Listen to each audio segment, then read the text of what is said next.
So good to see you. Welcome to Money in the Morning. My name is Dr. Boyce Watkins, and it is great to have you guys in this morning. How's everybody doing today? Hope you're feeling good. I'm feeling good today. I wasn't even in the 5 a.m. club today. I was actually in the 4 a.m. club. Believe it or not, I got up super early, but when you get up that early, you got to go take a nap afterwards. So I got up and did some work and went to the gym and came home. I was exhausted. So fortunately, I am back to normal though. I'm feeling good right now. And so anyway, hope everybody's doing well. Good morning, good morning, good morning. And today is to me just such a great opportunity for us to change our lives. As you saw yesterday, we had Dr. Boyce Real Estate, and we brought in Constance Carter again to talk about estate planning, legacy building, stuff like that. And speaking of that, given that estate planning, legacy building is becoming a big important part of what we're doing in the Black Business School right now, I wanted you to know that the Dr. Boyce Academy has an estate planning training, estate planning essentials training that you can sign up for, and I'll give you guys a big discount. It's $299 for lifetime access. We'll take 48% off the price for 2 days, and so I will send the text out a little bit later. You guys will receive it via text, so make sure you're on the text list. Text the word morning, MORNING, to the number 87948. Make sure you text morning to 87948. All right, so let me hop into this. Give me a yes or no in the chat on this. How many of you have ever heard of this term called ghost jobs? Has anybody heard of ghost jobs? Give me a yes if you know what that is, or if you've heard that at all. Okay, I'm seeing a lot of no's. I'm seeing a couple of yeses, but a lot of no's, a lot of no's. Yeah, I ghost jobs. Apparently, ghost jobs are jobs that are posted, but they don't exist. They're not real postings, and a lot of companies are doing this actually. It's really interesting. I don't know how many of you right now might be looking for a job, and I want you all to know that too. Like so a lot of people think that because I'm very in favor of Black wealth, that I believe that we should all quit our jobs and be entrepreneurs. And I've never, ever, ever said everybody should be an entrepreneur. I've always said everyone should understand how to start a business just in case. And also, everyone should be a business owner on some level. Being an owner of a business does not mean that you're running a business. Let me know if you know the difference between the two. Let me know if you know the difference between owning a business and running a business. And so ownership doesn't always mean that you have to work. One of the falsehoods that we were raised on, which is extraordinarily incorrect, is that if you don't work, you don't eat, or that everybody has to work. And that's just not true. A lot of people own businesses. In fact, in America, the people that make the most money are the ones who don't go to work. They're not getting up this morning to go to the office, and they don't punch a clock or anything like that. So the ownership of businesses, ownership of assets is really what we're aiming for. I want you to control everything. I don't care if you got a job or not. Like if you got a job and you like it, I'm happy for you. You know, if you like your job and you want to keep it forever, then I think that is absolutely wonderful. Now if you don't like your job, then my goal is to hopefully be one of the Harriet Tubmans that can guide you off the plantation. And I think that's kind of something that is a subtlety that people sometimes mistake. It's just like the Democrat Republican thing. People think that because I'm not voting for the Democrats that I must be a Republican. And I just say, no, I don't think either one of them are really doing a very good job. And I don't tell anybody else what to do. You guys know that. So the same thing is true there. I do not believe everybody needs to quit their job, or I don't believe that you're a sucker if you work for somebody. I just want you to have wealth. I want you to have financial security, and I want you to also have options. Options. Everybody type the word options in the chat. Options is a great word to use in the morning and afternoon and night. Everybody should have options. Just like E40 said, everybody got choices. I choose to get money. I'm stuck with this bread. That's a great song, by the way. Me and my wife came out to that song at our wedding, and my buddy Willie D, he was one of the ghetto boys. He was in the wedding. He said, "Hey man, if you had told me you was gonna play that song, I could have got E40 on the phone for you." And I was like, "Oh, I forgot that you know rappers because you're Willie D. Of course you know the rappers. I should have asked you." So anyway, E40 is, I love the Bay Area. Actually, Constance is from the Bay Area, and she's connected to a lot of the artists and stuff, Warren G and all that stuff. Maybe you can get Warren G to come in or something and talk about, I don't know. I'd love to just know about the economics of like what's happened since he made that song Regulate. Like just I don't know. I'd be curious to just know what happens in their financial life once they have a hit song because some of these groups don't really do very well, even when like they'll be on the radio every day and still be broke, still driving a Honda Accord, and people don't understand it because people think that when you become famous and successful in the entertainment industry, your whole life is going to change. And yeah, as you might already know, my cousin who was in that group TLC, T-Boz, Tiana Watkins is her name. Our grandfathers are brothers. Her grandfather's name is Sam. My grandfather's name is Matt. And you saw the whole story about how TLC had their song plastered all over the nation, all over the world, on every radio station everywhere. And nobody and they were talking about how broke they were, right? So one of the interesting things about money and the reason financial literacy is so important is that it's not enough just to make money. It's not enough just to make money. You have to know where the money's at, and you have to know where the money's coming from, right? Like if I go and I do a job, like if I go work at a restaurant and I serve tacos, and I get paid because I'm the fastest taco server in the restaurant.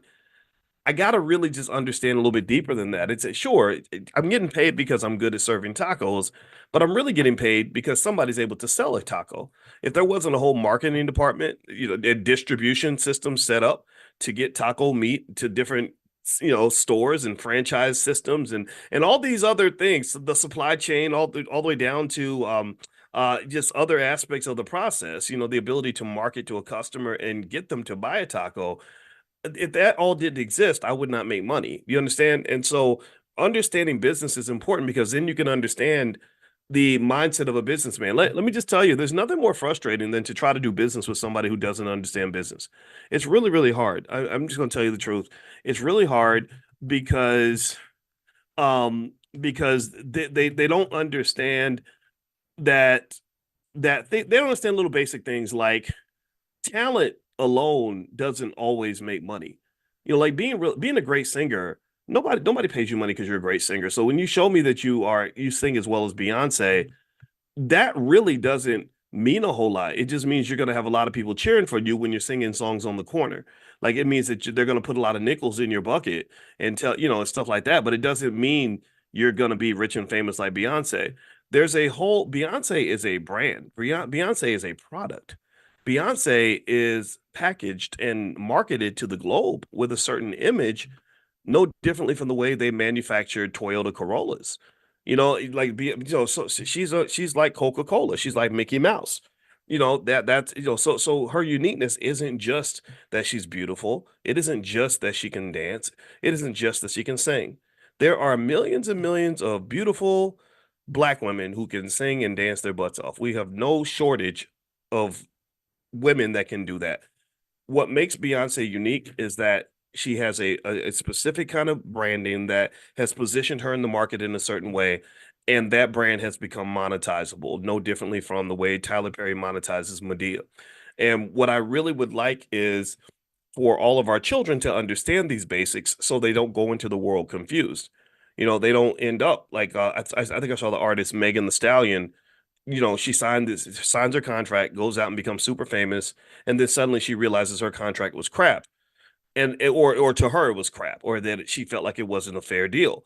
And I kind of feel like she should have known that before she signed the deal, but she probably wasn't even thinking about that, right? That's the assumption. The assumption is that your financial consciousness is so low as an artist that you're so focused on the music and the bling and the booties and the fame that you're not even thinking about the business behind what you're trying to do. And so you don't have an appreciation or understanding for how many, millions of dollars might have had to be invested in order to create the brand called Megan the Stallion, which, by the way, oddly enough, a stallion is, in case you want to know what a stallion actually is, it's an adult male uncastrated horse. I don't know why a woman would be a stallion, but that's just my little petty remark. I have to say that. You're an adult male uncastrated horse.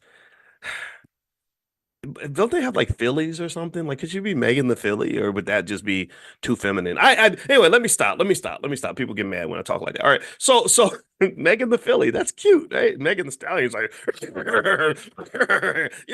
like think, imagine an adult male uncastrated horse. Can you imagine what would happen to you if you were stuck in a barn with a big adult male uncastrated horse who's like ready to breed? You might die that day, right? So see, stop it, boy, stop it.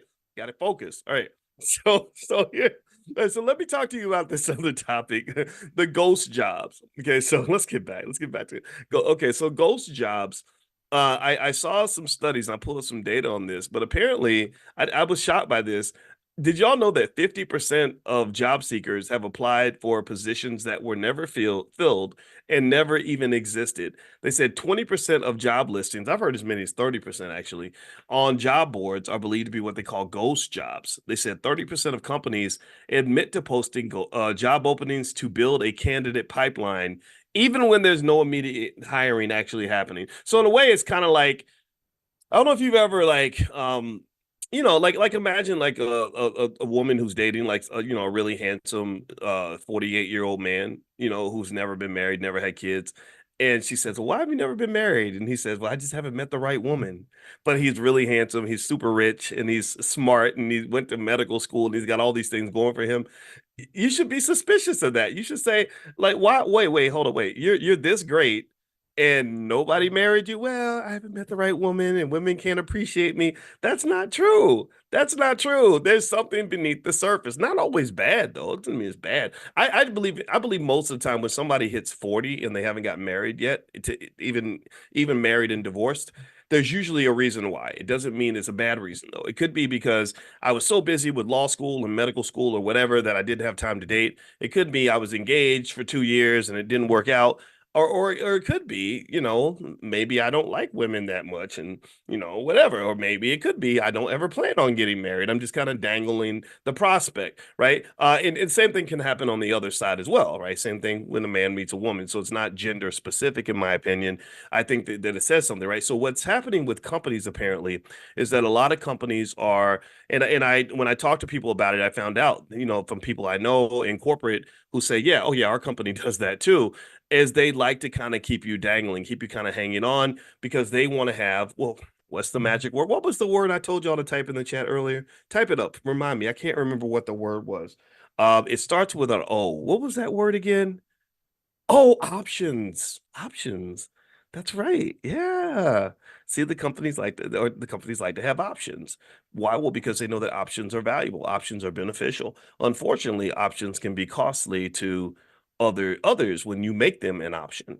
Right? They always say, I think I saw someone say this about dating. They said, don't ever make someone a priority when they've just made you an option. So maybe kind of understanding that dynamic is important, right? So here, with companies, they say 1 in 5 job seekers report going through multiple rounds of interviews for a job that was eventually canceled or never existed. That's horrible. 75% of job seekers have encountered ghost jobs during their search, wasting hours on applications that lead to nowhere. Now, here are 5 reasons listed that companies create these ghost jobs. One, a lot of companies want to build a talent pool and keep a list of candidates in case they decide to hire someone. Two, they want to know just what's out there, like what are people asking for in terms of salary? What does the market have? Three, they sometimes they want to just give the appearance that they're doing well. They want to give the appearance that they're balling out of control and that they're growing, which is very interesting. Also, four, they like to test the market, not just to see what's out there, but to see what skills are available and what the salary expectations are. And then sometimes companies are just delaying. They're just basically allowing themselves to have plenty of time to make decisions because they have some sort of budget issue or budget delay. Okay, I see what someone says. You changed my life, Boyce. Well, good. Well, you changed my life too, and I'm glad I was able to help you in your journey. So my point is to say that this really speaks to a really sinister element of the job market that goes beyond the fact that it's already frustrating. I'm going to tell you the truth about why I haven't I have had almost no interest in searching for a job for a very long time. I have very little interest in preparing our kids to search for jobs. And And it's not because, we're all privileged and stuff. It's really because I think you could do this at, yeah, at any income level in terms of sort of deciding how you want to take on this economy. I made this decision before I had any money at all. And I didn't want to search for jobs because I didn't like the frustration of the process. I didn't like the idea that I didn't like the odds of like, okay, wait, you're telling me that 50 people are applying for this position, you're going to pick one, and I got to invest time. I have to make a real investment of time and energy, putting my resume together, getting dressed up, giving the time up to go to all these interviews. And you're gonna and I have a 1 in 50 chance of being the person you pick. That's kind of daunting, almost depressing. Like I think that the job market to some extent can be a little bit sad and depressing at times. I know we have to confront it, we have to deal with it. And a lot of us eventually find something that works. But typically, actually, most of the jobs I had were jobs where I was recruited, where someone, and when someone recruits you, there's less pressure. You kind of feel a little bit more flexible in your options. And what I would say also is this speaks to even more deeply to, in my view, the necessity for all of our people to really learn how to create options for yourself in case the job market does not give you what you want.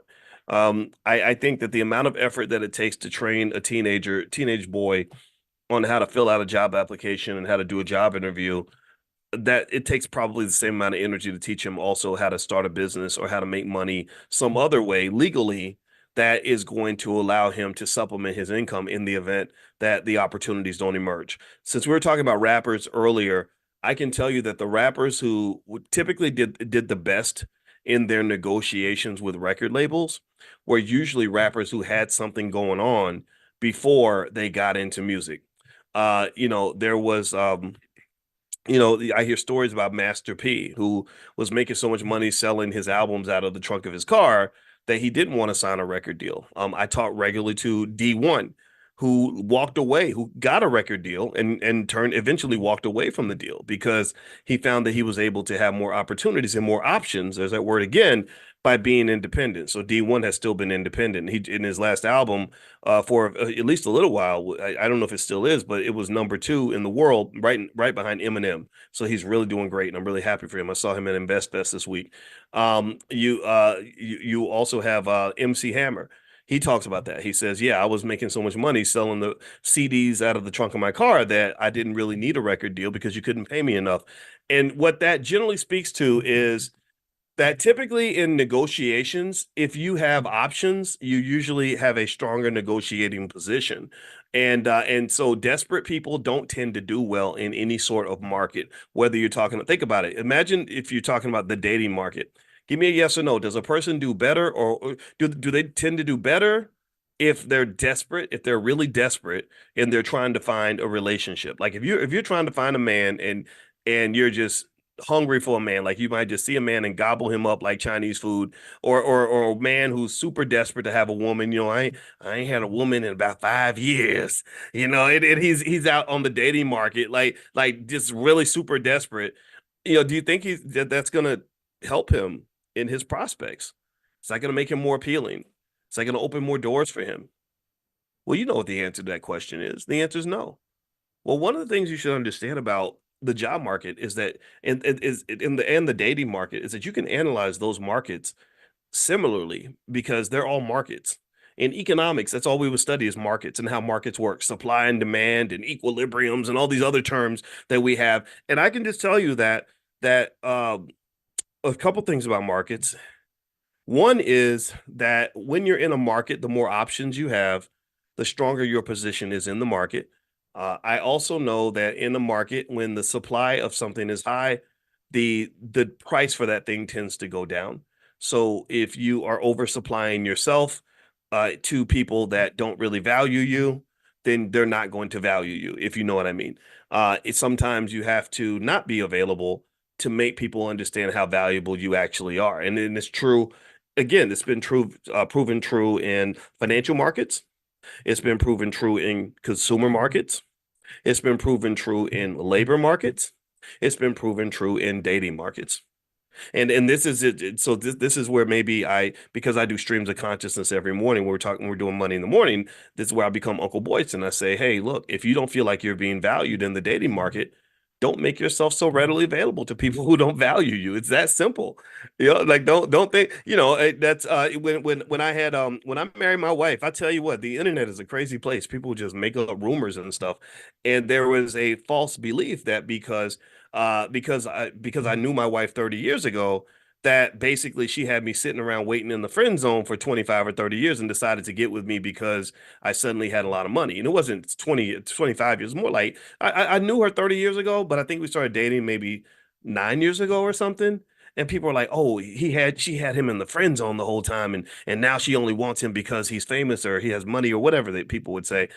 And I was like, "No, I don't operate like that. I don't.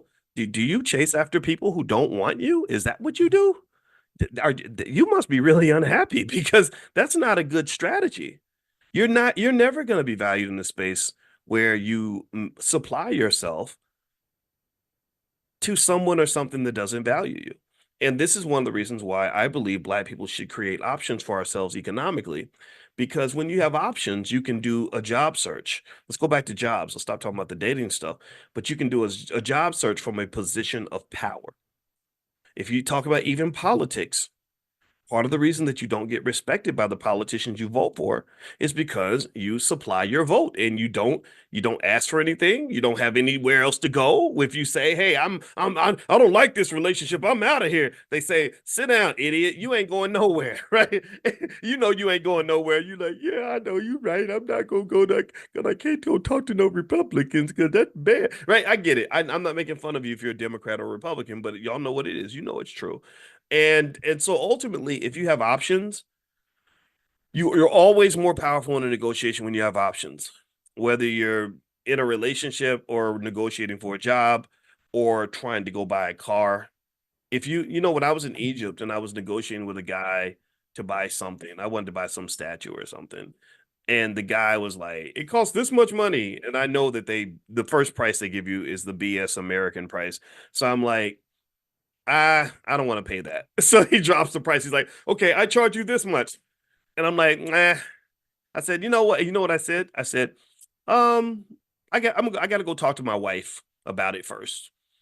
And I knew he didn't want me to go talk because he wanted to get me while I was there, right? So he's like, "Okay, I charge you this much." So he chops the price.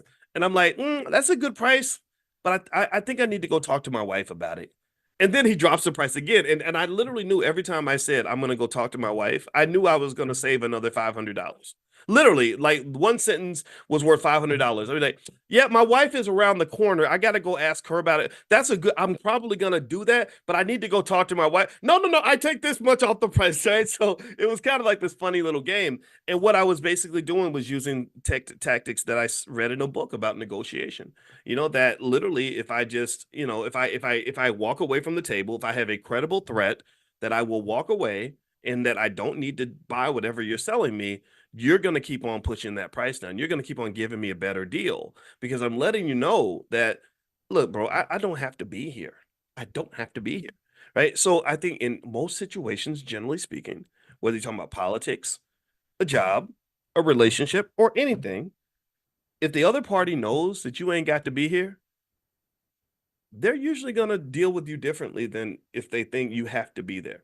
So I think that with the job market, one of the problems we've had since integration as Black people is that I believe that those who do not wish us well, those who do not respect us the way we should be respected, they look at us and they say, "You have to be here. You ain't got nowhere to go.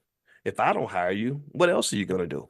When Dr. Myron Roll was a top draft pick for the NFL, they made the assumption with him that they make of all Black athletes. Well, where else would you go other than the NFL? Yeah, we know we're a plantation. Yeah, we know we got racists like Jerry Jones running football teams. Yeah, we know you're probably going to have brain damage when you're done and a lot of body aches and everything else. Yeah, we know that the average career span's only 2.3 years. Yeah, we know you guys don't exactly have the best labor rights. Yeah, we know you don't have much financial security, but what else you going to do? Where else you going to go? You people don't have any industry. You don't have anything of your own that you've built. Nobody in your community ever built an NFL for you because they don't care about you. Our people built us this NFL. So that's why we own the teams. We get to be all fancy and stuff. You just want to run up and down the field and catch the ball. So what else are you going to do? And what I loved about Dr. Roll that I thought was great was Dr. Roll was like, I have a lot of things I could be doing. I think I want to go be a Rhodes Scholar. And they dealt with him differently. They're like, oh wait, oh uppity, we got an uppity Negro here. Like what's going on here? Like you mean you actually want to do something other than play in the NFL?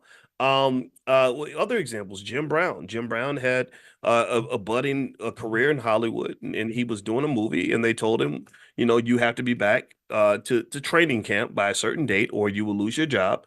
And Jim Brown said, I got other things to do. I got options now. Right. So I would almost say in general, whether you talk about the job market or anything else, there's a big difference between doing something because you want to versus doing something because you have to. That really impacts your leverage that you have in that situation. So whenever I mentor a lot of young people and stuff, and whenever they would ask me questions about life, I like answering questions about life. Life be lifing, and I've seen life a little bit, and I like kind of sharing what I know. It doesn't change what you do. It's more information, right? Who's hurt by more information? So I'll just say to them, I'll say, if they're having trouble with their boyfriend or their girlfriend, I'll say, well, I don't know what to do. I just know that if you have options, you're better off. Like I'll just say stuff like that. So just have some options. He ain't treating you right, girl. Just go find you some options. And when he sees you got options, I believe a lot of men will react differently if they think you have choices. If you don't have to be there, they're going to appreciate your presence. You want someone that appreciates you, not just somebody that tolerates you. And that's a rule that I've always lived by. I don't really. There's not a lot of places I go. Um, where I'm going to tolerate too much disrespect and mistreatment because it's not necessary. You shouldn't do that to other people anyway. And when I feel that, I always say, well, Boyce, it's your fault. If I don't have anywhere else to go, I say, why am I stuck in this situation where I have no choice? And here's the thing, pay attention to this. There's a connection between a lack of options and a lack of freedom to the massive amounts of anxiety and depression in the Black community. There's a direct connection. There was a study they did on rats where they measured how depressed the rats were, and they measured that by how much serotonin was in their brain.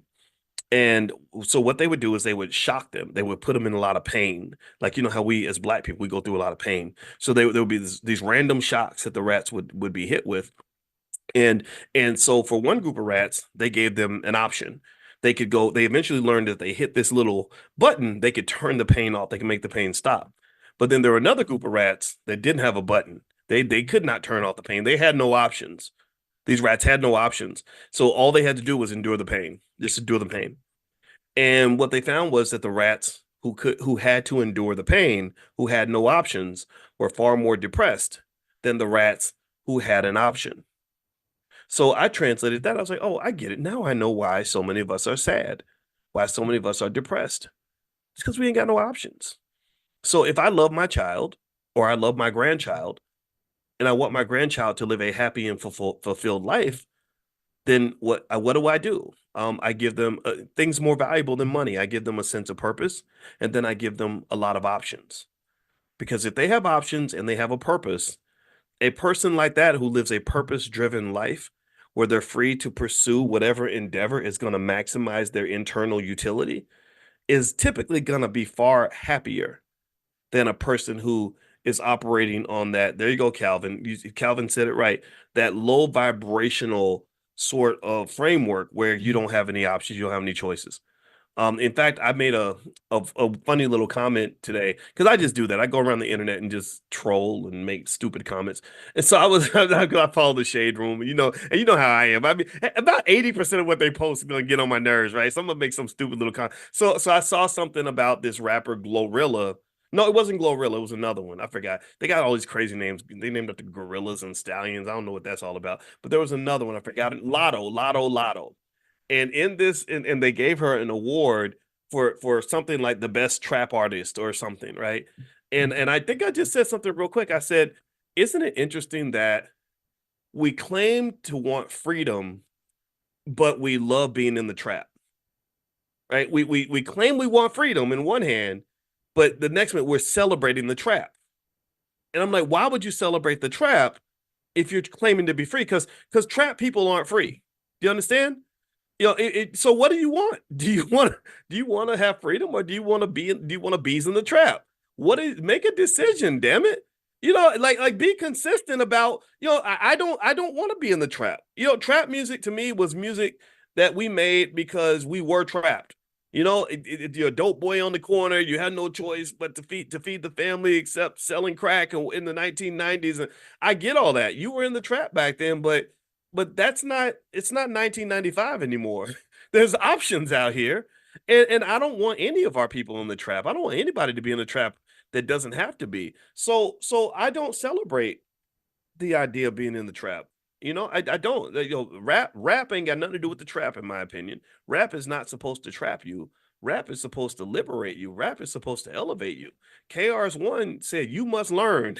Queen Latifah told us to be unified. They used to tell us we all in the same gang, and they would tell you to elevate. X Clan told you to love Africa and to remember that you were kings and queens. Like that to me is what rap was supposed to do. And you can't convince me for a minute that there was not a plot and a plan to take one of the strongest art forms in the history and just flip it on its head and turn it into a weapon of mass destruction. Because you can destroy a man with ideas faster than you can destroy him with weapons. If I can destroy you internally, then I don't have to fight you externally. So I would just say overall, the trap is also something that doesn't just affect poor people. It affects a lot of us. I know a lot of college educated people that are in the trap. It's just a different trap. Maybe it's the student loan trap. Maybe it's the corporate job trap, right? Maybe there are other traps that you're in. So I want you to just kind of assess that and sort of understand what freedom looks like for you, and figure out how to get away from those traps and start creating options for yourself. People with options have power. Freedom is a type of power that I think everybody should have. Everybody should understand. All of our children definitely should have that. And it also starts with the economics. The economics is part of it. I did a whole training called the economics of self-defense. I'm sure it's out there somewhere if you want to go find it. Because I do believe that our economic preparation is important to keep us out of those traps. Because when your child is not financially intelligent, when they are not financially prepared, when they are not financially aware, and they go into a competitive capitalist society where they have to have money, but don't know how to obtain it, don't know how to keep it, and have all the wrong ideas about how to use it, then that person's going to be a slave. That child is going to end up being a slave. They're either going to be a corporate slave at some job that they hate. Maybe they'll be a hip hop slave, like Megan Thee Stallion was for a while. She signed a slave contract, or maybe he'll just be a slave in the American prison system. Don't ever think that slavery does not exist. Capitalism has a direct pathway to slavery, and it's important to understand how to avoid that. Okay. So anyway, that's it for today. We're not going to go for too long. Thank you guys for hanging out with me. It was a pleasure as usual. A couple things. Number one, in the Black Business School tonight, we are having a special event with Dr. Lene Javette, and she's doing a special session called Concept to Cash Flow. A lot of you have great ideas. And what Dr. Javette is, the specific reason we hired Dr. Javette is because she is an expert on Black entrepreneurship. She's also an expert on processes. She's very good on creating the process, right? Building that bridge between where you are and where you want to be. So you can join that tonight for free. If you want to get a notification, just text the word morning to 87948 and get on the text list. I'll send you the notification in a little bit. Text morning to 87948. If you're out of the country, just go to drboyceelevate.com. Just that will get you on the email list. That way we'll send out an email as well. So that's going to happen tonight at 8. Number two, I mentioned to you all that I give you, for those of you that are Money in the Morning, I give you an offer you couldn't refuse on the All Black National Convention because I want the right people to be there. We don't have a lot of tickets left. We will sell out. There's no doubt about it. So we've made just 50 tickets available at the general admission level and 50 at the VIP level, 10 at the President's Circle level. I will text that out to you guys as well, just to you. So make sure you're on the text list, and I will send that out. The convention is going to be in Lombard, Illinois, right outside of Chicago at the Westin Hotel. It's going to be October 25th through the 27th. Brother Nuri Muhammad is speaking. We've got about 60 experts coming, actually. But some of the bigger ones, Lamar Tyler, the Black millionaire maker, is going to be there. Of course, my wife, Dr. Alicia, is going to bring together therapy therapists so we can deal with the undiagnosed, untreated trauma in the Black community. Some of you who watch Fly Nubian Queen, some of the queens are going to be there as well. And actually, Dr. Cornel West, I know his vice president, Dr. Melina Abdullah, is coming. She texted me the other day and asked if we would be okay with bringing Dr. West in, and the answer was absolutely yes. So, in case you want to know, we don't bring people in because they're famous. I don't care how many albums you've made, although rappers are invited, but they have to have the right ideas. I don't care how many times white folks put you on TV. All I care about is that you're Black first, and that you are here to serve and support the Black community, and that you care about our community before you start caring about other people. If you're in that category, then this is the place for you. So feel free to join us. The URL is allblacknationalconvention.com. That's allblacknationalconvention.com. I'll text out that discount today, and if you guys are interested. And so that's pretty much it, guys. So I hope you have a great day. God bless you. Thank you so much for hanging out, and I will talk to you all soon. Take care now. Bye-bye. Because I got a few thousand people that are going to get the wrong link, and then they're going to hit the wrong link, and then they're going to say, what's going on? What's happening? And then they're going to get another text that's going to have the corrected link, and then they're going to come in. Anybody in that group, anybody get the wrong link? Give me a yes if you got the wrong link and you just got the right one just now. Okay, yeah. That's me. That's all me. Yeah, just, forgive me for I know not what I do, or what is it? God is not through with me yet. And I'm trying. So I appreciate your patience, and thank you for understanding. All right. So anyway, so what was on my mind today from a financial consciousness standpoint? A couple of things. Number one, a lot of you may have. Does anybody own Nvidia stock? How many of you own Nvidia stock? I did a little bit of work on Nvidia stock recently, where I was basically explaining the reason I didn't I'm not buying Nvidia. I haven't been buying it, is because there's a lot of concern that the stock could be overpriced and overhyped. There's a lot of uncertainty there. There's a lot of risk that the AI revolution is not going to turn out the way people expect in terms of the economic impact. It doesn't mean AI isn't going to be relevant. AI is going to be very relevant. It doesn't mean AI isn't going to make money. AI is going to make trillions of dollars. But in financial markets, expectations are everything. It's not about how much money you make. It's how much money you were expected to make, and if you met those expectations. Do you understand? So really, I don't know if Nvidia is going to meet the expectations. So my son came in here the other day. I call him my son, but really I'm his bonus dad. But he's, I treat him like my son because he's in my house. And he came in and he was confused, and he said, Nvidia stock, passed its earnings expectations. He said, I don't understand. Like they didn't just make a lot of money. He understands enough to know that if a company passes the expectation on earnings, that they're going to have a stock price jump.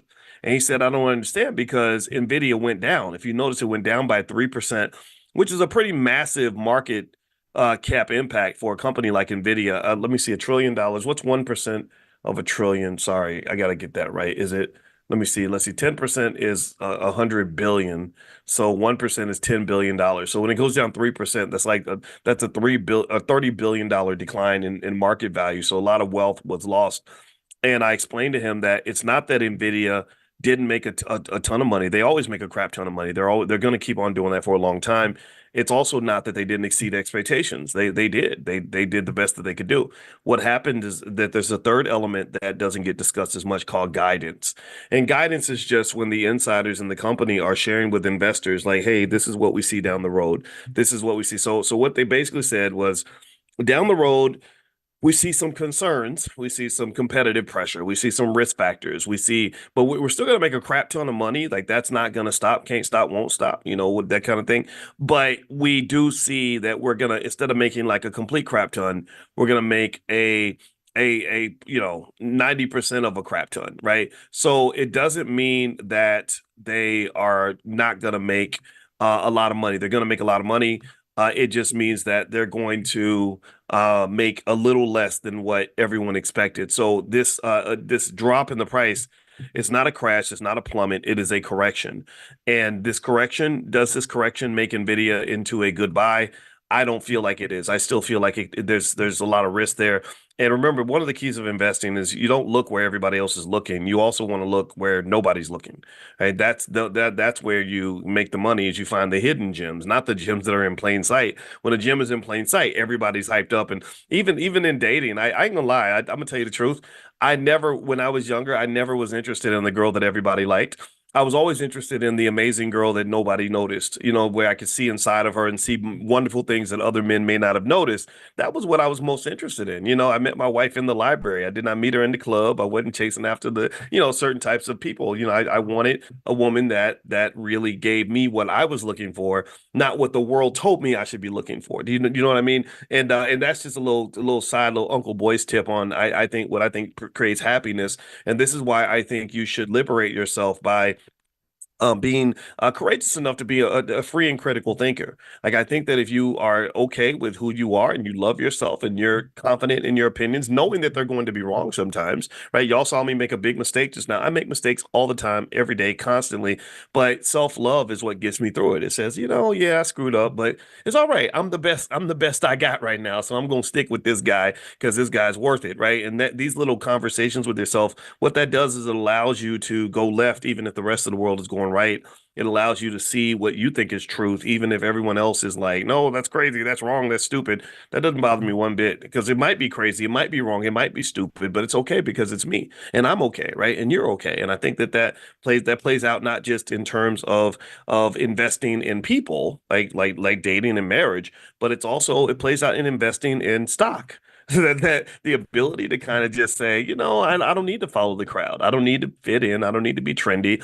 I'm gonna go this way, and the crowd's gonna eventually follow me. Just like I always talk about when I started talking about black wealth on urban radio stations and all that. A lot of people were not doing that. They thought that was nerdy and weird, and nobody would be interested in that. But I was like, no, eventually the world will catch up. Eventually people will understand that this is important. And by about 2014, 2015, I started seeing other people doing the same thing. And it was kind of cool. It's kind of nice to have some company, right? Because we know our economics is important. And I stand to you right now, and will say to you that the goal of every morning when we meet for money in the morning is to encourage you to really, really be consistently brave and unafraid of seemingly radical ideas that are going to be incredibly innovative in terms of how we stand as a community. I believe that if we just sort of embrace very simple things that may seem crazy and weird to other people, but make perfect sense to us, like for example, the idea of training a child on stock market investing when they're 7 or 8 years old, or talking to your child about real estate when they're 5, or maybe getting your children to all consider starting a family business instead of all going to work for massa. I think these are things that I've seen as success models. These are things that lead to empowered, liberated Black people that have lots of money and that are doing quite well and are feeling good about life. I don't think that the model they give you is the one that's going to work for you. That's my 2 cents. So circling back, I brought up Nvidia earlier. I'm not interested in Nvidia. I think it's overhyped. Now, do I own it? I do own it. How did I buy it? I bought it when it was like dirt cheap, like literally maybe half the price that it is right now.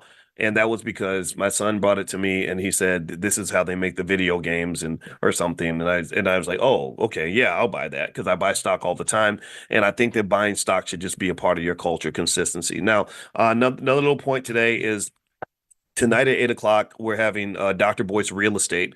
So I'm going to bring in Constance Carter, and we're going to do some breakdowns on how you can either buy that first home or you can expand, get the multifamily, stuff like that. Constance Carter is absolutely amazing at real estate. She's extremely good. She's interesting to talk to. You guys have met her before. And so that's going to be tonight at 8 o'clock. And I'm going to text out the link where you guys can do a free trial in Dr. Boyce Real Estate and come to the event tonight for free and talk to Constance and things like that.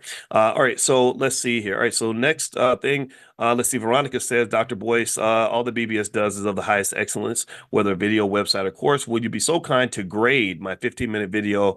I wish I could grade your video, Veronica, but unfortunately, I have to be honest with you.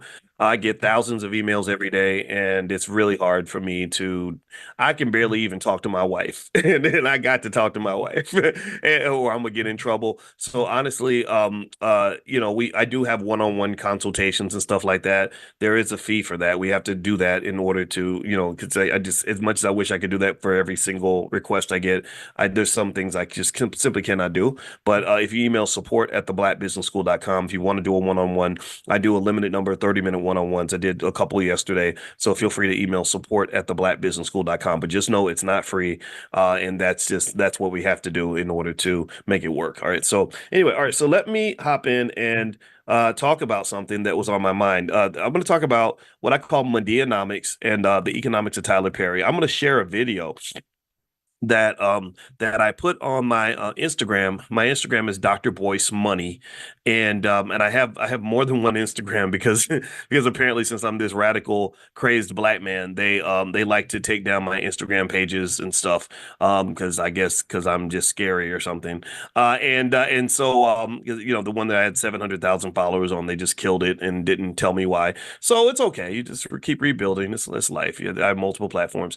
And so here is this video with Tyler Perry. And I want you to watch this video because I want you to hear what Tyler's saying about the critics that he gets about his Medea movies and the types of stories that he tells.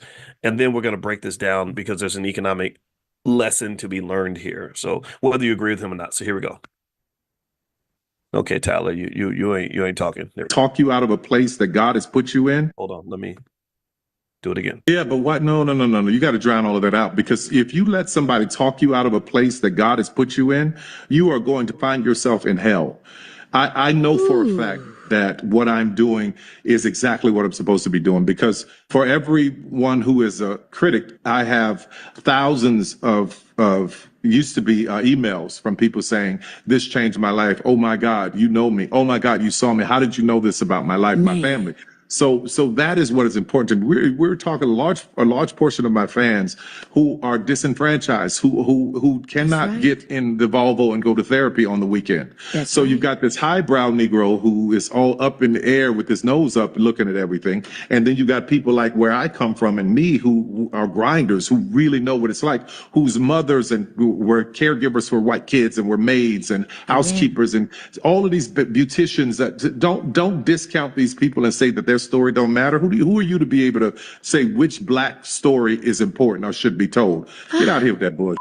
Yes. Yeah, but what? No. You got to drown all of that out. All right. So first thing I want to say is, let's do a quick straw poll. Give me a yes if you like what he said. Give me a no if you have objections. What do you think? Yes or no? Yes or no? Are you with it or not with it? Okay, I see yes. I see some yeses. I see some nos. I see some people saying there are valid points. Okay. First thing I'm gonna say is that I absolutely positively felt like Tyler made some valid points. I think I feel like Tyler Perry inherently, I don't know him that well. I don't know him at all, actually. I've talked to him, but I don't know him. I think he's a good person. I really do. I think that he's a person that's had some tough experiences that shaped him into the man that he is. I think he's an admirable man in terms of aligning with a lot of values that we would agree in this space, like black wealth and stuff like that. So if Tyler ever wanted to come in and talk, I'd happily have him here to hear his point of view.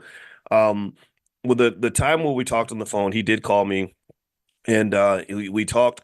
It was interesting because within the first couple of minutes, he spoke about his critics. He talked about Spike Lee, who at that time had been very critical of some of his Medea movies. And I remember him saying something like, what did he say? He said, well, I didn't go to film school like a lot of these other people did. Right. And I remember saying, well, that's probably why your movies do so well, because you know how to cut corners. You're not coming in with a preconceived notion of what it takes to make a movie. You're shaping the model and creating the model based on what makes sense, not based on what you learned at USC Film School.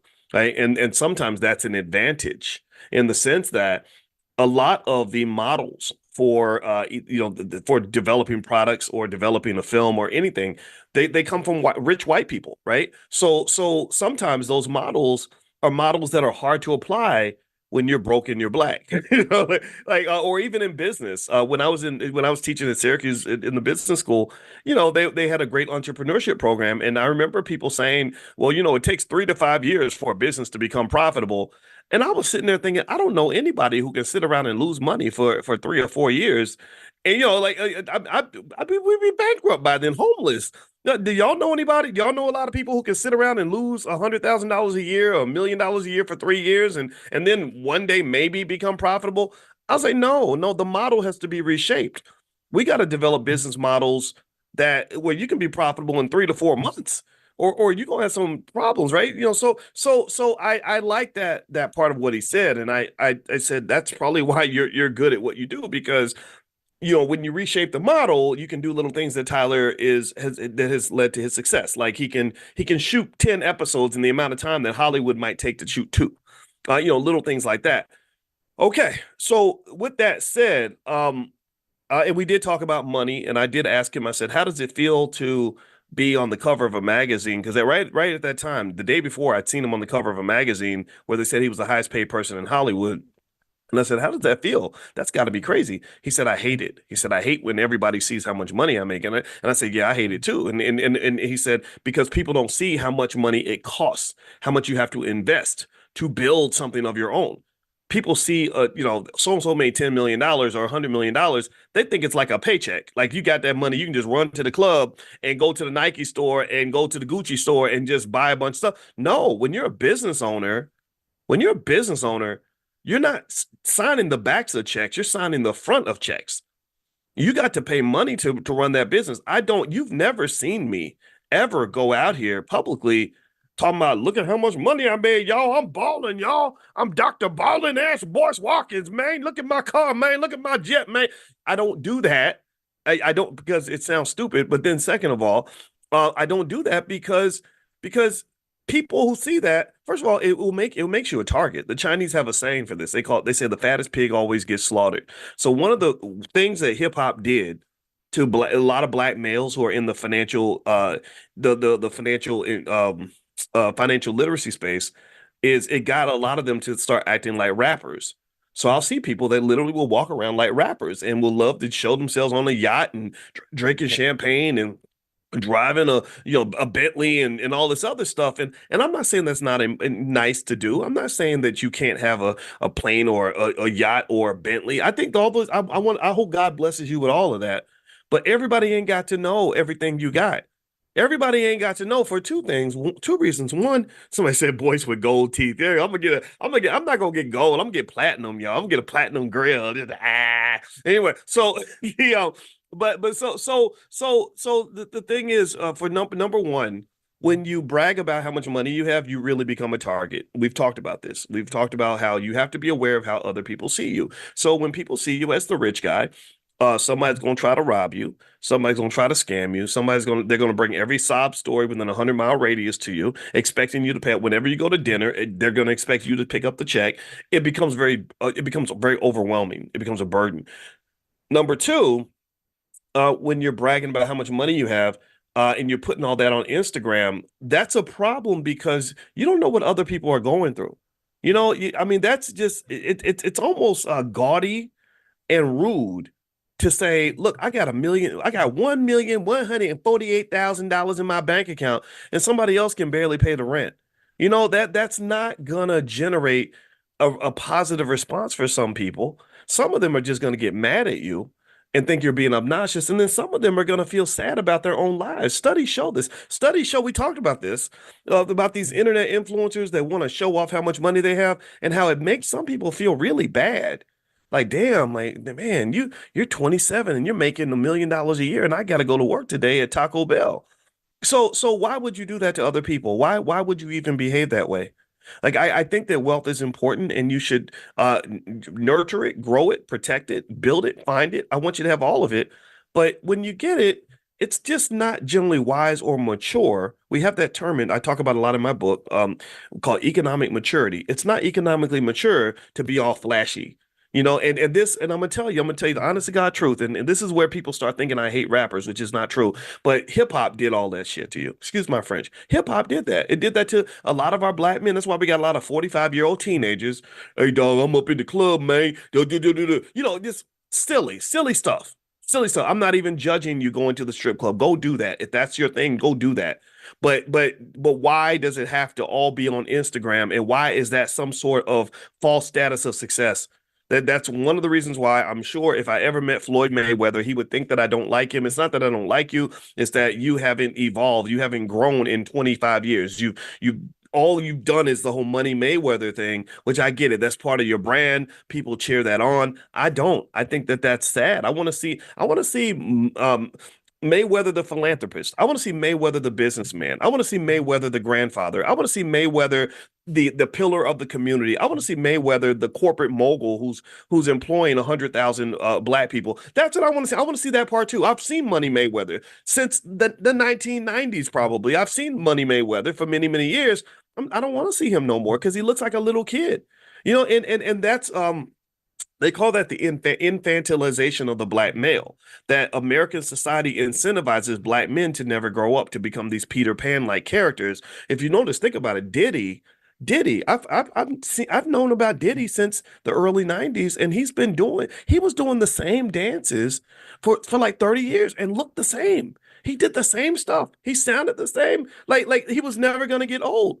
And I was like, but I'm getting old. I'm changing. I'm evolving. I'm not who I was in 1997. Why would you want to be who you were in 1997? What pride is there in that? There is none. So anyway, with that being said, I would say that one area that Tyler and I did definitely aligned on and agreed on is that it's not wise to be flashy and loud with your money, right? But eventually with a guy like Tyler, people figure it out. They know he's got money. And then, even myself, like I can't pretend to be broke, right? So people know, right?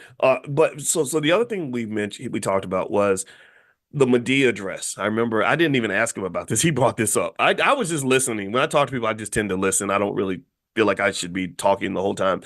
And he started bringing up the Medea dress, and he said, "I hate them. I hate wearing that dress, and I'm gonna stop wearing it or something." And I'm sitting there thinking, "Yeah, right, because you've made hundreds of millions of dollars wearing that dress. Why would you take it off? You're in now with both feet, so like, I wouldn't wear the dress."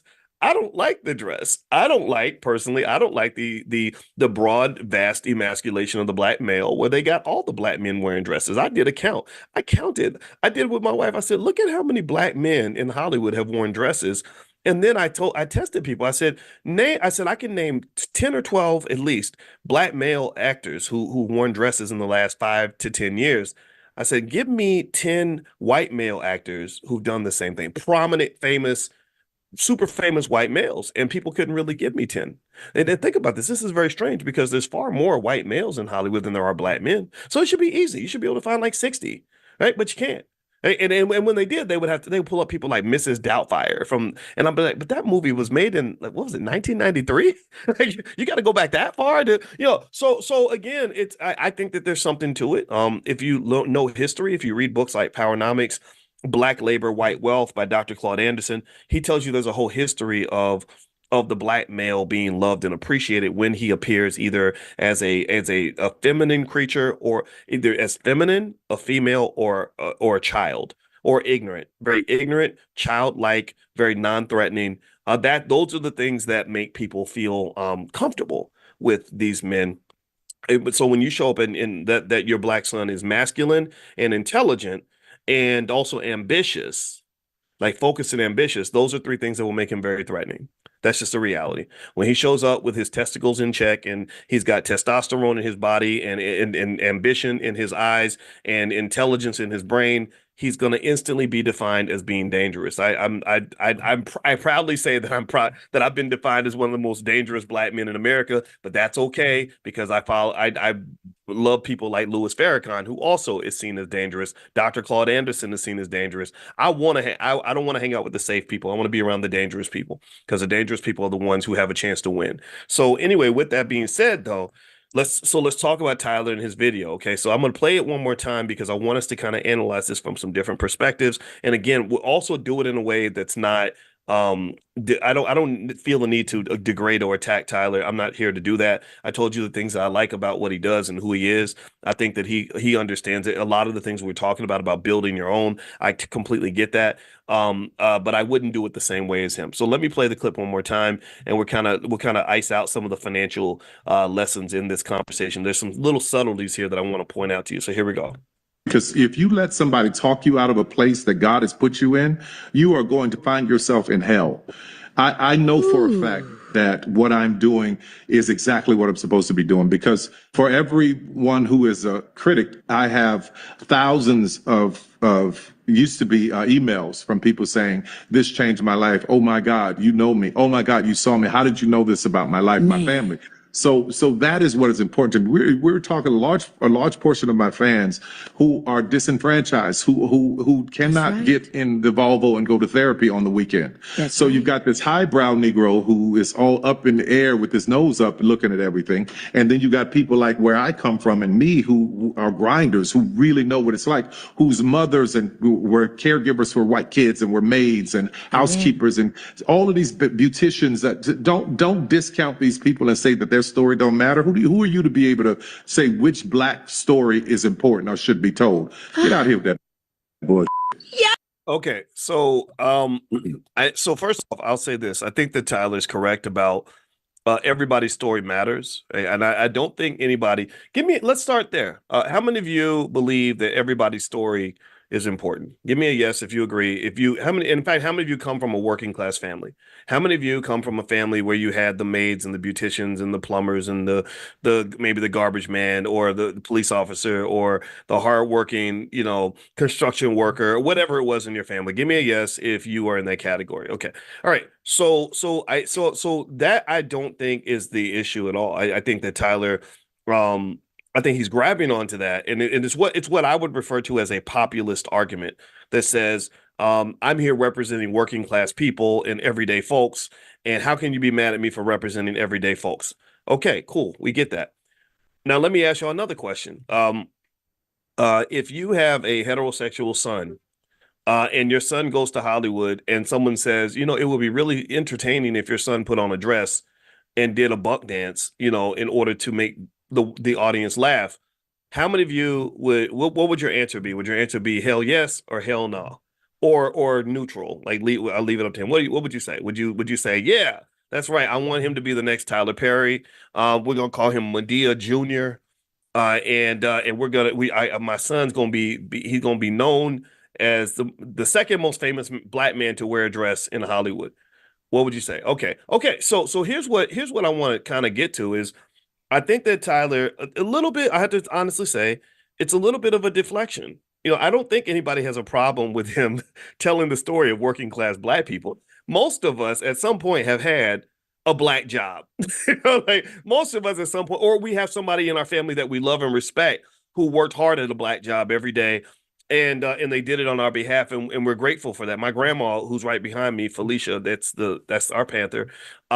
She had a black job her whole life. She worked at the Census Bureau, and she never made more than $22,000 a year. But she taught me about financial intelligence because even though she raised those kids by herself and never made more than 22,000 in a year, she had perfect credit, zero debt, car paid off, everything else. I mean, she was just on point. And I remember my grandmother telling me something that really affected me. She said, Coco was my nickname. She said, Coco, you never want to spend 30 years at a job that you hate.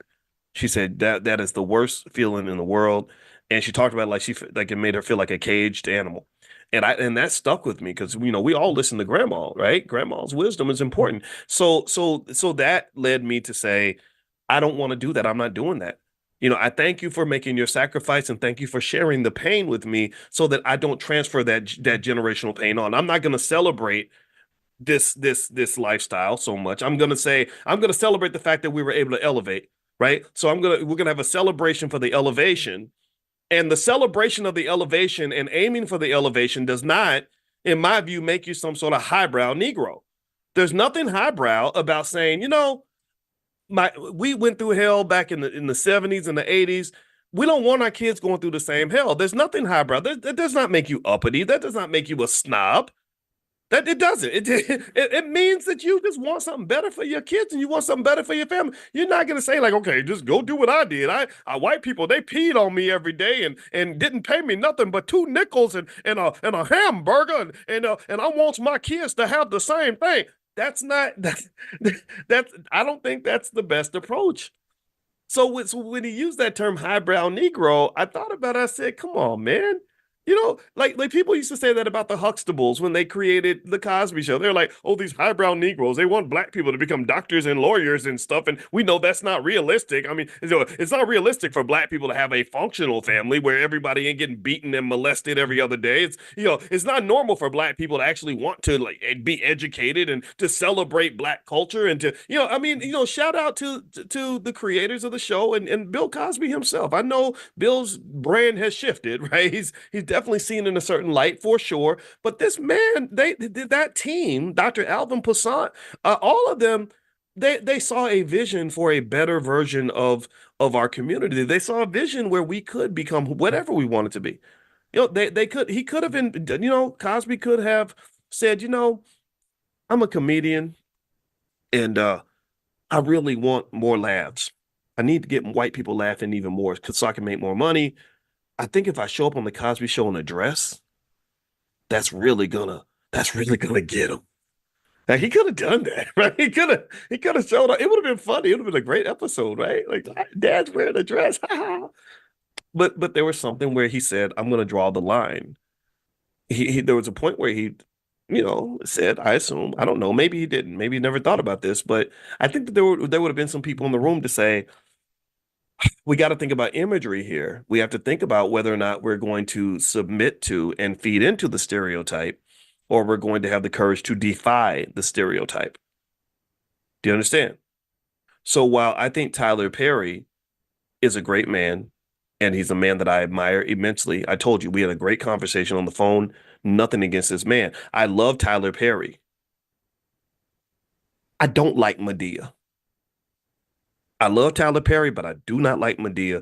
And it's not because Medea exists and I think that there's like the LGBT and trans and all there's all that happening in the world and we have to acknowledge that. And I love you if you're in that category. Nothing wrong with that. If you wake up in the morning, you a guy and you feel the urge to put on a dress, then that's okay. I support you in that because I think maybe that's just in you, right? I'm not going to judge that.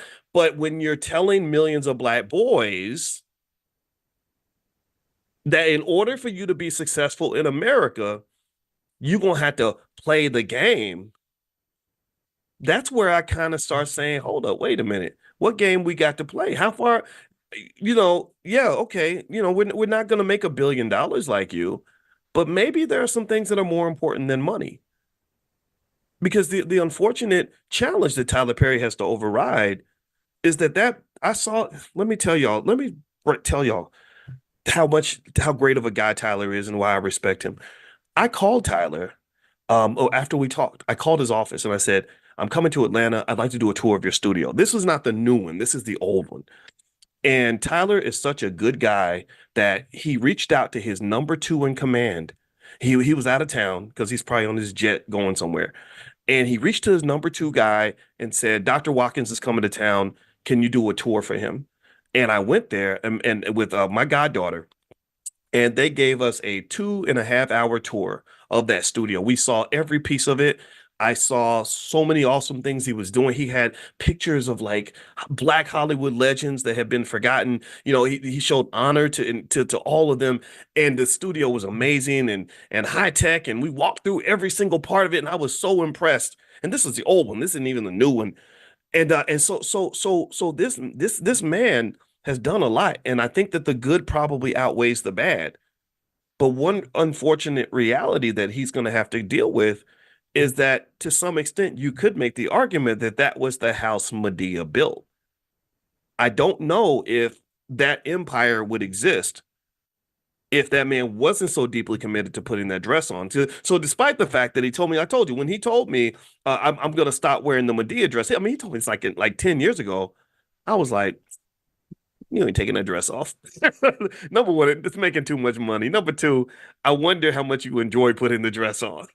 Because let's just be real. We live in the real world, and I'm sitting there thinking, yeah, yeah. I watched the Boondocks, man. I love you. I know Tyler hated that Boondocks episode, but I also, while I have a tremendous amount of respect for Tyler, I think Aaron Magruder is a very insightful person. He's one of the few people I'd love to actually have a conversation with. So if anybody knows Aaron Magruder, like send him our way. I'd love to just talk to him and see what's inside his brain because he's insightful and he's very sharp. I think Tyler got really upset about that episode that he did on the Boondocks. See, this is why, in case you want to know, like when I talk like this is why I don't get invited to stuff. This is why I'm kind of an outsider. Like I would never be invited to InvestFest because I know Tyler's involved in that. But I went to support because I love what they're doing. But I never would expect if they ever said, "Hey, we want you to get on stage," I'd be stunned by that. I'd be like, "Why? Why would you want me on stage? Like, I'm not. I don't play the game very well. I'm just not good. I don't take those social cues to know what I'm supposed to say and not supposed to say because I'm going to say what needs to be said. And I think what needs to be said is that to some extent, while Tyler deserves to be admired for what he's accomplished, I think that there are other people who drew a certain line to sort of defend their dignity or to defend the imagery that these bastards in Hollywood just want to throw up here about black people. And these people didn't make as much money and they deserve to be respected too.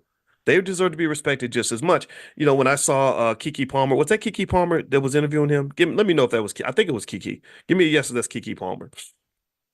Yeah, so here's the deal. So Kiki Palmer she's Kiki and laughing at everything he says and saying, yes, amen, hallelujah. I agree with you and everything else. And I understand why she's doing that. It's because he's Tyler Perry. He can literally say, well, everybody knows my farts don't stink, and everybody knows you should eat chicken bones for breakfast and with battery acid. And she would be like, that's right, chicken bones and battery acid. Yes, Lord. Why? Because he's a rich guy. This is what money does. This is what we talk about financial consciousness. This is what money does. When you are rich and powerful, and I go through this sometimes, to be honest with you, I told you when I started making money, my jokes became funnier. People wanted to be my friend. I could say damn near anything and people would agree. And I'd be thinking I know why you agree because you want a job or something, right? You want me to give you some money. So money has a lot of power. Money creates a lot of, as Jamila calls it, fakery. Money creates fakery. So Kiki was being fake. Like Tyler could have easily also said, let's say he was another type of guy and he was to say, I used to put on that dress, but I'm not putting it on anymore because we cannot have images of our black boys being emasculated on stage and it sets a bad example, blah, blah, blah. She would still be doing an amen clap at the same time. Like whatever came out of Tyler's mouth, she was going to agree with it because she wants to be in the next Tyler Perry movie. That's my perception. That's what I believe. And so I don't think there was, I didn't necessarily like exactly how that interaction went down. I heard him, and I don't think he's wrong about all the stories needing to be told, but I think that he was kind of missing the point that people don't have an issue with stories being told about working class black people. People have a challenge with just seeing this Medea dress popping up every time, and then also Hollywood itself tends to fund. This is money again, financial consciousness. Hollywood tends to fund certain types of images of black people. It's not that those images don't exist, but it's like if you look at Hollywood and the music industry, they tend to put money behind the images of black people that reflect how they see you and also how they want to see you. When people say, is the agenda real? Hell yeah, it's real. There's always an agenda. Money tends to have an agenda. Remember, money is power. Money is influential. That's why Kiki Palmer was kikiing at every joke because money influenced her to laugh at everything Tyler said. If he was some broke dude who wasn't famous, there'd be some things where she wouldn't agree with that, right? So I kind of think that Tyler, what you can learn from a business standpoint, though, from him, which is to me a compliment to him, is one thing Tyler does that I respect immensely is Tyler knows who his people are. He knows who his audience is. And he serves that audience. He knows his fans very well. He knows that it's mostly black women who go to church and they've been through a lot of trauma. So a lot of his movies are about traumatized black women. And he knows this. And this is a little tip for anybody that starts a business. Don't worry about what the world thinks about your product. Focus on what your customer thinks about your product. Because the world ain't never going to love everything you do. In fact, I would dare to say that the majority of the world does not like people like me. But I don't care what they think. I care what you think. That's it. I talk to intelligent black people. That means even a lot of black people, even 70% of all black people don't even get me. And I get it. I understand. That's okay. But I'm not here for you. I'm not here to serve you. I'm here to serve the people that support me. Like it's like when I was little, my daddy used to say, I don't give a damn what the neighbors think. They ain't paying no bills up in this house. So you pay attention to the people who are supporting you because if you try to be everything to everybody all the time, you will fail. Bill Cosby actually said that a long time ago. I remember he said, I don't know the secret. He said on Arsenio, he said, I don't know the secret to success, but the secret to failure is trying to please everybody. So if Tyler ever wanted to fail, he would spend his time trying to make everybody happy. He ain't going to do that. He's always going to have somebody like me sitting on the sideline saying, man, I wouldn't have put on that dress. But if I'm him, I don't listen to me. I don't keep doing what you're doing. And here's the thing. Again, nothing's black and white, right? So I look at Tyler and I say, I don't like this stuff over here. But hey, I like the black wealth stuff you're doing. I like the fact that you are creating opportunities and possibilities for others to some extent. I think just a little side note. I know that there is some criticism of like when he had that picture of himself in his writer's room. Y'all remember that? And he was like, he was the only person in the room. And I was sitting there thinking, like, how schizophrenic would you have to write the whole script and play every single black female character in the movie? Like, that's a little weird to me. Like, I'm sorry, that's it's just true. I think that he should. I would love to see if I was to really see what I wanted to see from Tyler. I would love to see him create more Tyler Perry types. I'd love to see him. I cannot think of one single famous person at least as far as director, writer, producer, and all that, that came from his camp, where it's clear, like, okay, this person was a protege of Tyler's, and now they're doing great films as well. Or these writers, I hear a lot of writers that talk about going down there to want to be a part of what he's doing and not feeling that they got the opportunities or the compensation they deserve. But then again, I'm very hesitant to really say that because I think that there's a lot of narratives that can come out of a complex business like that, right? Every story is more complicated than what you might hear in the headlines, but I know some people that are writers in that industry, and they don't feel like they get the same opportunities because they kind of feel like Tyler likes the attention. He likes to kind of, if y'all notice this, like you'll see a lot of movies will be like written by Tyler Perry, directed by Tyler Perry, produced by Tyler Perry, and I'll be like, wow, I've seen his name like 8 times in the credits already, and it's just 10 seconds in. So I think that's kind of something that maybe should be addressed. That's a critique, but that's him for him to decide to deal with. Another point, and actually before I make this point, let me remind everybody really quick. On Friday and Saturday is when we'll do the discount on the All Black National Convention passes. There's only going to be 50 available for general admission, 50 available for VIP, and 10 available for President Circle because we're almost sold out, to be honest with you. But I told you all I wanted to give you an offer you couldn't refuse because I want you all at the convention. I don't just want random people there. And so if you are interested, I will send out the text with the link where you can get the discount. So make sure you get on the text list. If you're not on the text list for this class, just pull out your phone, text the word morning, MORNING, to the number 87948. Text morning to 87948. Also, if you text morning to the number 87948, I'll also send you a link where if you want to join tonight for Dr. Boyce Real Estate with Constance Carter, you can join us for that. And also there is an estate planning class that we just put together for those who want to build legacy and stuff like that. So that's all I'll send that out to you. And of course, because you're a member of Money in the Morning, we always give you a special discount. So you can consider it. The convention is going to be October 25th through the 27th. It's going to be in Lombard, Illinois, which is right outside of Chicago. So you'll be right near Chicago if you wanted to go there, but really you'll be in kind of a very nice suburb of Chicago, and it's not far from the airport. And the Westin Hotel's beautiful and classy, and it's just fun and amazing. And I know you're going to love the convention. It's an awesome experience. All right, so let me make a couple quick points about Tyler, and then we'll kind of finish up with this. Okay, Eunice, I see your question about the A, B, and C. If you have a question about anything with the Black Business School, just email our support team. They're standing by ready to talk to you, you can email support@theblackbusinessschool.com. So if you're looking for any help with something, or you're looking for something for your family, our support team is very well trained. They're very good people. And so you can email support@theblackbusinessschool.com. They can take good care of you. Let's see, Dr. Boyce, can I send my son because I will be out of town during the convention? Yes, of course, Antoinette. You absolutely can send your son. I encourage anybody who comes to the convention to bring your family, because it does have a family reunion feel. And it's fun. You learn, you connect, and there's the B1 ball where we all get fancy on Saturday night and have fun and cut a rug. And if you're into, you want to do the electric slide and all that. I don't do that because I can't dance, but my wife does.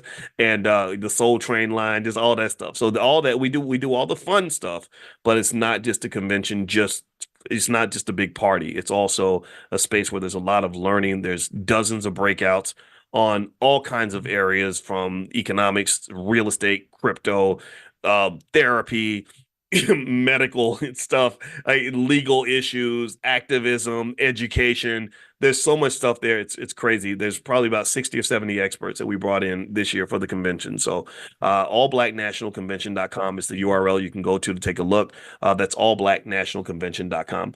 All right. So okay, if you didn't hear from Chanel, that's not because Chanel was ignoring you. So email support@theblackbusinessschool.com, and they'll take care of you. I know Chanel works very hard, and she's up every day, going 12 or 13 hours a day for the school. So she's around. Let's see. Last question. Is this addressed at the Westin? I don't know. I think that's the Westin, Zoe. I don't think there's a lot of Westins in Lombard, Illinois. So I believe that would be the address. Can you speak to Berkshire Hathaway? You know what, Christopher? Not today. That's a little bit off our topic for today, but what I can do is I'll do a Q&A, and we'll do that. We do Stock Market Tuesdays, by the way, where you come in and you ask me all the questions you have about stocks. And what I'll do is I'll send you also a link where you can join our stock market class if that's of interest to you. All right, so let me hop in and finish up on this point with Tyler Perry. There's a couple of other points I wanted to make on this. In case you want to know how Tyler Perry makes his money, let's break this down. So he's worth about $1 billion. So he's one of the wealthiest entertainers in the world. He owns and operates Tyler Perry Studios, which is an amazing, large, beautiful studio. Medea, just the Medea brand alone, I'm willing to bet you is worth at least several $100 million, if not over $1 billion. If somebody said, I want to buy the Medea brand from you, like it'd be like buying the black version of a Mickey Mouse kind of brand or something like that. It would cost a lot of money, because he knows this. He can plop a Medea into a movie, and that movie can go make 50 million or 100 million or whatever, right? So the Medea brand is worth a lot of money. It's a franchise. It's an entity. He owns a lot of content. Unlike a lot of Hollywood studios, he owns the rights to all of his content. So really, ownership is the key to wealth and the key to power. He has over 1,200 episodes of a lot of his TV shows, over 20 films. He has a lot of stage plays. And really, I can tell you, again, as much as I might critique the Medea side of the whole Tyler Perry brand and everything else, I can tell you this: the I did talk to my daughter. When my daughter, our youngest is an actress and singer and dancer and all this other stuff, and I said we should study Tyler Perry, because Tyler Perry is a guy who will never have to try hard to be a movie star, because he can make the movie and make himself the star. So I think that if you're looking to see what you can learn from Tyler, putting aside any differences you may have, he has a really strong model in terms of how he was able to leverage ownership and power into something that's pretty extraordinary. He has a lot of streaming deals. He has a lot of real estate. His studio, it's about 330 acres. It's in Atlanta. He has a lot of luxury homes, stuff like that. Merchandising and licensing. He makes money through merchandising a lot of his characters. Book sales. He's a best-selling author, and he also does various forms of philanthropy and stuff like that. And of course, that's not without controversy. You can go online and find people that have issues with him for various reasons. But again, I don't know. I can't speculate on stuff. If somebody says, "Oh, Tyler Perry stole my idea," or something like that, I don't know. I have no idea. I would just say for sure, though, that there are pathways to protecting your ideas, and if you do share them. And one thing I will say too is sometimes we get into, in the Black community, we have to be really careful about hero worship. There was a young lady that I know who's really talented, and she's actually worked at Tyler Perry Studios. She's worked with 50 Cent. She's worked with some other platforms. I forget which other ones. And one thing I remember talking to her about was I said, "You talk to me a lot about how amazing all these other people are." And I said, one thing that the problem with that is that you're so busy seeing how great they are that you don't see how great you are. And I said, honestly, I said, I know celebrities, I see them, right? And I can tell when someone has talent and when they don't. And I think you have as much talent as all of them. But I said, but you'll never see it if you don't see it. If you're so busy looking at everybody else got, you don't see what you got. So one of the biggest challenges, a big consciousness problem in our community, in my opinion, is that we spend a lot of time really worshiping celebrities and putting them on a pedestal. And I think that that's inappropriate, and it's just bad policy, because not only does it take away the amount of time and energy you can spend understanding what you have, but it's also sometimes it's BS. Sometimes a person is only famous because white people put them on TV. And one thing that I can tell you is from me knowing famous people and hearing the stories that the public does not hear, you will be absolutely amazed at what some of these Negroes did to get their little opportunity, if you know what I mean. You'd be amazed at how many of these famous celebrities that you love was bending over on everybody's casting couch to get that movie role. I'm talking about people that you look at, oh my God, yeah, I admire you so much. I get it, but I don't think you should spend more time celebrating what they did than really speculating and visualizing what you can do. I just don't think it should be overhyped, because remember, a lot of them are famous because white people selected them to put them on TV. So by virtue of you being an intelligent black person who's unapologetically black, there are opportunities by default that they're going to receive that you will never ever get. You will never get that. I'm sorry to tell you this, but hanging out with people like me is not going to make you popular in America. Listening to the philosophies that I share with you and applying them is not going to open doors to corporate America and really make you the most favored Negro. It's not. So if your goal is to climb the ladder in the Democratic Party, you better not tell your boss that you listen to people like me. If you're trying to climb, I talked to a sister the other day who worked with a major corporation that they had me come speaking, and she had me on her podcast, and I said, I was really afraid for you because you having me come speak at your job, you got to be careful. That might get you fired. This is just the reality of what it is. So I would say to you, the best thing you can learn how to do, the best thing you can learn is how to build your own, how to build things of your own, and to be proud of that. Be proud of that. Just know that great empires start off as raggedy little businesses 9 times out of 10. Apple computer started off in somebody's garage. Amazon started off with this raggedy little business where Jeff Bezos had a sign and he wrote Amazon on it, and that was his office. Right? Tyler Perry started off homeless, selling his little DVDs out of the trunk of his car, but he had a vision in terms of how to create something that an audience wanted and how to sell a damn ticket. He understood business models. I don't know if he learned it from the streets. I don't know if he learned it from a university. I don't know how he learned it, but he understood the pathway to revenue creation, and that's how he became who he is. And God bless him for that. I don't give a damn. Again, Tyler, if you hear this, man, don't even worry about what I said about you putting on that dress. You do you, man. I respect that 100%. So what I'm saying to you is do you do build yours. What is yours? Forget what they doing. Forget these stupid celebrities. What are you doing, and what are you pouring into on a regular basis that's going to give you whatever it is that you want in this world? Because the things that you invest in are the things that are going to have the greatest likelihood of succeeding. The things you don't invest in are going to have the greatest likelihood of failing. Many segments of the black community fail because we're so busy serving white folks that we don't pour time into ourselves. We don't. It's like having, if you have babies and you don't feed the babies are going to die. So what baby are you feeding? Your dream is that little ugly baby that nobody loves but you. And the question I ask you is, are you feeding the baby on a regular basis? Or are you waiting for someone else to tell you that the baby's pretty, or waiting for somebody else to feed the baby? Ain't nobody else gonna feed that baby. You're gonna have to feed it. And I hate to say it like that, but that's the honest to God truth. That I think independence and building and all that, it can be kind of a lonely endeavor because you have to be humble enough to spend a lot of time looking kind of raggedy for a while. Like I've looked raggedy for quite a while. I've struggled in areas where people would say, you know, it would be a lot easier if you just went over and signed up at JP Morgan Chase and went to Wall Street. It would be easier if you simply stopped doing the crazy stuff you're doing, Boyce, and just played the game a little bit better. I've heard this my whole life. I have. And fortunately, I've reached the point where I've made millions of dollars without playing the game. So now you can't tell me nothing. Now I ain't even worried about it. But it wasn't the same when you know I couldn't even pay my car note. You know, and I had a PhD. You know what I mean? I had skill sets. I had something to offer, but the world did not see me. The world did not see me. Y'all started to see me because I had to go find y'all. I had to go look for you. I was desperately looking for you. When you meet me and you hug me and I hug you and I hold and I squeeze you hard, it's because I love you and I appreciate you. Because I was all by myself. And every voice I heard was, you can't do this, stop this, you're too pro-black, you're too. And I remember just kind of saying, but this doesn't make sense. This ain't right. They're doing us dirty. They're mistreating us. These people are crapping on us, and we just sit here and we take it because we think that that's what we have to do.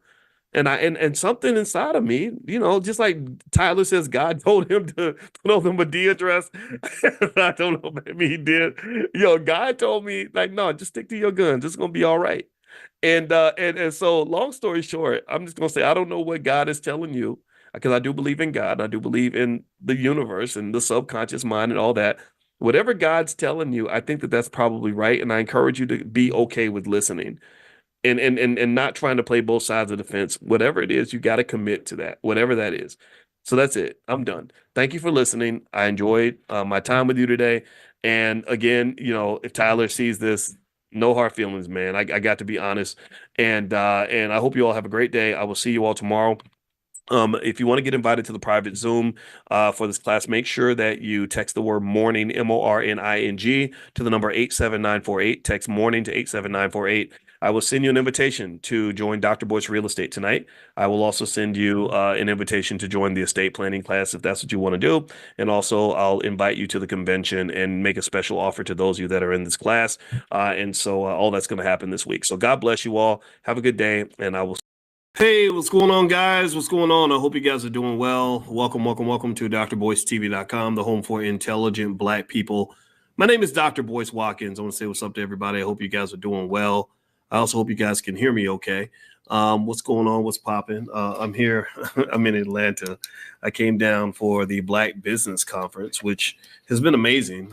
It is literally historic. They literally gathered hundreds and hundreds and hundreds of African or Black CEOs with dozens of leaders from African countries to do business between the U.S. and Africa, which is absolutely quite astonishing. So shout out to Dr. Ken Harris for the great leadership that he's showing. I'm super impressed with everything that I'm seeing, and I'm really having a great time.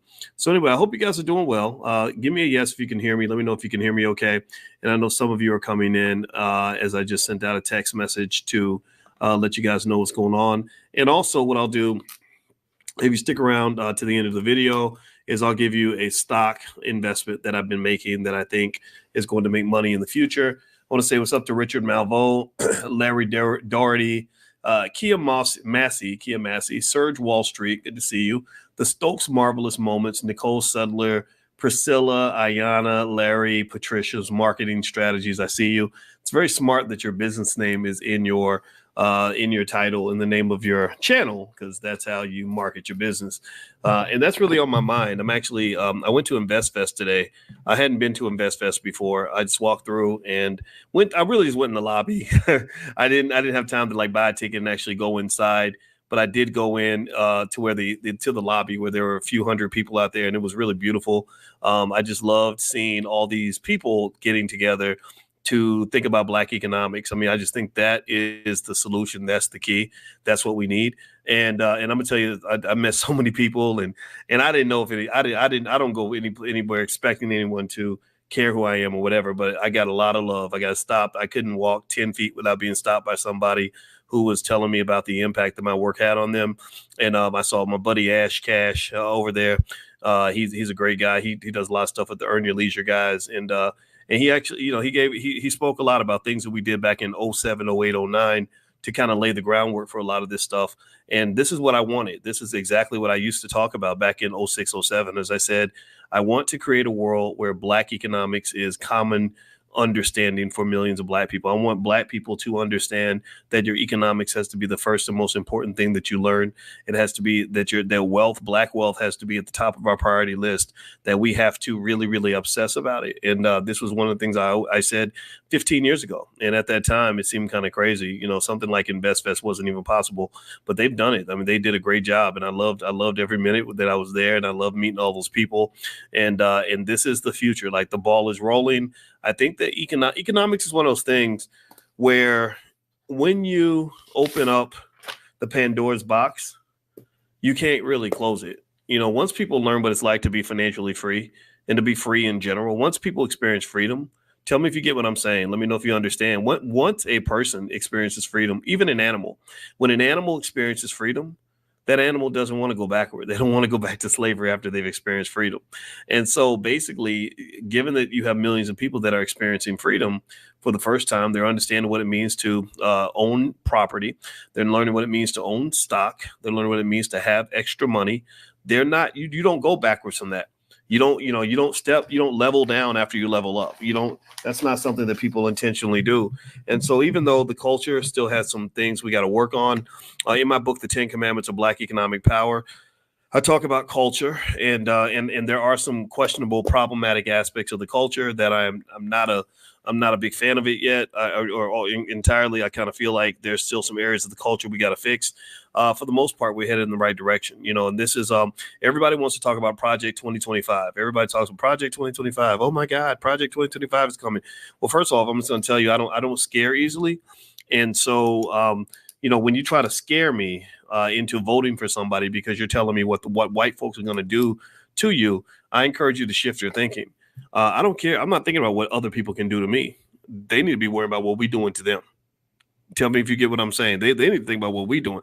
Before they had Project 2025, I had Project 2070. That is a real thing. In 2013, I was literally, I did a tour and I was promoting Project 2070. And Project 2070 was, I said, by the year 2070, B1 people, intelligent Black people who are forward thinking, are going to be the most financially intelligent, most financially literate, the most financially on fleek, the most financially capable people on the freaking planet. That's what we're going to be. And I'm going to push every single day. I've gotten over 1 billion views on different videos I've done. I've done probably 25, 30,000 videos training and talking about economics. We do Money in the Morning financial consciousness training every morning at 10 a.m., 7 days a week. And we've been doing this kind of thing for years. I said, if I have my way, we're going to be top of the line, and so when I go to InvestFest and I go to the National Black Business Conference and I just see everything just kind of manifesting, I say, okay, this is what I'm looking for. I could have died 2 years ago and the ball wouldn't have stopped rolling. Like I feel like it's okay. Like, I've done my part. I passed my baton and I'm still running. I ain't old. I ain't dead yet, but still, I don't care. I don't care who's carrying the damn thing, but we got to carry the thing. We got white folks been telling us what to do. The other people, racist people, been controlling us. They use economics to control you. They use your economics to harm you. They use economics to make you less than what you're supposed to be. They have us run around like monkeys and slaves and buffoons and idiots, when really we're supposed to be better than that. So ultimately, that's how I felt. If you want to know what was going through my mind as I was walking through InvestFest, that was it. As I was talking to every single person, I talked to probably about 40 people. Different people just came up. I didn't approach anybody. People just kind of would see me and say hi and to come talk to me. And I was honored by it all. That was cool. And I think I may head back tomorrow. My buddy D1 is speaking at the convention, which I think is great. They really need to have people like D1 on stage, because Black culture, unfortunately, hip hop culture is powerful and influential, but it needs kind of a disinfectant. Tell me if you know what I mean. Like your hip hop culture kind of needs a disinfectant, because you got some stinky ass cesspool like fucked up behavior going on that's been happening for a long time. If you remember, Diddy used to go to InvestFest, and for years, everybody knew for decades what Diddy was up to. Just nobody talked about it. You've got other people in there that are this close to federal charges and all kinds of accusations and stuff that could derail everything. And I'm not going to say any names because I don't want to jinx anybody, but y'all can probably guess what I'm thinking about. And it's because hip hop has been turned into a cesspool of very toxic, unhealthy culture. For many, many years, for the past 20, 25 years, we have been celebrating literally what has become basically the self-destruction of the black male in America. We have let people run these record labels and teach us how to disrespect the shit out of our women, to degrade ourselves, to be as ignorant as possible, to brag about getting high and getting drunk. Everything's got to be a nightclub. Everything's got to be a club scene, a party scene. Everything's got to be party, party, party. And if you're always partying, nobody respects you. If you always looking for the fun, then nobody's going to take you seriously. Nobody calls the black community when they want to solve a serious problem. They call you when they want to have a party or when they want to play a basketball game or when they need a rapper or they need a comedian. Because they see you as a joke. That's what they see. So really, this is one of the things that goes through my mind is that I get it. I think it's fine. You meet people where they are. Maybe you got to have a party to get them all together. Maybe you got to pretend like it's the club and bring, their favorite rappers and all that stuff. And that's fine. I'm totally fine with that. But at some point, you got to graduate. At some point, you got to elevate. At some point, you have to what's the word? Evolve. You must evolve. And in this space, unfortunately, you have just a lot of weird immaturity kind of happening.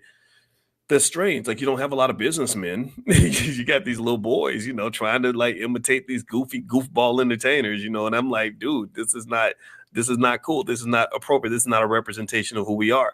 And then the women are starting to degrade themselves. The women, there was a young sister I met, her name was Catchy, and she was 30 years old. And she was just this super smart young lady who she's African-American, but she also has Nigerian background.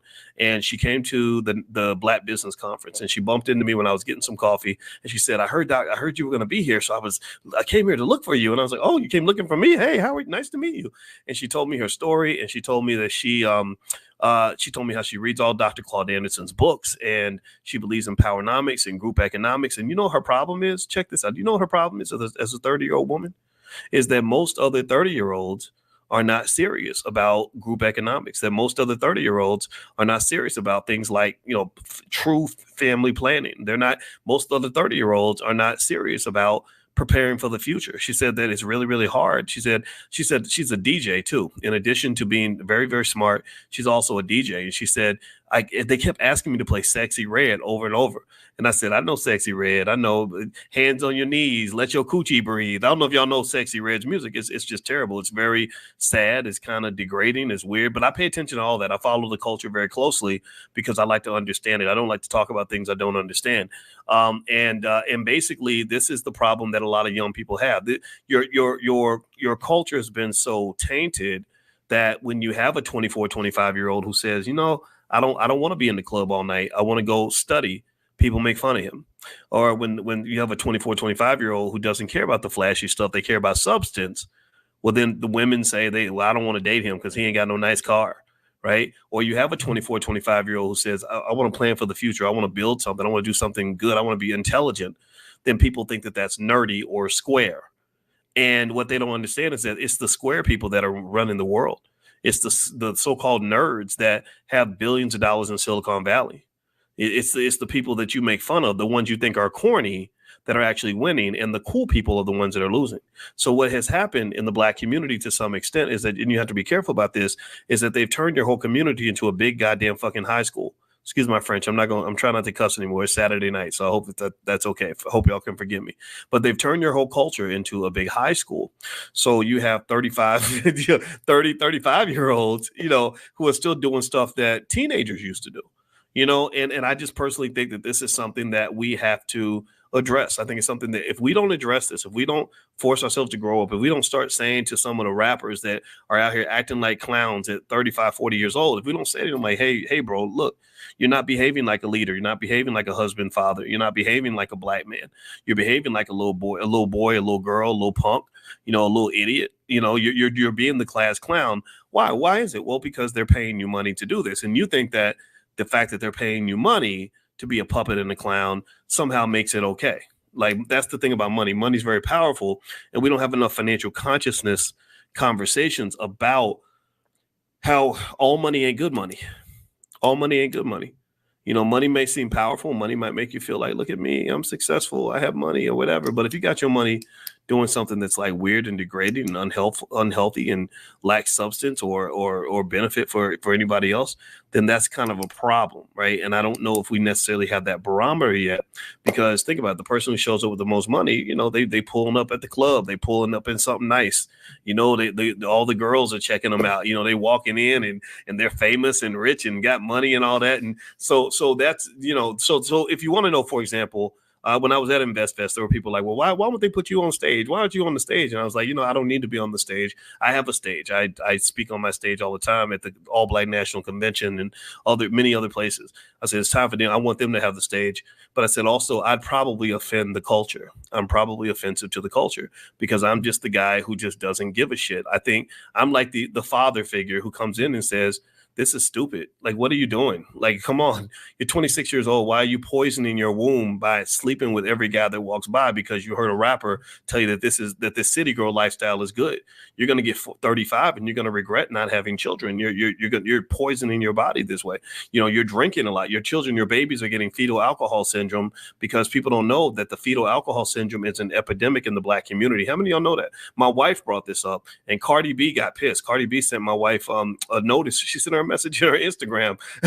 I think she was talking about threatening to sue her because my wife mentioned Cardi B's name because she strongly suspected that she might have fetal alcohol syndrome by the features on her face and her behavior patterns. Social workers can point these things out. And what most people don't realize, and nobody's talking about this, is that fetal alcohol syndrome is an epidemic in the Black community because you're promoting it just this incredible amount of alcoholism amongst young women, you know, and so you get pregnant. You don't know you're pregnant for 6 weeks. The whole time you're drinking. That means the baby's drinking. And next thing you know, your baby has cognitive delays, autism, or some other issue that directly comes from the fetal alcohol syndrome. I'm not making fun of anybody. I'm not judging anybody. I'm not telling anybody what to do. I'm just telling you that really one of the things you have to understand is that the way they poison us is so subtle that we miss it. We don't really see all the different ways that we are poisoned as a community. We don't see all the different ways all the insidious ways that they seek to kill off our potential, to stop us from being our absolute best. We don't understand that. You know, I talked to some young Black men, and one of the brothers, he was telling me about his business. He's 30 years old, 35, 32. And he was from Ohio. I don't remember his name, but I talked to him. I think it might have been Nate. And I talked to Nate for a while, and I said, and what you need to understand is that as a young Black man, he said he was in the Air Force. And I said, thank you for your service. And I said, I hope you understand that in what you're doing as a Black man, you are at war. You are at war. And also as the father, as the head of your household, you are basically a military commander. You're going to have to fight and defend the safety and security of your family. You're gonna have to fight a culture war with your children. There are people out there that want to poison your kids. There are people out there that want to destroy you. Make sure your son don't grow into nothing. They want to ruin your family. They want to break all that down. I said, so you have to get as many skills as you can get in addition to the ability to make money. Getting the money is the first part, right? Because the money is your financial independence. That's what keeps them from turning you into a slave. But then after that, you're going to have to fight some other battles that might involve some therapy and ability to supersede and intervene into a cultural space that tends to harm Black people in our thinking, that tends to stop us from being our absolute best, that keeps us from trying our best, that keeps us from really growing into what we're supposed to be. You know, we don't become Black men and Black women. We can become need to grows, right? And kind of get stuck at this teenager sort of lifestyle into our 20s and 30s and 40s. And then next thing you know, nothing gets accomplished. But anyway, as I move forward, do me a favor, please hit the thumbs up button. Thumbs up, share, subscribe. My name is Dr. Boyce Watkins. You're watching drboycetv.com, the home for intelligent Black people. If you want to see any special offers that we have in the Black Business School, we have 157,000 students around the world, and We teach economics every single day. Feel free to go to drboyceoffers.com. You can join my mastermind if you'd like. If you have to apply for that. But also I have something called Money in a Minute, where every single day you get a stock options lesson sent to you via text, so you can learn it slowly at your own pace. We also have things there involving life insurance, stuff like that at drboyceoffers.com. So feel free to go take a look. Second of all, just want to remind you guys, the All Black National Convention is going to be in Chicago, in Lombard, Illinois. And that's going to be October 25th through the 27th. It's a lot of fun, a lot of super smart people. We gather a ton of experts and intelligent people from around the globe, and we solve our own problems. So if you believe that we have problems to solve and you want to solve your own problems and you want to connect with other good people, feel free to go to allblacknationalconvention.com. That's allblacknationalconvention.com. And also this podcast is on Spotify. So if you look up my name on Spotify, you can find it there. Ayana says, I'm coming. I can't wait to see you, Ayana. Let's see here. Someone says, I'm trying to follow your lives because generational wealth is something that's in my mind heavy. I love your teaching. Well, I love you too. And thank you very much for saying that. Thank you so much. James says, if that offends the culture, laying off the brown juice really would get them mad. They think this is economic. Coach Carter. Oh, yeah. I think that how you deliver a message makes a difference. And one thing I told D1, I just love him so much. I have so much respect for him. As I said, you're a little bit better at being diplomatic than I am. If something's bullshit, I'm the guy that calls it bullshit. I can't sit here and pretend like dumb shit is real shit or dumb shit is good shit. I'm the guy who kind of says, like, what are you doing? Like, you're killing yourself. You're destroying your children. You're destroying your family. You're throwing your wealth out the window. We got to fix this, right? So maybe that's a little too much for people. Maybe that's a little too harsh. I grew up with a father who basically gave it to me straight. And for some people, that doesn't work. They don't like that, or they think that you're not cool. But I'm not here to be cool. That's not my job. My job is to hopefully be correct or to be beneficial on some level. So even if you hate me and you do it because you hate my guts, that's okay. I've achieved my goal. You with Neil deGrasse Tyson, Michael Eric Dyson, Dr. Claude Anderson will make a good group. Yeah, well, Michael Eric Dyson, I know him. I don't know Neil deGrasse Tyson, but I love him. I love Star Talk. He does a great show with a guy named Chuck. He has a black guy on his show. It's a great show. And Dr. Claude, that's my dad, basically. And Michael Eric Dyson and I haven't talked for years, though. So if you have a question, by the way, you can put your question in the chat. I want to share something while I look for your questions in the chat, and I'll answer as many questions as possible. And I'll also put this up here. If you want to join us for Money in the Morning, I am going to do a class tomorrow morning at 10 a.m. Eastern, like we always do. It's a free financial consciousness class. And it's 7 days a week. And if you'd like to join and be notified when we meet for class, just text the word morning to the number 87948. I'll also send you tips on stocks that I like and, investments to get you started. So, we have tons of resources in the Black Business School. So feel free to just text the word morning to the number 87948. All right. So one thing I was thinking about today as I was walking around InvestFest, I'm here at ATL at InvestFest. Would love to see you, Dr. Boyce. Travel from the Bay. Nice. Very nice, Andrina. I love the Bay Area. I had Dr. Melina Abdullah, who's Cornell West Vice President. She's from the Bay. I love the Bay. The people from the Bay are my favorite people. I love the Bay and Brooklyn and Houston, too. I love Houston.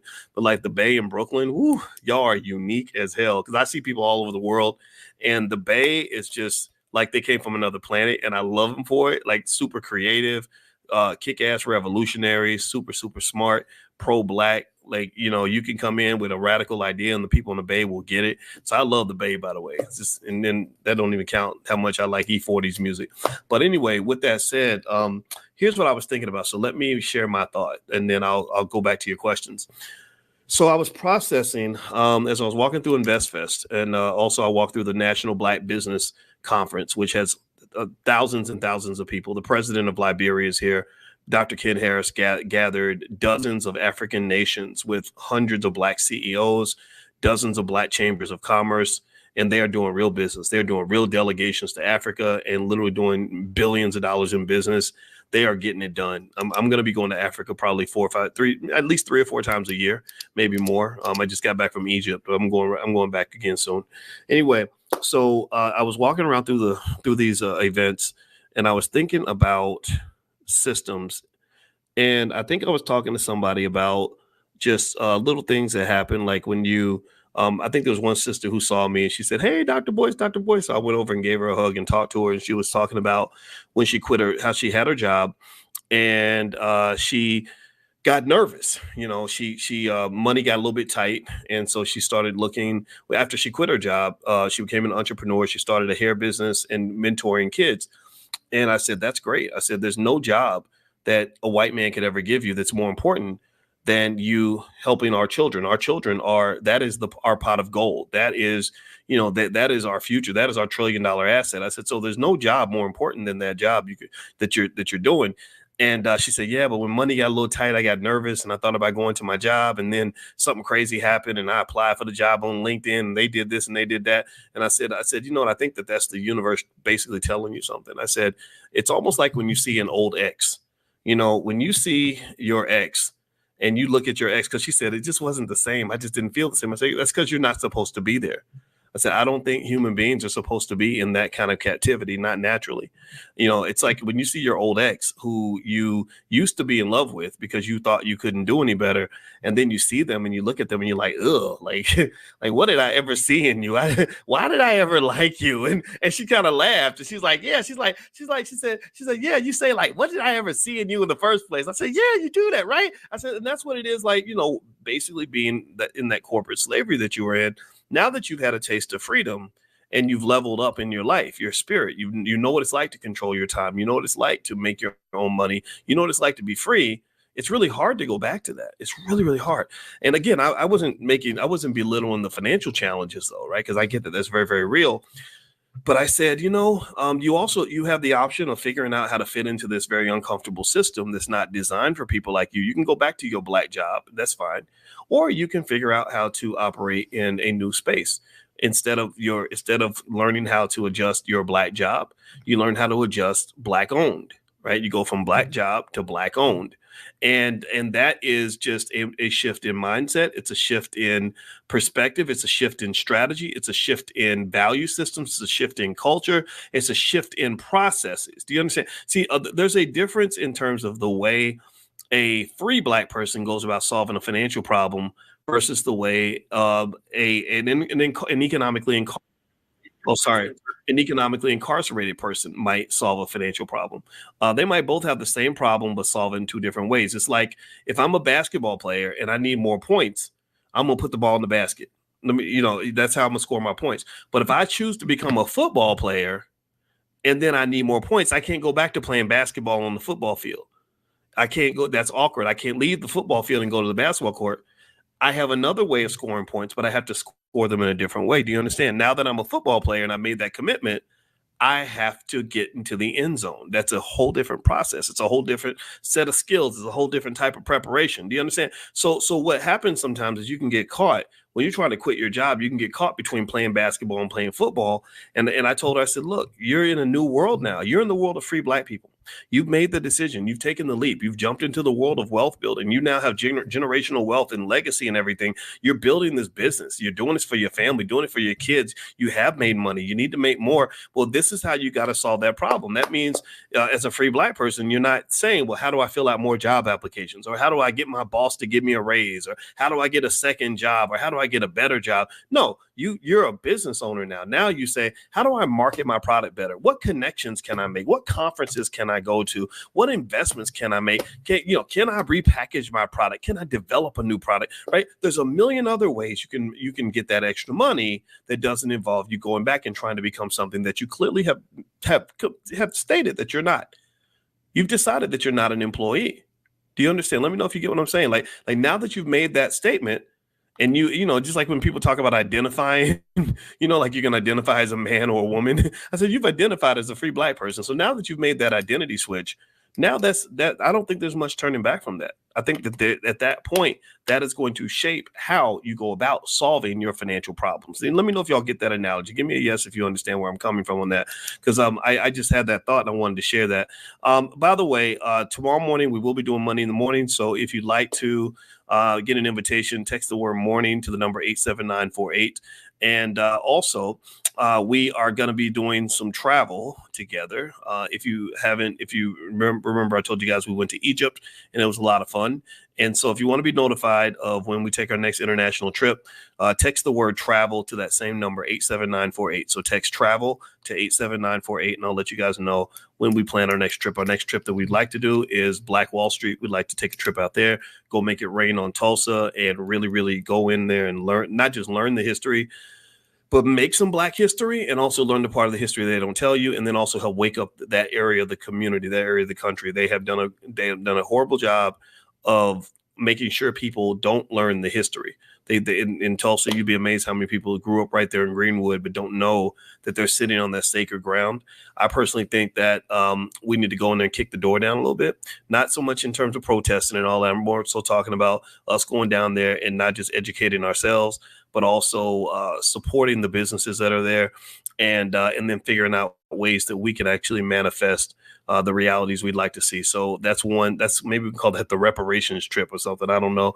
And then also we are going to go to Ghana, but we're going to go to a lot of African countries. So just text the word travel to the phone number 87948, and I'll let you guys know. All right. So let's see here. Dr. Boyce, do you understand me? Kind of. Sometimes, most times you talk in circles. Yeah, that's what I do, because I do stream of consciousness. Just chalk it up to the fact that I'm a weirdo. That's what I am. So yeah. So if I get a little bit too weird, it's okay. You can turn it off. I don't blame you at all. All right. So the other thing I was going to share, one other thought that I had too, that I wanted to mention. So I was walking through. I walked through the Black Business Conference, and then I walked over. We took a little Uber and went over to the InvestFest space, and we're there for a while. I'll probably go in there for a few more minutes with D1 too. Here's one thing I was thinking about after I finished talking to that woman about her job I was talking to her about systems, and I was explaining to a young Black man. I met a young brother who's 24 years old who does investing. He does something with stocks and investing, which I said, that's really great. That's amazing. You should be doing that. At 24, you should be doing it. At 14, kids should be doing it. At 8, kids should be doing it. Really, like, if you really want to be smart about it, get your kids investing when they're young. We got them playing basketball and football and twerking when they're young. So you at least have them do something that's going to make money. Anyway, so so we were talking about just systems, and I said, first off, every Black man on the planet needs to know how to start a business.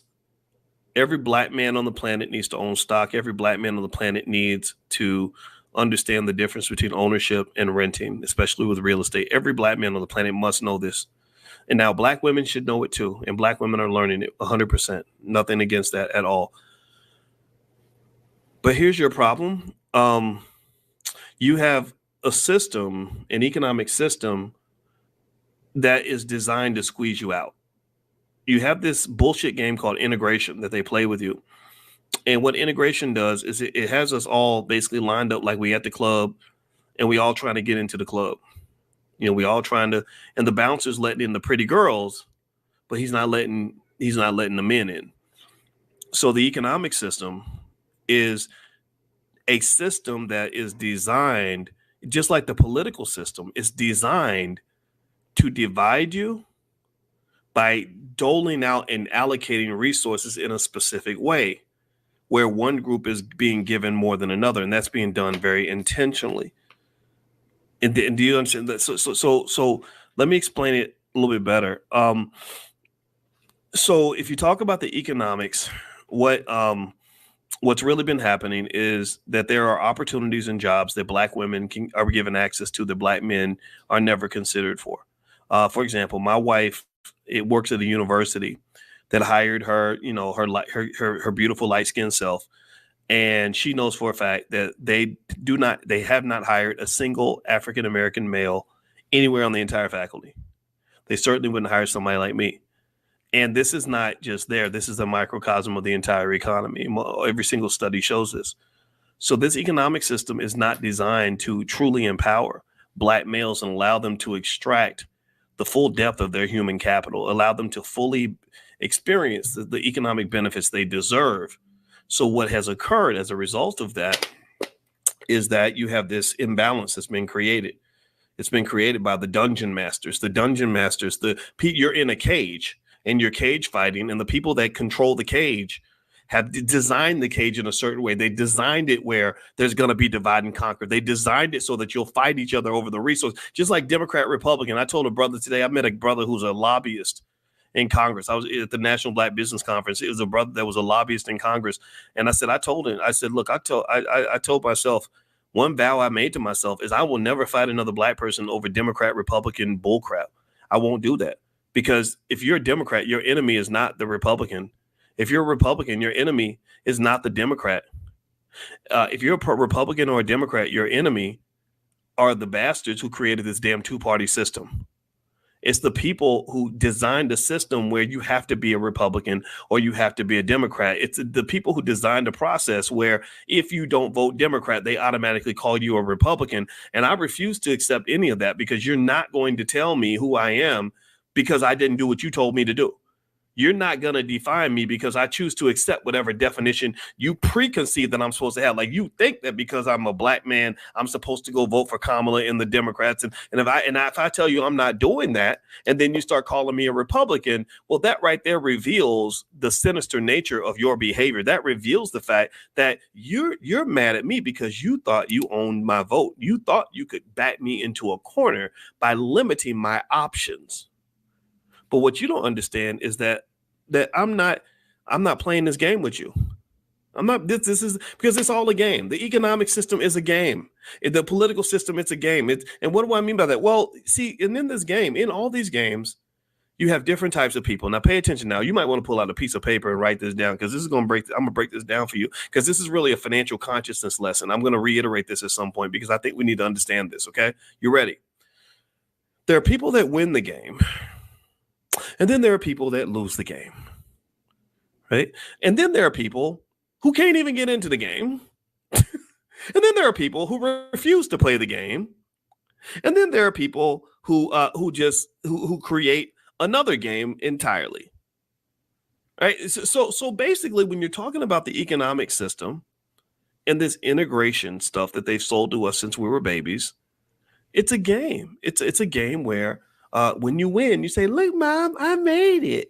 Well, why is that? Well, because some white guy gave you some fancy job in a company, and they gave you a bachelor's degree to go with it, and they gave you a little bit of money, so now you feel like you're doing better than other black people. Well, really, you just won the game inside a specific context.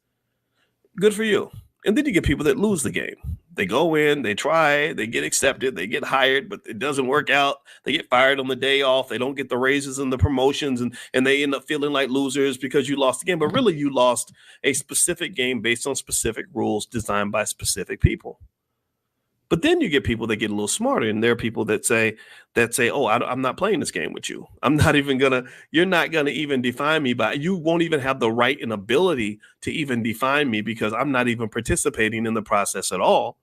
Right? You think about the economic system, there are people who choose to be non-participants.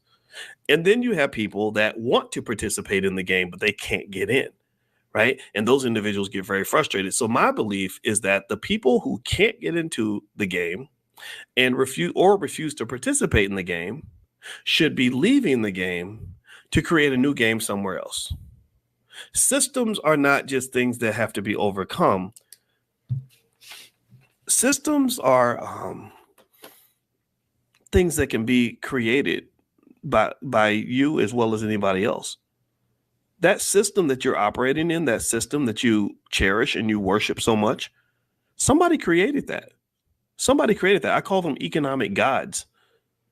Somebody created this whole whatever measuring stick you use to decide that you're doing well, financially. Maybe you got some Gucci on your ass. Maybe you have a bachelor's degree from Brown University. Maybe you finished your degree somewhere, or you got your medical degree. Maybe you became an attorney at a leading law firm. Like, whatever those measurements, and now you drive a Mercedes and make $300,000 a year. Like, all these measuring sticks basically come from a game.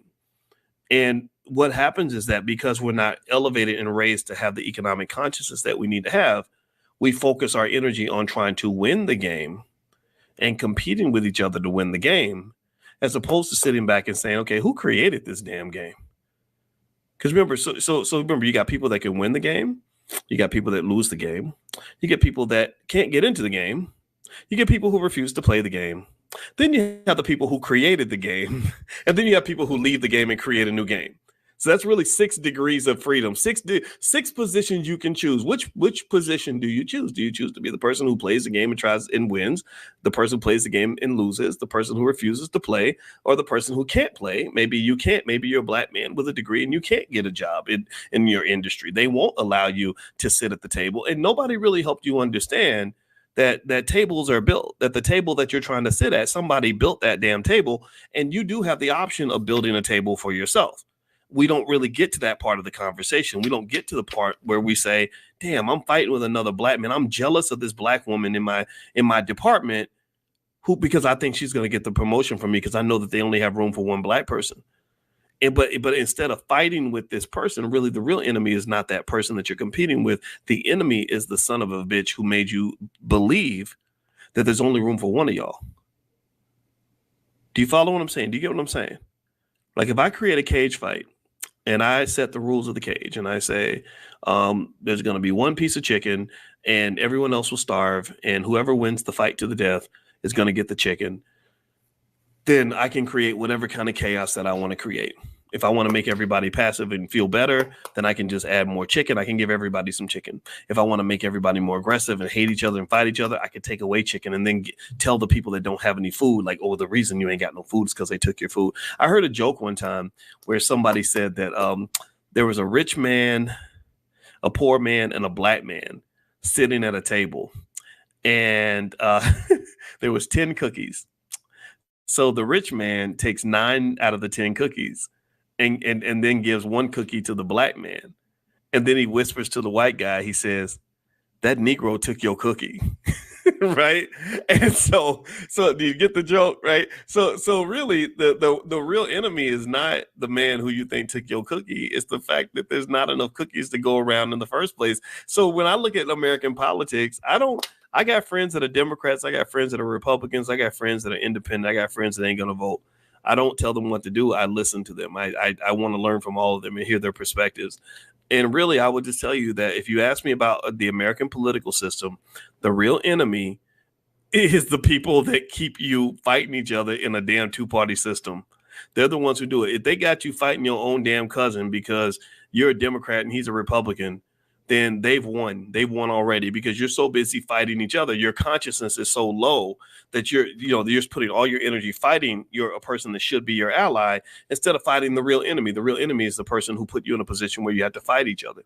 So I told the guy from DC, I said, I forgot his name already, but I liked him. He was a very nice guy. I think his name was Daniel. I said, man, I'm not gonna fight anybody over this Democratic Republican stuff.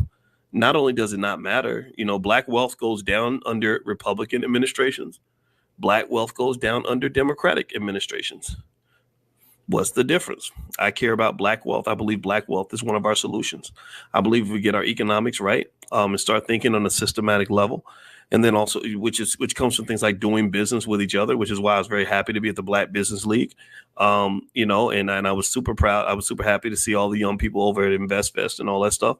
I believe that's the solution. I believe that if we really administer on a broad national scale an overall commitment to aggressively and consistently inject economic discussions into our culture, like literally make economics just one of the most important things that we have to learn, make it a rite of passage, then that will that's going to give us an amount of power that we'll never get from voting.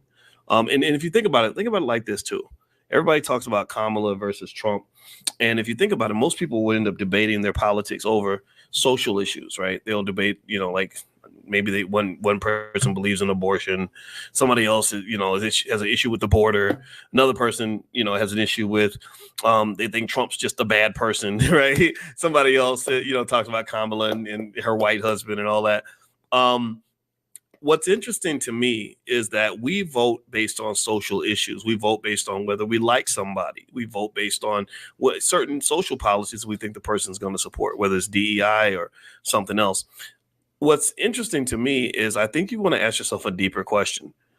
Politics is driven by money. Part of the reason that Kamala is doing such a great job running for president, and looks like right now like she's really, really on her way to being the next president. Part of the reason she's doing so well is because she's been raising so much money. Do you understand? Like she's been just raising money hand over fist. Pay attention. Now, follow me now. I want you to ask yourself a basic question. if you are a donor and you give $20 million to a super PAC, do you think that a donor giving $20 million to a super PAC would be doing it for the same reason that a voter would be voting for a certain candidate? Yes or no? Yes or no? Do you think that a $20 million donor to a super PAC, Elon Musk said he was going to give $45 million a month to the Trump campaign? Yes or no? Do you think that he's giving that money for the same reasons that Republican voters are voting for Trump? Like, the voters that are voting for Trump, let's say that they're against Roe versus Wade, or maybe, I don't know what the other stuff is, I guess, or they don't like the LGBT stuff, let's say, for example. Republicans don't tend to like that. Do you think that that's why Elon Musk is giving him all that money? You think Elon Musk became a multi-billionaire by investing hundreds of millions of dollars to stop trans people from using the girls' bathroom? Like, do you really think that? Are you that naive? Or do you think that he's making an investment? Do you think it's a business investment? See, what you got to understand is that one thing about politics, and this is where I'm a little bit concerned. Dr. Claude Anderson talks about this a lot in his book, Powernomics. The thing about politics is that the number one reason politics matters is because there's this big pool of money. I'm going to keep saying money, because that's what we talk about, money.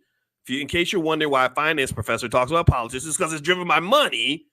So you have a big pile of money, and that money gets doled out. It gets doled out.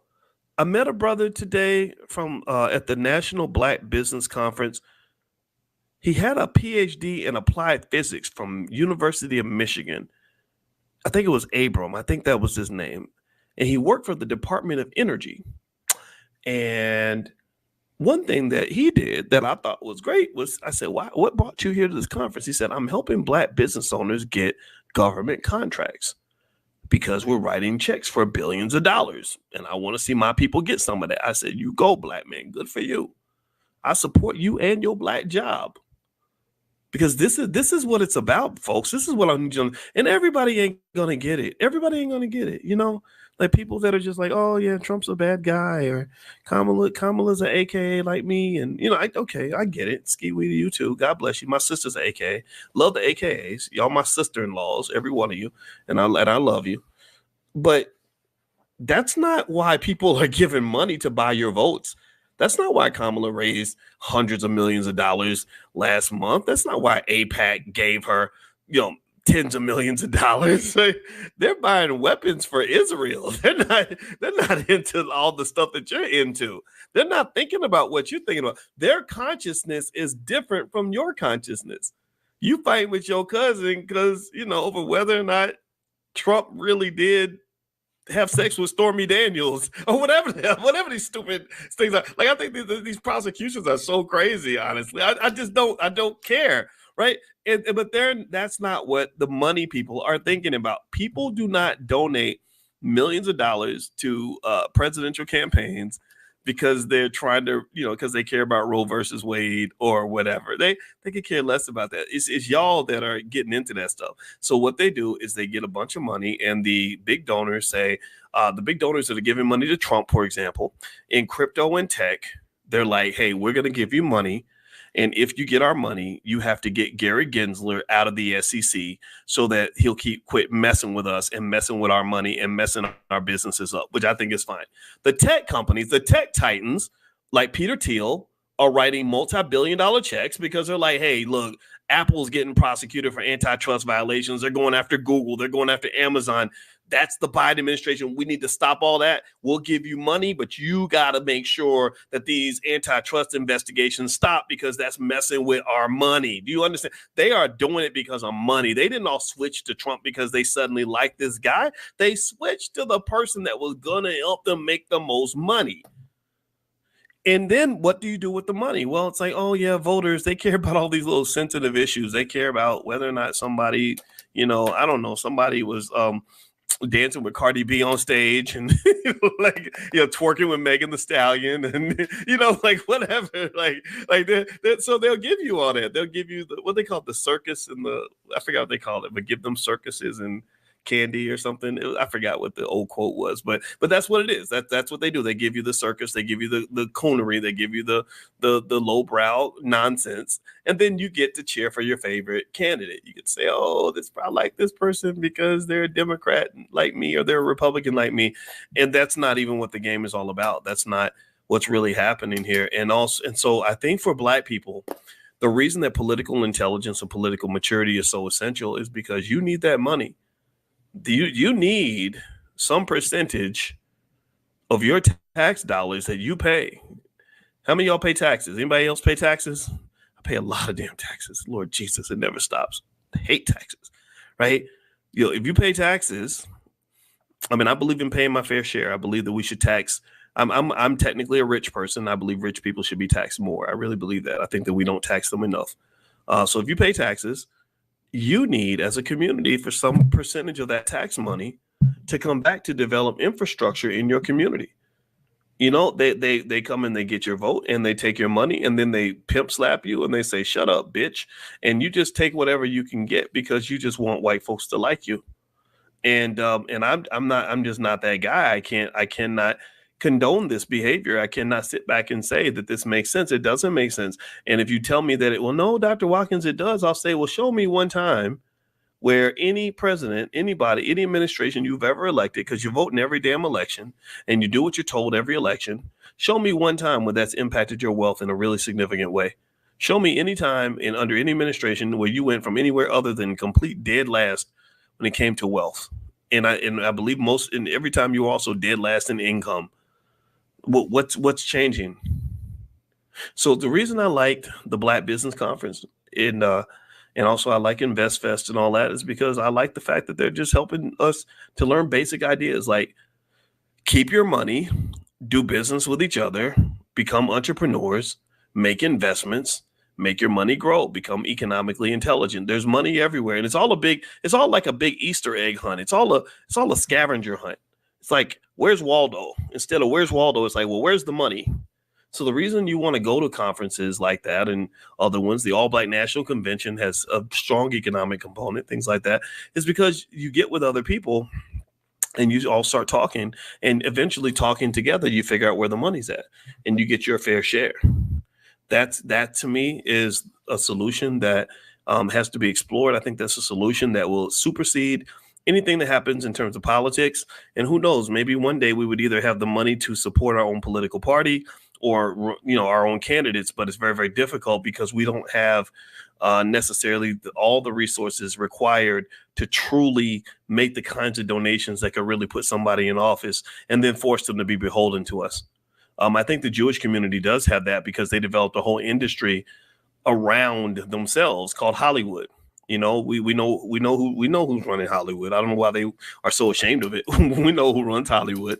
We know who runs the banks, a lot of them.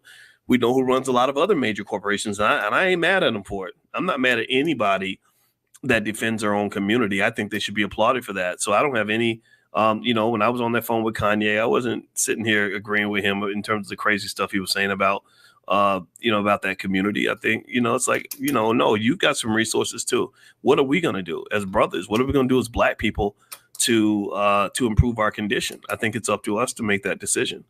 So anyway, I don't have much else to say. I'm pretty much done. I decided to step away. I'm going to go to sleep. I'm so tired. If you ever meet me in public, the thing I have to confess to is that I'm an introvert at heart. So I do extrovert stuff, but then my social battery just drains and drains. So then I have to go to sleep. But I'm going to be up tomorrow morning. Join us tomorrow morning for Money in the Morning. If you're not getting a text message yet to get invited to our morning financial class, it's 100% free. It's where we just basically talk about the art of economic elevation and bring your children, bring your family. Text the word morning to the number 87948. Just text morning to 87948. It's right there on the screen. Also, you can follow me on Instagram, actually, at Dr. Boyce Money or Dr. Boyce Finance. So feel free to follow me on Instagram at either one of those spots. And and you can see some of the content I put up there as well. So anyway, guys, I'm out of here. God bless you. Thank you so much for hanging out, and I'll see you guys in the morning. Talk to you later. Bye-bye. It's about in his book, which is Black Exceptionalism, which is something that I hope we all agree on. I hope we have some sort of concept of what that might mean or some appreciation for this idea. And he literally gave a whole blueprint about Black exceptionalism and what makes us exceptional, why we are not to be messed with, why we are unique, why there's nobody else on earth like us. And I'm here for it. I'm ready for it. I think this is I was reading through it today, and I said, man, everybody's gonna love this. They're gonna be so excited about this. And couple quick housekeeping notes. Don't forget the All Black National Convention. Speaking of Black excellence, that's going to be October 25th to the 27th in Lombard, Illinois, right outside of Chicago. And we're almost out of tickets, just so you know. We usually sell out every year. That's because we're not trying to have 50,000 people there. We actually like a good 600-700. That's the most we can really be comfortable with. And so if you want to get a pass, you may want to get it in advance. There won't be anything at the door, so it's not like you'll be able to walk up and buy a pass at the door. And so for those of you that do money in the morning, when we do our financial consciousness training, which is our free class we do every single day, you can actually get your pass at a discount this week. I think Thursday or Friday and Saturday, the team is going to send out links to discount passes. They only have 50 that they can sell for general admission, 50 for VIP, and I think 10 for President Circle. And the President Circle is a little more intimate. That's where you get a chance to sit and talk with me and stuff like that in a smaller group setting. So it's up to you to decide if you'd like to participate in that. So anyway, all right. So I hope we're all doing well, and I'm going to say hi to you. I'm in the chat in a minute. I'm just trying to get everything together, and I want to see who is here. Let me see who's here today. I see Royal Calhoun and James Keller. Calvin McWilliams says they not like us. They sure not. Justin Pender, good to see you, my friend. Fannie Wilson from Columbia, South Carolina. Cassandra Winborn. Hello, hello, hello. Also, Amani's in the chat. Amani is on our team. And so if you have any questions about anything going on in the Black Business School, you want to talk about the Black Investors Championship, as you guys know, that's happening right now, the Black Investors Cup. And I'm going to announce the leaderboard at the end of the week.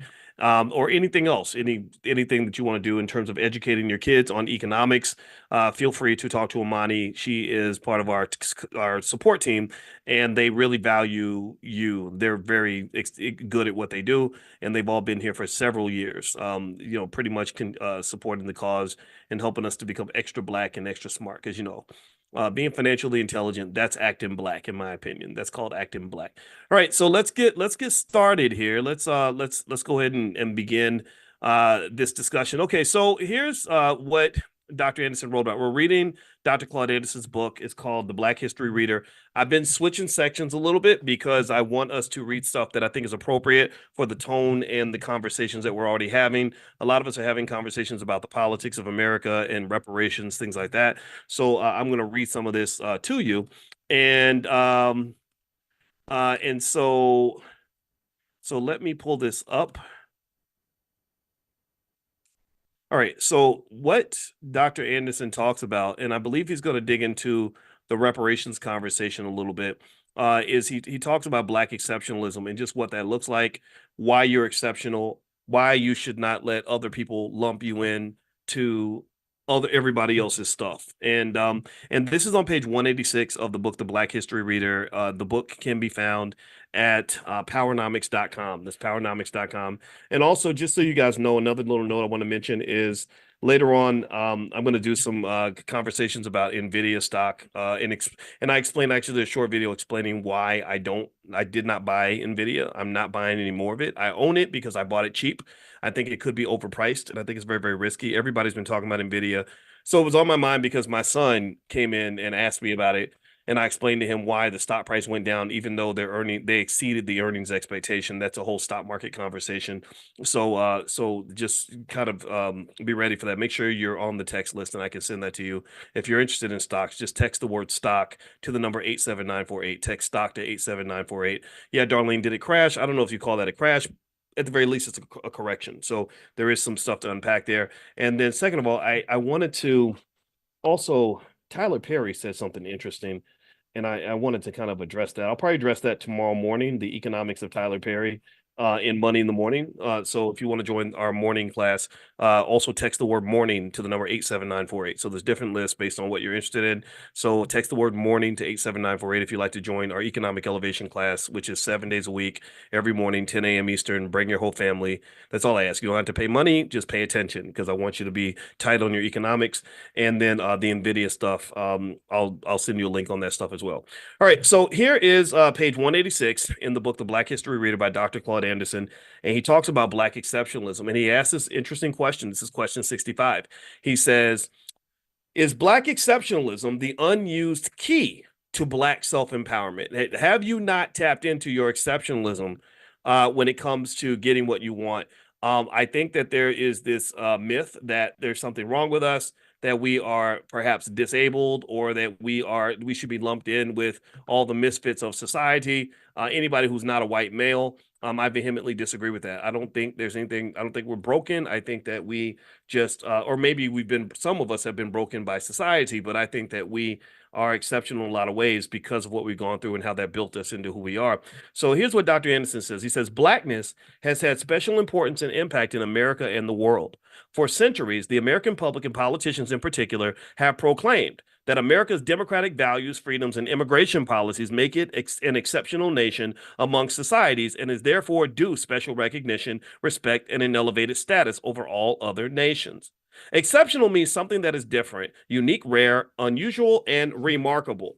In the case of a group, it means that the members have been treated in an uncommon manner from all others. So he's saying that you are, pay attention now, he said unique, rare, unusual, and remarkable, and that you've been treated differently from everyone else. So give me a yes or no if you agree that no one else in this country has been treated the way Black people have. Give me a yes if you agree with me that we have had a unique experience in America, that we've been sort of dealt with in a way that no one else has been dealt with, that Black Americans are being treated differently from immigrants or LGBT people or anyone else. Give me a yes if you agree with that basic idea that we are treated differently from everyone else. Let's start there. Okay, so this is what his Black exceptionalism concept is built upon. So here's what else Dr. Anderson says. He says, what group of people in America, in nearly every respect, have been viewed and treated in a more egregious manner than Black Americans? Black Americans are an exceptional people in this nation in many ways. It is time for Black Americans to demand compensation, recognition, appreciation, and respect for what their exceptionality created in America. Because of Black exceptionality, it is an affront and disrespectful for this nation and the Black overclass, the Black overclass, the Black overclass. Those are all those people that are telling you who to vote for and what to do with your money and what to do with your life. The Black overclass, y'all know who they are. You can pick whoever you want.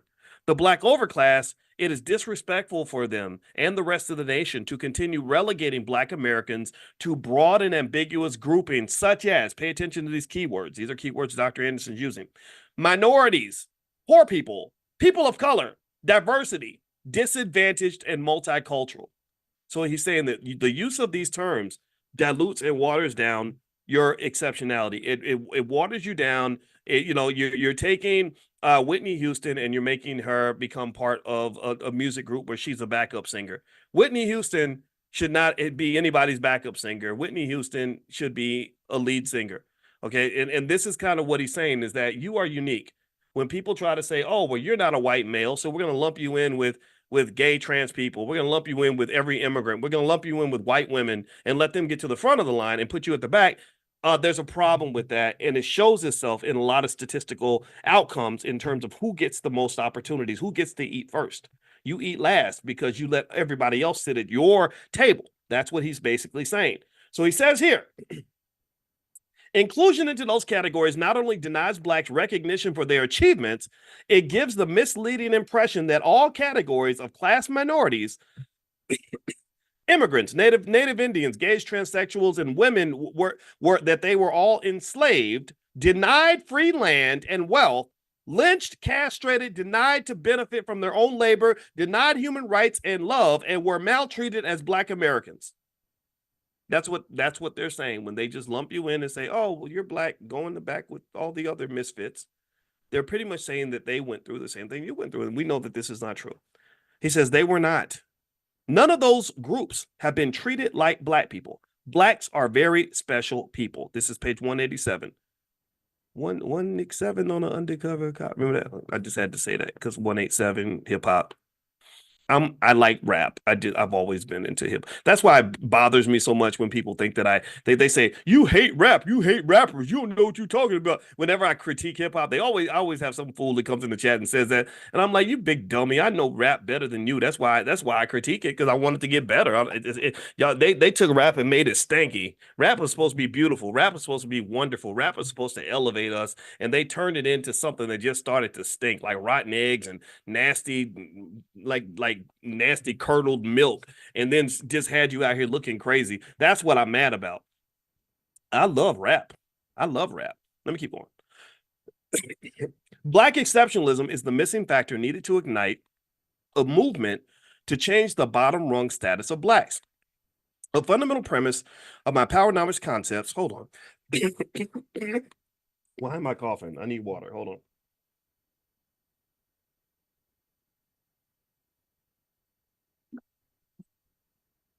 Whenever I start coughing, somebody in the chat says, okay, doc, just take your time. Get some water, doc. So I'm going to take my time. All right.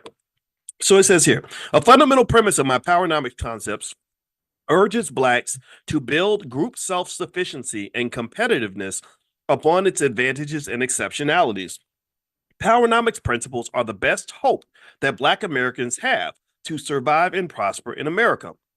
However, the window of opportunity is very small and closing quickly.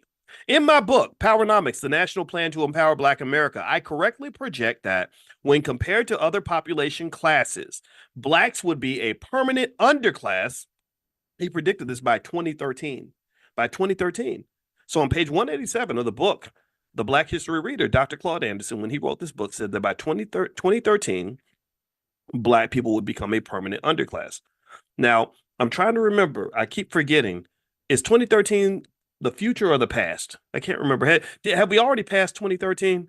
Because you know when you get older, you like remember when the year 2000 was way off in the future because Prince would sing about it like we're gonna party like it's 1999, and you couldn't even imagine it. I can't remember 20. It was 11 years. Thank you, Kendall. I thank you. I forgot. Sometimes I forget. So 2013 is a long time ago. So according to what Dr. Anderson says, there is a segment of the black community, not all black people, because I know Kendall Green, I know his wife, and they're not an underclass. They've been investing. Their children are not part of an underclass because they did a good job. They raised their kids and they raised them well. But the majority of our people, according to Dr. Anderson, might be stuck. I don't know. I all I do know is that the labor market has changed. AI is here. A lot of people don't even know about AI. And so this is going to be interesting.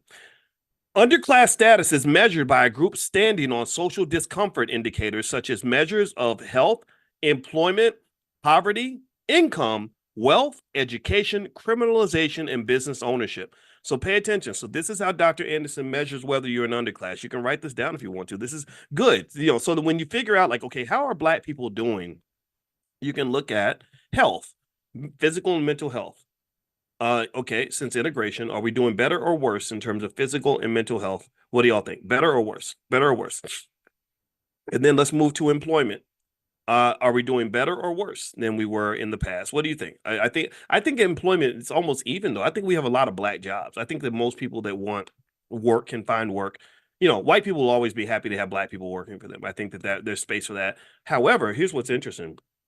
I was listening to an economist speak today on a financial show, and he said something very interesting. He said that for the first time, he said for the longest time, politicians would never admit something that most economists know, that excessive amounts of immigration, and Dr. Anderson's talked about this, that excessive amounts of immigration undermines wage growth, that your wages, part of the reason that American wages have not gone up. And what they'll do is they'll tell you inflation's getting better. Well, part of the reason it's getting better is because wages aren't going up. Well, why aren't they going up? Well, because you're adding 10, 20, 30 million people to the workforce.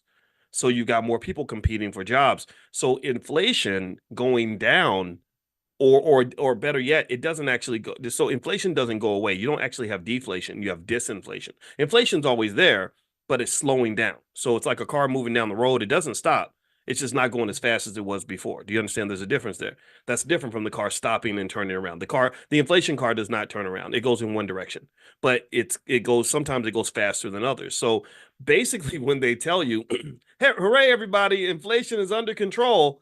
Well, a big indicator of that is how much employers are having to pay you to do your black job. So what they're partly saying is, yeah, your wages aren't going up because we don't have to pay you as much because now we've got a bunch of new people in the workforce that are going to compete for your job. Now you can do with that as you want. There's different arguments, right? It does help national productivity. It does help GDP. But just because GDP goes up, that doesn't mean that wealth is going up for everybody. So if you are in that working class, which a lot of us are, I don't think that this economy works in your favor. This is not a poor man's economy. This is not a working man or working woman's economy. This is a rich person's economy. And that's why I want you to invest, because I need you to do what rich people do. If you're a stockholder, yes, you're gonna do very well. You're gonna keep making money. They're never gonna stop helping rich people make money. But if you are, say, somebody who doesn't invest and you get up and you work hard and you go to work every day so you can pay off that 100,000 in student loans, you'll be stuck on that hamster wheel. And it's the running on the hamster wheel that generates the electricity that builds the wealth of rich people. That's capitalism, folks. So I hope that you will understand that, because if you don't, it can be very costly. So let me keep going here. Let's see, poverty. Okay, so he mentions poverty. I think in terms of poverty, maybe we're doing better. Okay, income. Are we doing better or worse? Like we were ranked dead last in income after integration. I think we're still dead last now. So income, we're worse or the same, right? We're not doing better. Okay. Wealth. How about wealth? Are we just, is our wealth just skyrocketing and shooting through the roof, or is it going down? Education. How do you feel about education? Do you feel like our kids are just getting a pristine education in all these nice public schools in all these big cities, or do you feel like that's kind of an issue? I'd say it's an issue, and it's connected to culture, right? I think that when you're talking about broken families and then musical culture that celebrates criminality and broken families, you get a big problem. I think I read Poor LeBron. He started that school, and they said not one of the children was able to pass the state math exam in that school. And I don't think that's all LeBron's fault, though. I think he was probably doing his best, and he did actually get the school built, which we know that sometimes can take a while for some of us. But anyway, he built this school, and I think I'm sure it's a great school, but none of the kids could pass the state math exam, which you can't just put all that on the teachers. You can't put all that on the school. You also have to look at what's happening in our homes. And I think that what happens in our homes that's what we can control, and that should be a paramount concern for all of us. What else? Criminalization. Incarceration, things like that. That's another factor, and business ownership. So these are the things that Dr. Anderson says we can look at to determine our quality of life. So maybe as you go vote, whoever you vote for, you can make this list: health, employment, poverty, income, wealth, education, criminalization, and business ownership, and sort of look at these as indicators of which candidate you feel is going to benefit you the most. Personally, I don't think either one of the major candidates will do it, but it's up to you to make that decision. These data show that blacks are fixed at the bottom of every negative indicator and bear a disproportionate share of social pathologies. Underclass status is evident when, in public discourse or policy, blacks are ignored, no longer mentioned or acknowledged by name as a group. Black Americans must use their exceptionalism to change direction. They have devoted nearly 500 years to running away from blackness as a negative, but they must now turn to their exceptionality, view it as a positive, and proclaim it based upon the exceptional treatment and history they've experienced in American society. To use group exceptionalism as a positive force, it is necessary to know what makes them exceptional and distinguished from other groups in society. The following is a partial list of the ways blacks are exceptional in the U.S. You ready? This is a list. Dr. Anderson has a list. There's a lot of stuff on this list. Black people Black people in the U.S. were the first people on earth and ancestors of all mankind. 2, the first people in North America, the Folsom people and the Moors. 3, the only people enslaved by the U.S. Constitution, the U.S. Supreme Court, and state Jim Crow laws.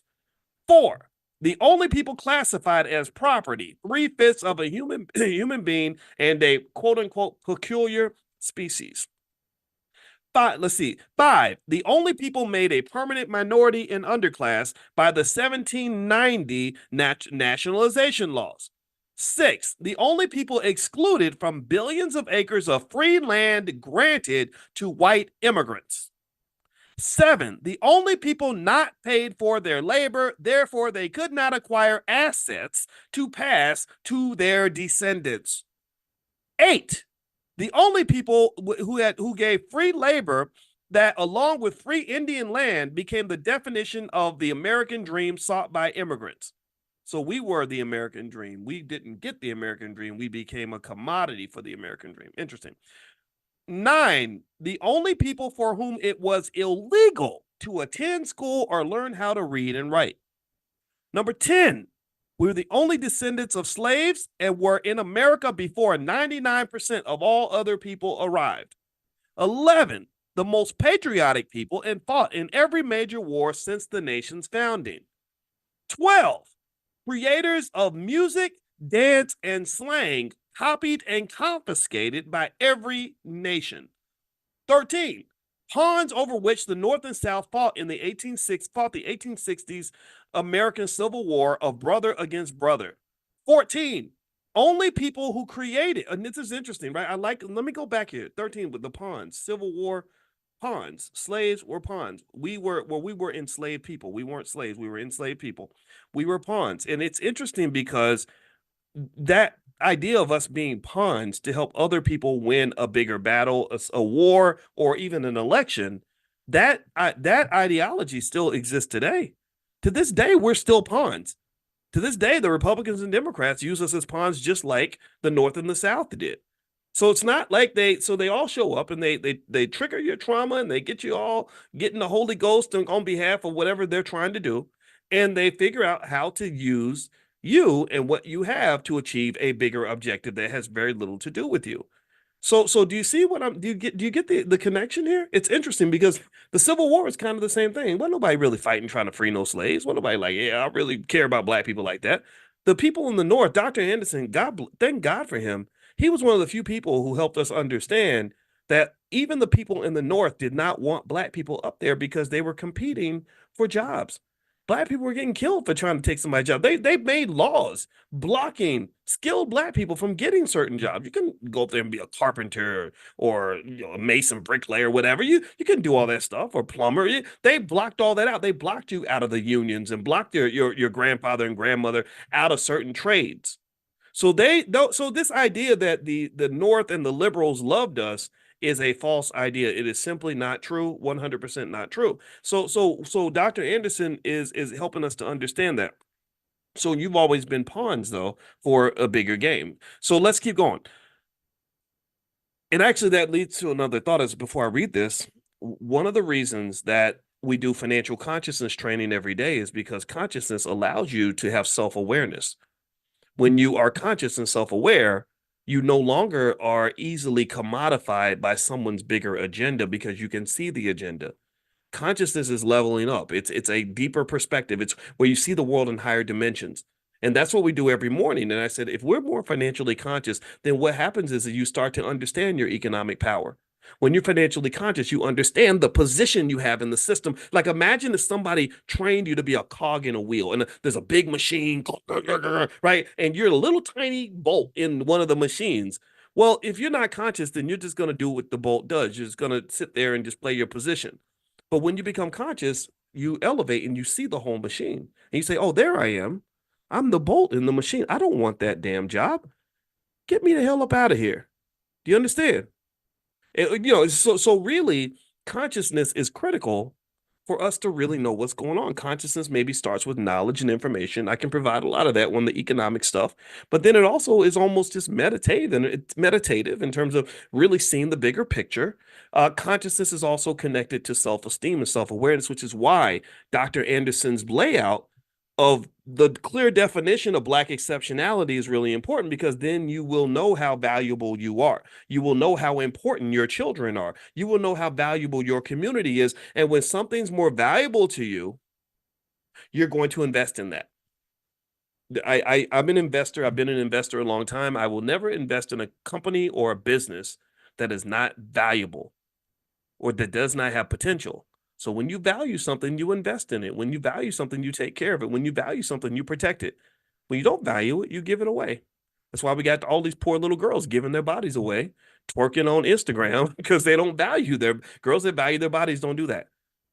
Or men run around planting seeds in every girl that that looks good that walks by. Nick Cannon and Cam Newton, that whole conversation. Like, I'm gonna just go sleep for her and her and her and her. I think a man that values himself and values his seed doesn't really think that way. He says, "No, I'm the king, and as the king, I'm only going to choose the proper queen that will carry my seed. I'm not having some stripper having my baby just because she's cute. I need to make sure I vet the people that are allowed to even be part of this very important, very significant, very royal bloodline. Do you understand? So really, that self-awareness, that knowledge, that ability to see the big picture, all these things relate to consciousness, and this is why we must be conscious. So when I say woke, like when I had that, y'all saw me at InvestFest, I had the shirt on that said financially woke. For me, woke is like wide awake, like you're seeing it all. And when you're really woke about the world and you really are committed to that, you start to just see things. And unfortunately, what happens sometimes is because I try to stay as woke as I can, and I see stuff and I say, I see that and I see that and I see that. Sometimes people don't understand it. And I get it. I understand that. So let's all wake up. Let's pay attention. We are exceptional, and we should demand that. You got to stand on that. You can't be letting people knock you off your perch. You got to stand on your exceptionality. So let me keep going. So he says also, we were the only people that were pawns in the Civil War. I mentioned that. Number 14, we were the only people who the only people who created the need for a second U.S. Constitution, the 13th, 14th, and 15th Amendments and civil rights laws. 15, we were the only people we were only Southern labor class whose images were displayed on Confederate currency. Didn't know that. 16, only people in America who were denied the humanity of loving, nurturing, building, and protecting their own families. You weren't even allowed to nurture and love your children. And so when you see it that way, it helps us understand why we're not nurturing our children the way we should right now. For hundreds of years, we weren't allowed to do that. So it says here, reflection upon the exceptionalities listed above should lead readers to question how different the U.S. would look today if, one, blacks had been a paid labor force that cleared the land, built the roads, bridges, canals, government offices, and universities. What would have happened if you had got paid? Number two, if blacks had been members of the founding fathers, what would the nation look like if that had happened? Participating in the writing of the nation's constitution, allowed to vote, hold public office, and express a group self-interest. What would the country look like if we had done that? What would America look like today if blacks had ownership of some of the thousands of acres of free land upon which to build mega farms and ranches and extract the minerals, oil, gas, lumber, and other resources, and the opportunity to accumulate wealth from the generous land giveaways? I want you to think about whatever city you're from. Put the city that you're from in the chat. Everybody tell me what city you're from. I'm gonna read literally from the chat. Tell me, what city do y'all live in? Type the name of your city. Rep your city right quick, because I'm gonna use this as an example. Let's see here. What we got? Let me hold on. I'm opening up the chat. It's taking a minute. Sorry. Okay, I see Chi-Town. I see Dr. Vibe. It looked like I saw Toronto for you. Was that right? Kansas City, Tulsa, Oklahoma, Brooklyn for Douglas. Okay, so Douglas. Let's start with Douglas and Brooklyn. Douglas, I love Brooklyn. The black people in Brooklyn are amazing. I got to do another event there because when I went there, you guys really came out in droves, and I appreciate that so much.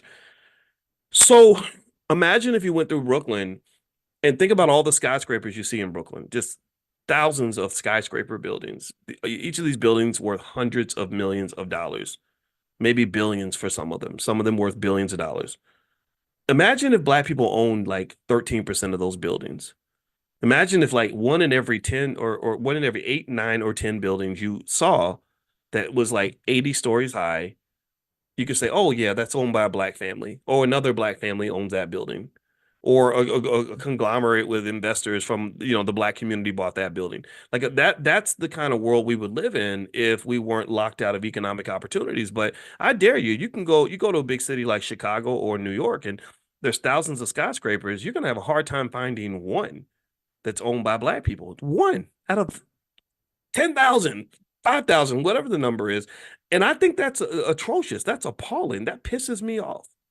That makes me angry. And again, that's another thing that consciousness does. Consciousness doesn't, it takes you from just seeing the world as it is to seeing the world as it could have been. And then also consciousness allows you to see the world as it could be if you make certain decisions. So you literally can time travel, mind travel to different dimensions. You can travel through space and time and see things in various ways. So I don't really see what's happening around me very much. I'm seeing 20 years in the future. I'm seeing the what ifs all the way across the board. So the what if, the big what if, is that if you didn't have hundreds of years of slavery, Jim Crow, and oppression, if you didn't have hundreds of years of wealth extracted and stolen from the Black community, if you did not have hundreds of years of consistent, horrific abuse and disregard and disdain for Black people, the world would look very, very different. And I think that we should fight for that world. When Dr. King had that dream of unfortunately they weakened his dream. They watered it down to that whole thing about little white girls and little Black boys holding hands. I ain't never wanted to hold hands with a white girl. No disrespect. If you're white, I don't hate you. I just like Black women the most. I want to hold hands with my wife. And my dream is much bigger than that. And my dream is not holding hands with a white woman. My dream is us owning what we really should own. My dream was when I went to the Black Business Conference this weekend and saw thousands of Black business owners, hundreds of CEOs. They had dozens of African delegations forming deliberate connections to do tens of millions and hundreds of millions of dollars of business with Black-owned businesses. My dream was InvestFest, where I went over there and saw thousands of young people sitting there listening to information about everything from trading stocks to buying real estate to starting a business. That's the dream I have. That's what I want to see. Because if we double and triple down on that and really commit to that, taking back our stuff, we got to take back our stuff. If we commit to taking back our stuff, I think that we will have a future that is incredibly bright. And not only should we do it, we have to do it. You have to do it, because if you don't do it, then your kids are going to end up in slavery just like you. Our grandkids will be in slavery just like I don't want anybody going through what I went through. It was really hard to get by. It was really hard to figure out how to get a couple of nickels to rub together. It was really hard to be in a workplace where it was so toxic that it affected my mental health. Why do you think I never worked for anybody? I never went to corporate America. I got my dream job. You talk about Black jobs. I got a real good Black job when I was in college. Let me tell you what happened. I got a job, an internship with GE Aircraft Engines, because I told you I was the top Black student on campus. I had the highest grade point average, so I got everything I applied for. So I applied for this internship because it paid the most money. I needed money, and they put me in the super nice apartment in Boston, and I worked for the General Electric Aircraft Engines division in Lynn, Massachusetts. That was a great summer. I had a lot of fun, but I absolutely hated that fucking job. Excuse my French. I'm not going to cuss anymore, but I hated that job with a passion. It was terrible. It was boring. I didn't relate to anybody. My boss was a racist. Her name was Mary Perna. I'll never forget this terrible lady. And it was just a bad experience all the way around. I remember walking away saying, "Man, is this it? Is this what I've been fighting for? It's gotta be better than this." And so once I understood wealth, and then I started to explore how certain other people live when they built the legacy, when they do the investing, when they have the discipline, when they prepare for the future, I said, "Oh, that's the American dream over there." You see, you was pointing me over to this stupid corporate job and white women or whatever the hell you think that was supposed to be my dream, or BET. Like that's supposed to be the American dream, like becoming a famous rapper or something so you can get shot in the face in front of your kids. No, that's not a dream. None of that's a dream. The American dream, in my view, is financial security. The American dream is peace. The American dream is freedom. The American dream is for me to be able to provide for my family and to be a proud man, to knowing that my wife can depend on me, and to know that I can simply just be a happy human being. That the American dream for me is being physically and mentally healthy. The American dream for me is being able to be proud and black and hang out with other black people without being scared. Being a bug-eyed slave, like, y'all, they gonna find out the black folks is talking. I can't hang out with the black people. I kid you not, when I told y'all when I went to Syracuse University, there was a black woman that got hired who told me that she deliberately avoided spending too much time with the other black people because she didn't want to get in trouble. I'm like, we're not in the third grade. This is not kindergarten, lady. Like, what are you talking? Like, what do you mean get in trouble? We're in our 30s at the time. Who's gonna get us? But that was what she told me, and I was like, this is the Twilight Zone. This is crazy to me. They got us scared to be honest. They got us scared to be real about who we are. Ain't nothing wrong with you loving yourself. Ain't nothing wrong with you loving other black folks. Ain't nothing wrong with you being pro-black. Nothing's wrong with that. There's something wrong with them. Anybody who defines you as being bad, dangerous, or disruptive because you're pro black family, pro black community, you want to fix the problems and you're committed to that. There's nothing wrong with you. There's something that is wrong with them. They're the crazy ones. They're the ones who become so attached to a dysfunctional, jacked up reality that when you give them a dose of honesty and truth, they don't know what to do with that. Well, Dr. Boyce is dangerous. What did Dr. Boyce ain't no dangerous, man. I ain't out here hurting nobody. If you see me, I'll give you a hug. I'll shake your hand. If you're hungry, I'll feed you. What the hell makes me dangerous? What am I doing that's dangerous? I get it. I'm chopping up your bullshit false reality with some honesty, and I'm a pretty smart guy, so I know the difference between real shit and bullshit. And you don't like it. That's your problem. That's what makes me dangerous. But I'm not a dangerous man. A lot of y'all met me. You know I ain't dangerous. I think I'm a nice guy. I'll smile at you a lot. I smile a lot. I'm friendly. So why do we have this weird world where, like, oh, well, I can't say that I'm on Instagram, and why? That's insanity. So I don't think we have to submit and commit to a ridiculous reality. I don't think we have to submit to that. I think that you can dream a little bit, and I encourage you to dream hard. Dream strong, dream as a free man, free woman. Have those dreams of freedom, whatever that looks like for you. Have that dream and commit to it, and don't be scared. Don't let anybody knock you off of that. Let me keep going. Let me keep reading. All right. All right. So we're on page 189 of Dr. Claude Anderson's book. I hope that you will support him. Every black child should be reading his books. His website is powernomics.com, by the way. And this book is called The Black History Reader. And you won't find this in any public school anywhere because he's another one of those dangerous Negroes. Dangerous guy. All right. So here's what Dr. Anderson says. He says, reflection upon the exceptionalities listed above should lead readers to question how different the U.S. would look. And we talked about what would the world look like if we had been paid?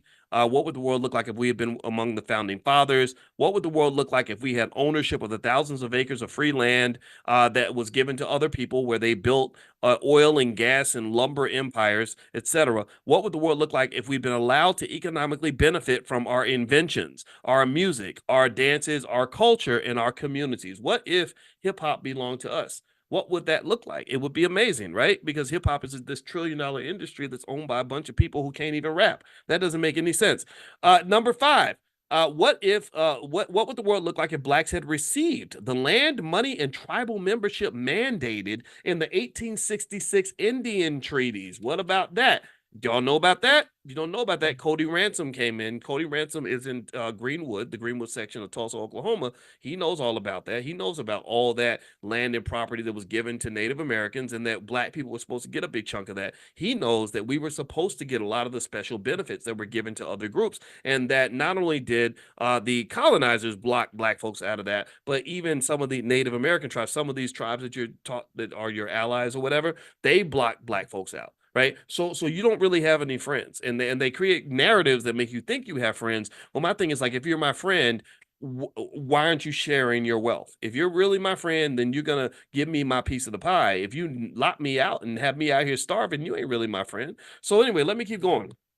Number 6, what if black people, what would the world look like if black ownership rights had been preserved to land in Florida according to the Adams-Onis Treaty? That's another one. We haven't read about that yet, but we are going to get to that. That's another treaty where apparently we are supposed to have a big chunk of the land in Florida too. What if blacks had received the $50 million stolen by whites from the Freedmen's Bank? So there was a Freedmen's Bank where they put money in there that was supposed to be for y'all. Somebody took all that money and nobody knows where it went. The exceptionality of Black Americans is their best, but so far unused pathway to socioeconomic competitiveness, independence, and self-sufficiency. So since we just got finished talking about that treaty, let me read to you what this treaty was. This the treaty that involved Florida. Oof, there's a lot here. Oof, okay, all right, let's keep going. All right, the Adams-Onis Treaty of 1819 was a treaty between the U.S. and Spain that sold the Spanish territory of Florida to the United States. The treaty also settled the fights that the two countries had long waged over slavery and the rights awarded to black people who settled in Florida. Some black settlers had always been free, and others had escaped from slavery. For 300 years, Spain had claimed the Florida territory that stretched from the Atlantic Ocean along the Gulf Coast to mid-Texas. During that period, the Spanish government and the Catholic Church proclaimed Florida to be a haven for free blacks and runaways who escaped southern plantations to become Spanish citizens. Spain's offer of citizenship included physical protection and free land for blacks accepting Catholicism. After a number of costly military conflicts, Spain fell on hard times and by 1819 agreed to sell Florida to the U.S. for a mere 5 cents an acre or approximately $15 million. The sale was formalized in the Adams-Onis Treaty signed by Secretary of State John Quincy Adams and ratified by the Senate in 1821. The terms of the sale should have protected blacks who were made U.S. citizens by the treaty. So they were Spanish citizens. They were made U.S. citizens. How many of y'all knew this? How many of y'all let's pause. Yes or no? How many of y'all learned any of this in school? Anybody learn about this stuff in school? Did they tell you this specific stuff? I'm looking for one yes. I see nope. Monica says nope. Jama, April, hell no from Jean Trey. I'm looking for one. I need just like I'm looking for one. I don't see one yes. One yes. Now do you kind of understand why I can't get fired up about fighting for like public schools? I can't do that because they lie to us and they don't tell us anything. Like, I think we should be educating our own kids. I want our kids to be like Caden. I told you all I saw about Caden. I saw Caden at InvestFest and he was 14 and he just finished high school at 14 and he's already a millionaire because his parents really did what most parents should do, which is embraced him and really loved him and taught him in a nurturing space so he could be his best. I'm in that camp. But again, I'm not criticizing anybody's choices. I just think that these schools are just not that great, and that's what I believe. I think you're a commodity. Your kid makes somebody else money, and that's why they want them there. All right, so let me keep going. But no disrespect to all the teachers I know you're doing your best. But we know what the system does. It doesn't give you the ability to really do what I think you need to do. If I could raise a couple $100 million, I swear I would totally like start a bunch of schools across the country and hire a bunch of black teachers who love black children and pay you as well as I could to allow you to be the intervener in the lives of these children. Because what these children need isn't just education.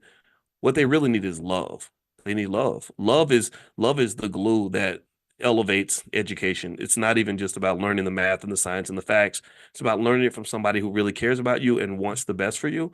And I believe that when you are around people that want the best for you, you bring out the best in yourself. And I only know this because I was a black boy in public schools who acted a fool, who never made good grades, who was very disruptive. But when I was around people that genuinely loved me, particularly black women, so thank you for being there for us. When I was around people that really loved me, a man who was really mentoring me properly, a woman who really nurtured and cared about me, I became a whole different person. I became the best kid ever. And I think that's true for so many of our children. I think that they feel like they're in little penitentiaries when they're going to these public schools. And so if I had my way, I would get as many of our kids out of there as I possibly could. Again, no disrespect to anybody else's approach. I know some of us can make it work, and I'm not in any way criticizing that or criticizing you as a parent. In my view, that's the gold standard. So when I become a billionaire, just know one of the first things I'm going to do is start a public school. So if you have $1 billion and you want to donate to the cause, hit Amani up and tell her you want to make a donation or something. All right. So anyway, let's keep going. All right, so the sale was formalized in the Adams-Onis Treaty signed by Secretary of State John Quincy Adams. Okay, he says the terms of the sale should have protected blacks who were made U.S. citizens by the treaty, which conferred upon them ownership of the Florida land they had worked. So they were supposed to get ownership of their land. Alas, that did not happen. What a surprise. The Adams-Onis Treaty is just another instance in which whites one-sidedly benefited from circumstances and assets created by black people. The Adams-Onis Treaty expanded this nation's landmass and provided the opportunity for whites to steal land and benefits that had rightfully belonged to blacks. Whites not only stole land ownership and freedom from blacks, but also severely punished them. Treaties are the highest laws of the land and have the strength of international law when they are made between sovereign nations. The treaty stipulations required the U.S. to honor the protections and rights that the Spanish crown had granted the slaves, free blacks, and native Indians. It required the U.S. to treat people with African blood living free in Spanish Florida the same way it treated whites. The language of Article 6 of the Adams-Onis Treaty specifically bound the U.S. to these conditions, stating, quote, "The inhabitants of the territories which this Catholic Majesty cedes to the U.S. shall be admitted to the enjoyment of all privileges and immunities of citizens of the U.S." That means basically everybody who lives here gets the same rights. That's kind of what he's saying. Like, that's pretty much what it says. It is clear that the terms of the treaty guaranteed all black settlers freedom, U.S. citizenship, and rights to their Florida land. So 3 things: freedom, citizenship in the U.S., and rights to their land. Rights to their land, rights to their land. Which one do you think they took first? The rights to the land, then they took the freedom. The U.S. citizenship, you kind of got that because you were 3/5 of a person, but that's it, in a commodity. It also gave them the right to migrate to any territory owned by Spain. Did y'all know that? I didn't know that. Interesting. So they had the right to migrate to any Spanish territory. Years before the Adams-Onis Treaty, the U.S. was under great pressure from white slaveholders who wanted their runaway slaves returned. So they want, here we go, this is where they get into the greed. So they wanted their slaves back. I'm sure this is going to be part of the narrative. They also wanted the Florida land that the runaway slaves, free blacks, and native Indians owned there. So they wanted the people and they wanted their land. So there we go. Remember we were saying like the land and the freedom were the 2 things that we're going to take? That's what they're doing right now. It was estimated that black settlers owned, pay attention, that black people owned approximately 40% of the land across northern Florida. That's a lot of land. 40%. That's ours. That's ours. Where's my cut? That's ours. 40% of the land in northern Florida. Slave owners petitioned General Andrew Jackson to use his military forces to help them seize the land and the slaves. So the slave owners went to Jackson. They said, those Negroes, we want their land and we want their bodies. We want their black bodies and we want that land. And so they got Jackson to use the military to go to Florida and take it back. General Jackson, a slave owner himself, was sympathetic and obliged the slaveholders. He made several illegal military incursions into the Florida territory to capture runaways, take their land, and to destroy the black maroon towns and Seminole Indian villages that were protecting black settlers. Jackson had no military, executive, or congressional authority to invade Spanish Florida and to kill its black and Indian citizens. His actions nearly threw the U.S. into war with Spain over these incidents. The only reason Jackson's military invasions did not trigger a war at the time was that Spain was so financially weak that it preferred to sell Florida to the U.S. rather than get into another fight. Are y'all as freaked out about this as I am? I'm reading this with you. I did not know these things. This is fascinating. This is one thing that's interesting too is Spain's ability to defend itself was driven by economic problems. I think that's a profound point that I want to make to you, and I want you to understand that even in your life as an individual, your ability to defend yourself and to defend your own freedom comes down to whether or not you are financially prepared. So therefore, the fact that you live in a society that teaches you to be economically reactive instead of economically proactive pretty much opens the door for you and your children to end up in slavery. When you don't have financial security, in general, you don't have security, period. So many of us are trained from birth to live in a consistent state of financial insecurity, which opens the door for others to come in and invade territory that should belong to you. No, what does that invasion look like? No, they're not showing up and they're not killing you. They're killing you slowly, but not killing you directly. But what does that mean? Well, that means they're going to take your time. So they're going to take your freedom. You can't do what you want during the day because you're going to have to go to work. They're going to come in. They're going to get your children. Your children can't work in the family business. They're going to have to go work for, this white man over here and that white man over there, right? And then on top of that, you're just going to be in this constant state of economic anxiety. So what I want you to understand is, um, that this is bigger than money. Money is bigger than money. Money is not that important to me, honestly. Just today, I get people on my Instagram all the time. My Instagram is Dr. Boyce Finance, by the way, and I have another one, Dr. Boyce Money. Follow me on Instagram if you want to. And one guy, I put up a financial video today, and the guy said, "This is nice, Boyce. I'm glad you're on brand, whatever that means, right?" And I said, "I'm always on brand. Every single thing I say is on brand. It's because I'm not a finance professor who happens to be a black man. I'm a black man who happens to be a finance professor. My only interest in economics, my deep interest in economics is only driven by one thing.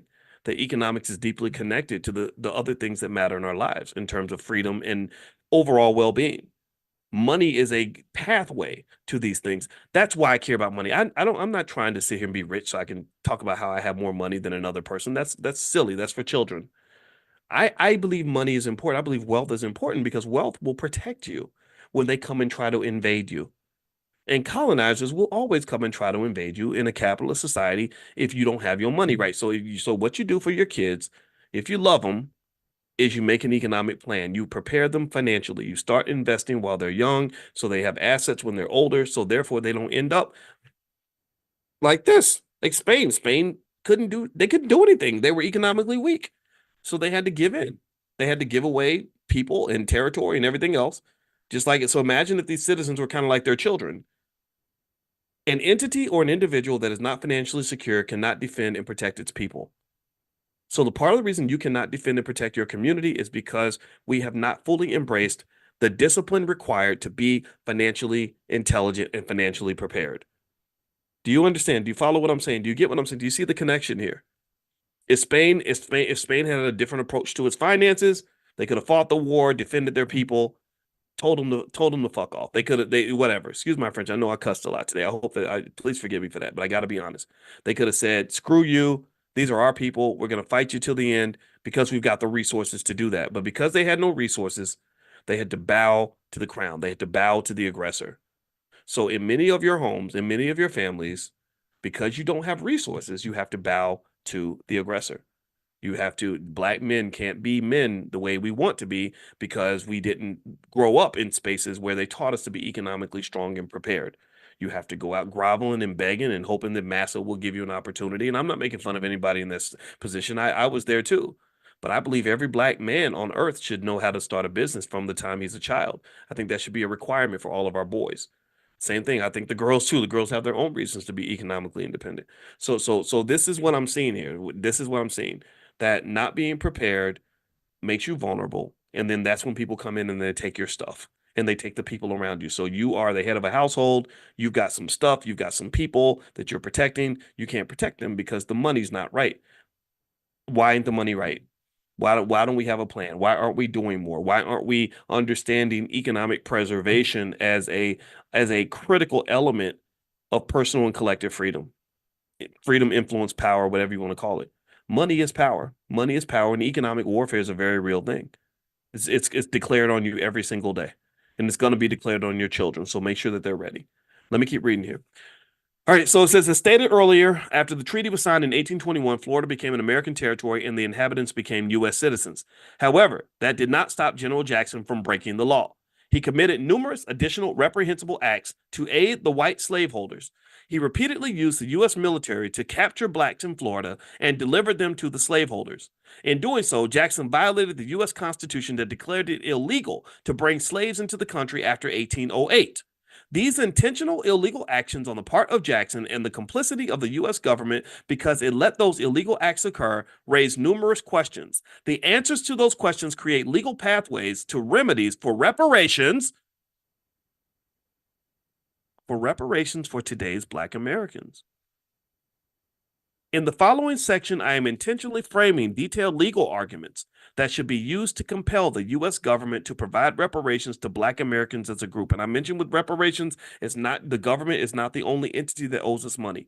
Every corporation on the planet that in the U.S. that has money needs to be contributing to this pot because we see those $1 trillion. We see Nvidia with that $2-3 trillion valuation. Apple, all these companies, you can drop a couple hundred billion into the pot too. So let's keep reading. Violations of the Adams-Onis Treaty provide a strong statutory basis for reparations that Blacks should pursue. The following legal issues arise out of Articles 4, 5, 6, and 9 of the Adams-Onis Treaty. These articles articulate the citizenship and land rights granted by Spain to all Black settlers and the rights that transferred with them upon the sale of Florida. To pursue reparations based on this treaty, Blacks must develop a comprehensive legal strategy. The first step Blacks must take is to demand that the U.S. government provide a historical investigation into each legal issue I have identified and make a formal claim. The most appropriate investigators should be the U.S. Department of the Interior and Congress. Second, the realities of history, given the realities of history, Blacks must organize their legal scholars and elected officials to monitor government progress and identify descendants of Black Spanish settlers. Third, Blacks must make restitution from the Adams-Onis Treaty a political issue and organize the masses. These facts below are some legal issues that Blacks today must demand answers to as they pursue reparations based on the Adams-Onis Treaty. 1. General Andrew Jackson and the United States accepted ownership of Florida as a new state, but ignored the numerous provisions of the treaty that Spain had made for free Blacks, runaways, and Black Seminole Indians. 2. What compensation is due to the descendants of the free Blacks in Spanish Florida that General Andrew Jackson killed or shanghaied and delivered into slavery more than a generation after 1808, the date after which the Constitution, as ratified, prohibited bringing slaves into the country? 3. Why didn't Black Spanish citizenship and land ownership convert into citizenship and ownership in the United States as required by the treaty? So why weren't the citizenship and land ownership converted over? 4. When Indians and Black settlers were removed from Florida by the U.S. government, why weren't millions of acres of Florida land owned by Black settlers and Black Seminoles held for them in accordance with the Adams-Onis Treaty? What happened to the ownership of that land? That can be traced. You can trace who owns property, right? Am I right? Yes. So on page 193 of the Black History Reader, part 5, Dr. Anderson says, do the descendants of Black landowners still have entitlement to that Florida land? They owned the land based on Spanish decree and natural or divine law, but did not have paper documents such as deeds. 6. If the terms of the treaty are invalid, then the state of Florida still belongs to Spain. Nearly 2 centuries after the U.S. Congress signed the Adams-Onis Treaty, it is necessary to track ownership of the many Florida lands that have been owned by Black Spanish settlers whose land rights should have followed them after the U.S. purchase. If the treaty is valid, then the obligations to Black settlers must be honored. 7. What happened to the sovereignty rights of free Black settlers who had lived throughout Florida for centuries and were forced into slavery? Think about this. You've been free for centuries and they force you. I mean, that's terrible. That's horrible. And who had been lived in Florida throughout Florida for centuries and were forced into slavery or were later marched along the Trail of Tears with Native Indians to the Oklahoma Territory. What happened to their land? Were the owners compensated? Were their descendants compensated? Or is that a bill still waiting to be marked, paid in full by the U.S. government? That's what Dr. Anderson's asking about. That is a lot. That is very deep. And that is where we're going to stop for today. Whew. I don't know about y'all, but I'm kind of tired. I need a cigarette and I don't even smoke. If I was an alcoholic, I'd be getting a drink right now. Shoot. If I was a drug addict, I'd be hitting the pipe twice. But fortunately, I'm none of these things. So instead, I think I'm going to go kiss my wife and eat some of her delicious dinner. So with that said, we're going to meet next week for book club. If you want to get an invitation, you want to be on the list, text the word greatness to 87948. Text greatness to 87948. Couple reminders of things happening in the Black Business School. Number one, this week, Constance Carter, who owned the largest Black real estate firm in California, is doing a session. I believe that session is Thursday night. We have B1 Real Estate, and it's her mastermind. So that's going to happen this week. Also tomorrow, or sorry, scratch that. Sorry, that's going to be tomorrow. Yeah, tomorrow night, Thursday, duh. And she's going to come in. So if you are on the text list, I'll send you a text about that. Also, Friday, Dr. Lene Javette, who is our Dean of Entrepreneurship, is going to do a special session called Concept to Cash Flow, where you take your ideas, turn them into a business. Dr. Javette studied Black entrepreneurs in her doctoral work. She's on the faculty. She's going to be doing that Friday. That's free. Now, the real estate event, that's part of Dr. Boyce Real Estate. The real estate event with Constance, you get a free trial in that. Just make sure you're on the list. In fact, if you want to join us tomorrow morning for financial consciousness training, those who haven't signed up, text the word morning, MORNING, to the number 87948, and I'll send you invitations to all that stuff. So text morning to 87948. Number three, we have an estate planning training that I put together in the Dr. Boyce Academy.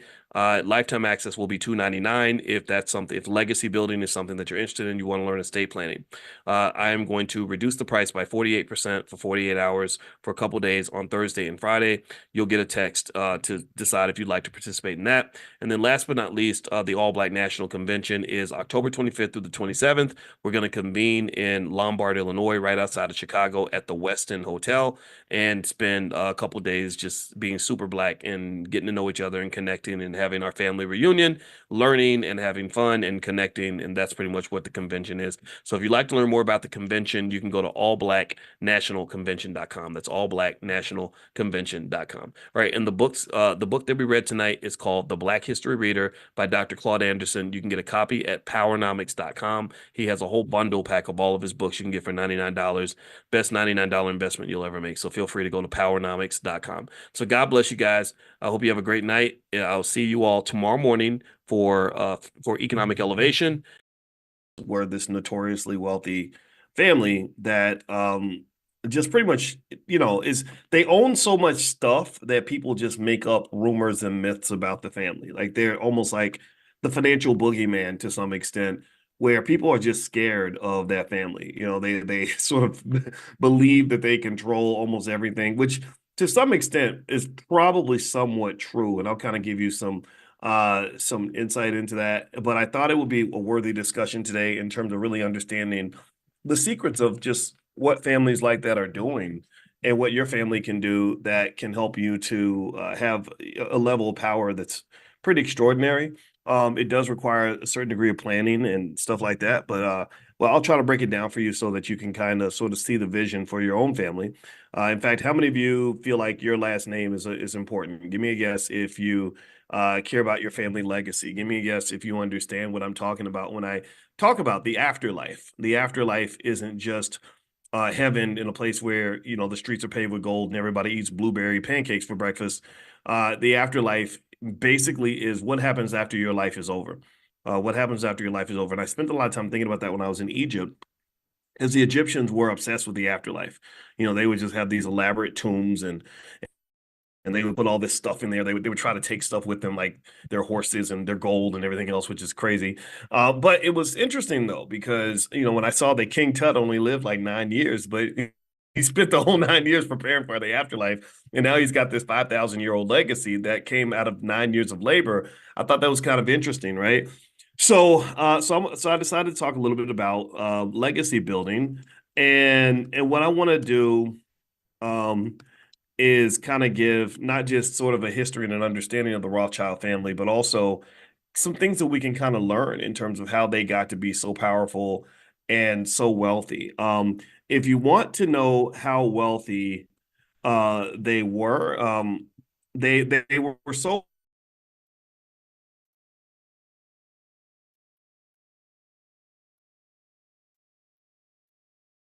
wealthy that and Ferraris. They had the kind of wealth where they could decide which countries will go to war with other countries, or which countries are going to win the war.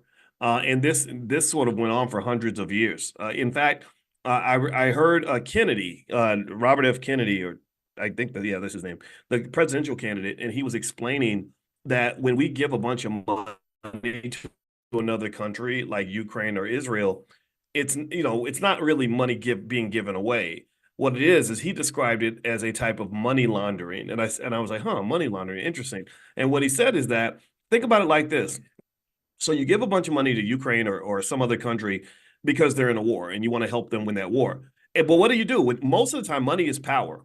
Money is power. Money isn't just about the financial. Money isn't just like I'm putting something in your bank account. Good luck with your life. Money is something that translates into things that money can't buy. It translates into influence. It translates into conditions that you can use to shape the world into what you want it to look like. This is why things like Powernomics are so important. Why every child on Earth, every child in our community, anyway, needs to read books like Powernomics, because what money lets you do is money lets you influence people. It can influence policy. It can influence governments. Like, think about it. Process it like this. If I go, let's look at it. Let's bring it down to earth real quick before we get back to the Rothschilds. If I go out to a school, and this has actually happened, and I come in and I say, I'm Dr. Boyce Watkins. I want to write a $50,000 check to your school. What are they gonna say? They're gonna be like, especially if it's a small struggling school that doesn't have a lot of money, they're gonna say, wow, thank you. This is amazing. We appreciate this so much.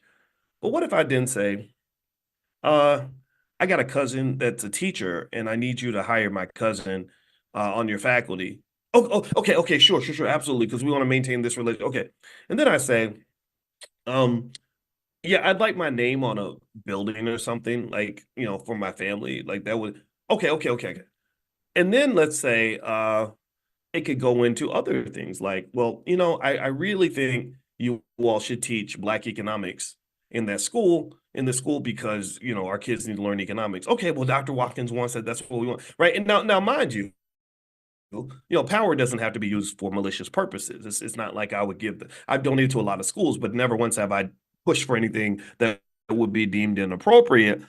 But what happens is that money affects people. Money affects relationships. So let's go back to the example Kennedy gave. So Kennedy basically said, when we give money to Ukraine, we're not really giving money to Ukraine. What's happening is they're giving the money and they're making all these stipulations that come with the money. Money usually comes with a set of rules. That's why in the Black Business School from the very beginning, we said we're not going to take money from corporations. I don't want to be in bed with a bunch of raunchy, goofy ass celebrities. I also am not taking money from the Democrat or Republican parties because they don't write blank checks that allow you to do whatever you want.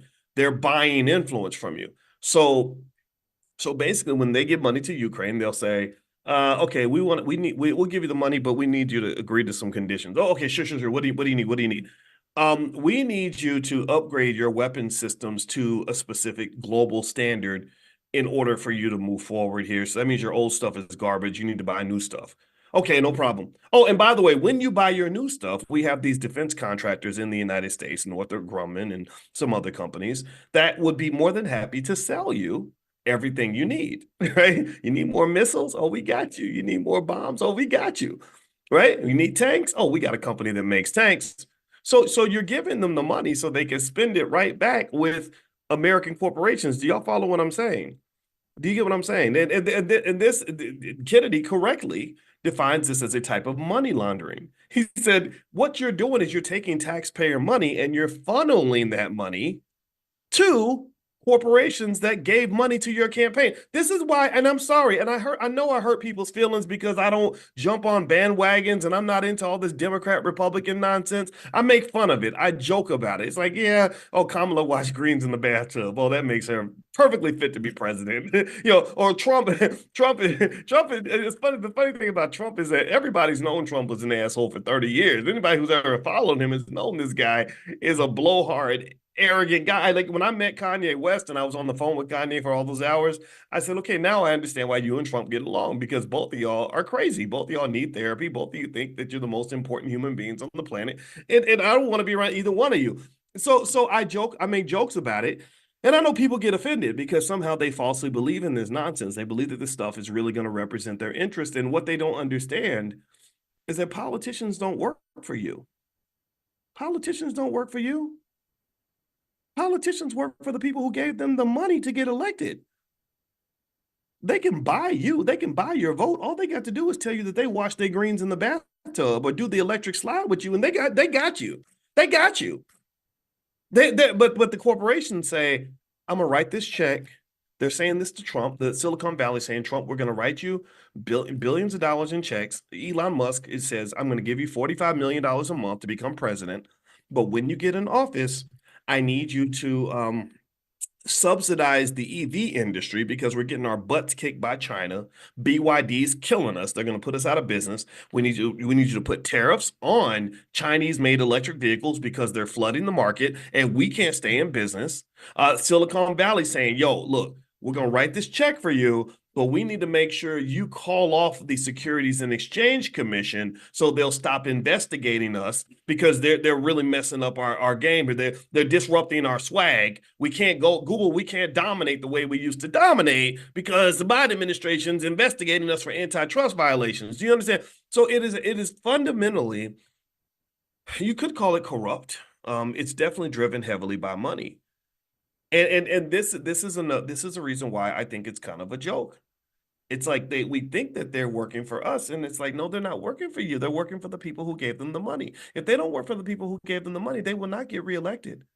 There was one sister out of Ohio who spoke up about APAC, and she was like, we can't just be doing what APAC says, and we need to do what's right, and da-da-da-da. You know what they did? They found another Black person in that area to run for office. APAC came along and said, we're going to give you X millions of dollars so you can beat this lady and get her out of office. And that's what they did. And when they spent the money, they were basically buying advertising, which ultimately buys influence. You advertise to people, you tell them that you make your greens in the bathtub so they'll vote for you, and whatever it is. I'm not picking on Kamala, but whatever. You know, politicians say, I don't even think, to me, it's like, that's such a goofy topic anyway. I don't even care about that. But it's funny, right? It's funny. And then when you get in office, they're like, they call you up and they say, hey, we're the people who gave you all this money. We need you to go ahead and do what we agreed that you're going to do. And it fits right in with your policies because this is what you said before the election, because you knew that we gave you money and you knew this is what we wanted. That's why, for example, Trump speaks heavily about putting big tariffs on products coming from other countries because Silicon Valley pretty much made that a condition before they could get his money. So effectively, circling back to the Rothschilds, they had a lot of financial influence that went beyond just writing checks and hiring people. This financial influence allowed them to determine whether England or France was going to win the war. And so let me kind of break down some of this so we can kind of understand the Rothschilds. In fact, actually, before we do that, I know sometimes I get kind of intense, and I don't want us to be too stressed out on a Sunday morning. So what I'm going to do is I'm going to actually play this video that I saw that was like this horribly made movie from the 1950s that basically kind of talked about the Rothschild family. And I thought it was kind of interesting. I think it's a good way to kind of start the discussion so we can pick up some of our lessons out of this. So give me 1 second. This is on my Instagram page. My Instagram is one of my Instagrams is Dr. Boyce Money, Dr. Boyce Money. So feel free to follow me on the gram. I could use your follows. All right, so here we go. Because y'all know my pages get taken down because I talk about stuff that you're not supposed to talk about. All right, so here is the Rothschild video. Check this out. For money. Money is power. Money is the only weapon that the Jew has to defend himself with. Oh, never. Come, you must speak for you. All of you. Much money is lost through sending gold by coach from one country to another. In times of war, it is seized by the enemy. In times of peace, by thieves. You are 5 brothers. I want you each to start a banking business in a different country. One to go and open a house in Paris, one in Vienna, one in London. Choose the most important centers. In your day, there will be many wars in Europe. And nations that have money to transport will come to the Rothschilds because it will be safe. You must stand by one another. No one brother must be allowed to fail while another brother succeeds. Your 5 banking houses may cover Europe, but you will be one firm, one family, the Rothschilds, who work always together. Work and strive for money. Money is power. I'm going to play it one more time. First off, let me know if you all can hear that. Will y'all give me a yes real quick in the chat to let me know you were able to hear that okay? All right. And I'm going to play it again because this, y'all don't understand.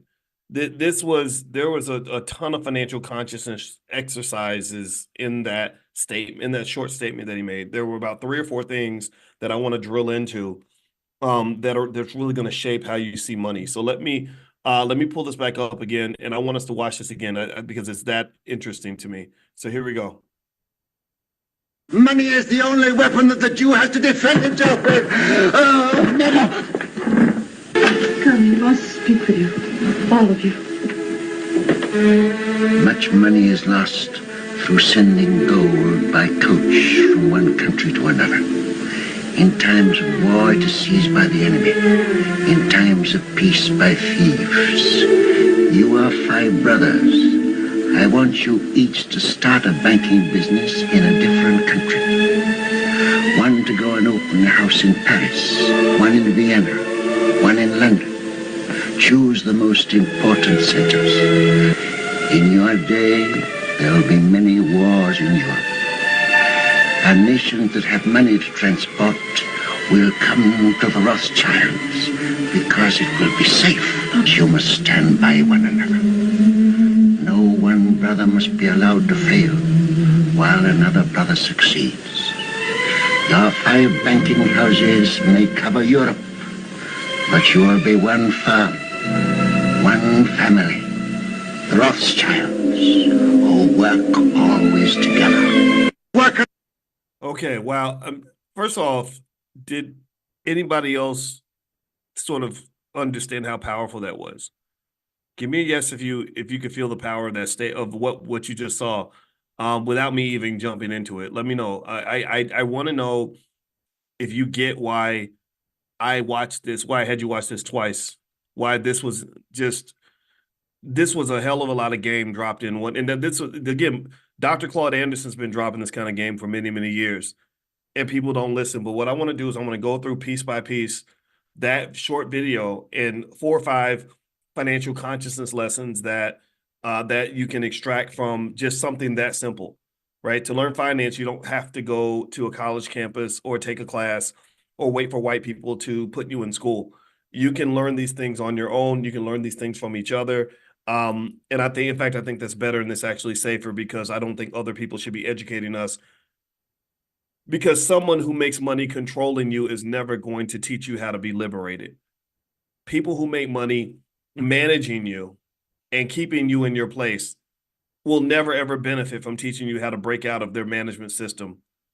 And this really even goes back to especially when you talk about Black folks and how many people have worked extremely hard to maintain control of Black people. In fact, I got to go find this. I'm going to put this up on my Instagram later today. There's a brother who found a document in 1922, where there was a meeting of the Communist Party representatives, and they literally made a document on how they would control the Black community by basically connecting with the pastors, by creating organizations that would be set to manage Black people, by sort of connecting to us in certain ways. It was so deep that I really want to break that down as well. And what someone said is that, and actually he fast forwarded to things that Malcolm X said about how liberals work to control the Black community, and how some of these very same ideas about sort of going through the pastors and connecting with us in certain ways, that's exactly what the blueprint is, and it works effectively. So I'm not going to talk about that though, because I want to stay on this Rothschild thing, but that made me think as well.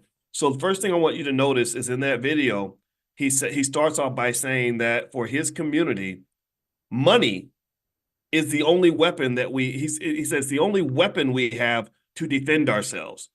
It is the only weapon we have to defend ourselves. So he's talking about 2 things at once. He's talking about playing offense and playing defense.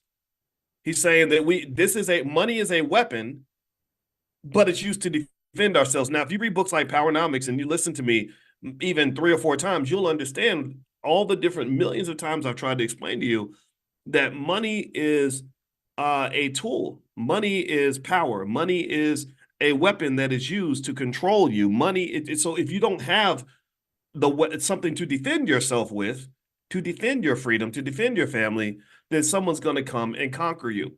So he says that in his community, Money is the only weapon that we can use to defend ourselves. And if you think about it, his community, and I'm not going to keep saying that J word because they're so powerful that they literally will ban you or come get you just for even mentioning their name. So we're not even going to do all that and also I don't want this to be interpreted as anti-nothing. I'm not into all that stuff. I ain't got time for that.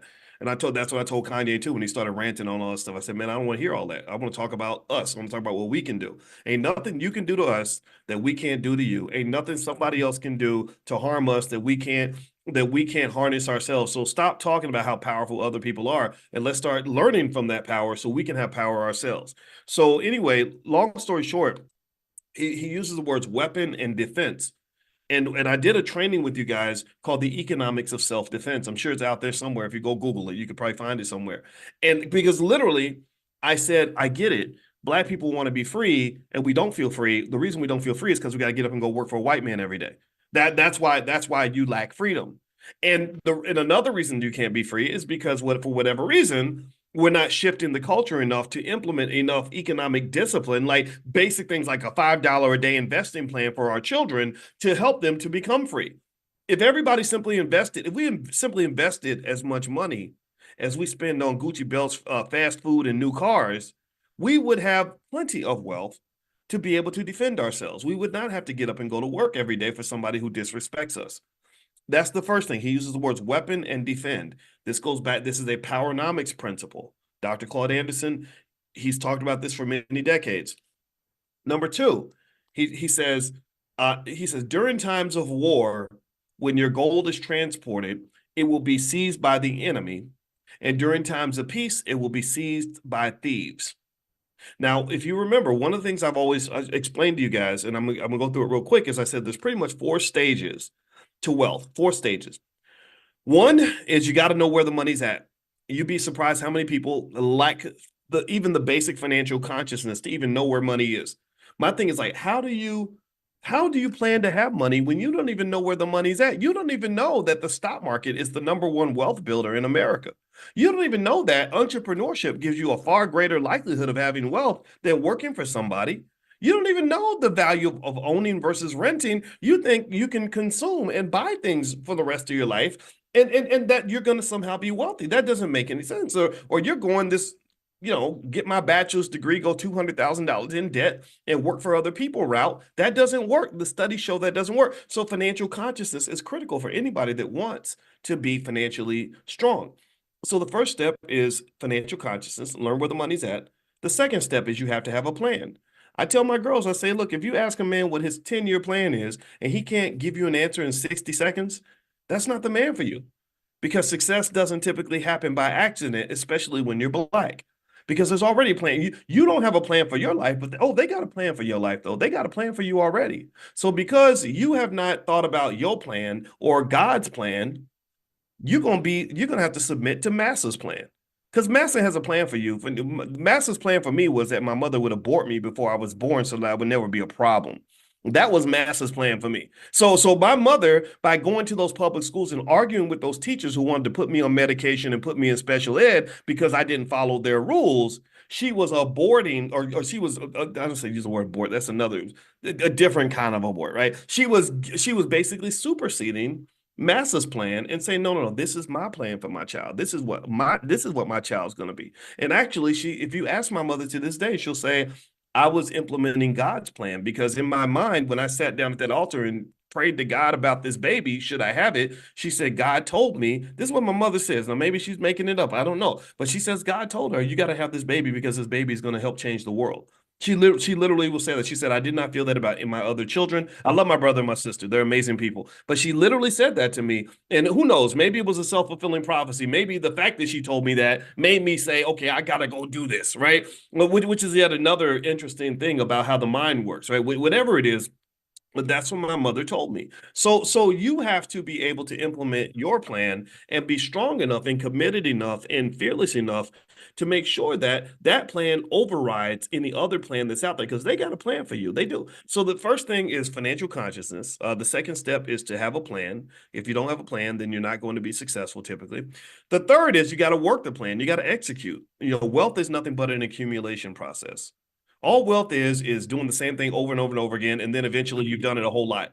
you're saving $20 a day or whatever, and then over time you end up having $1 million because you've been investing that money the whole time. Or just like walking down the road, if I take 2 steps every 10 seconds and I do that consistently, I'm going to eventually take 10,000, 20,000 steps. Right? That's literally how wealth is accumulated. So you have to work the plan, be consistent, do the same thing every day. Every single day, I get up each day and I talk to you every day about economics. Every single day. I've been doing this since probably about 2009. And now I look back and I'm like, holy crap, I've done 22,000 videos and it's gotten over 1 billion views.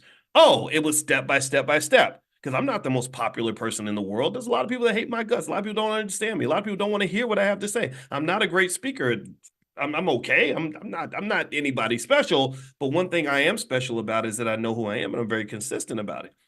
You can call me whatever you want to call me, but one thing you cannot call me is inconsistent. That's it. Even the people who hate me, sorry, my chair came down. Even the people who hate my guts can never say that I'm not consistent, right? So, and that's all. When I hear them say that, then when I hear them admit to that, I'm like, okay, that's all I need. I don't need you to like me. I need you to know that I'm going to be here. Period. So, what else? The fourth part.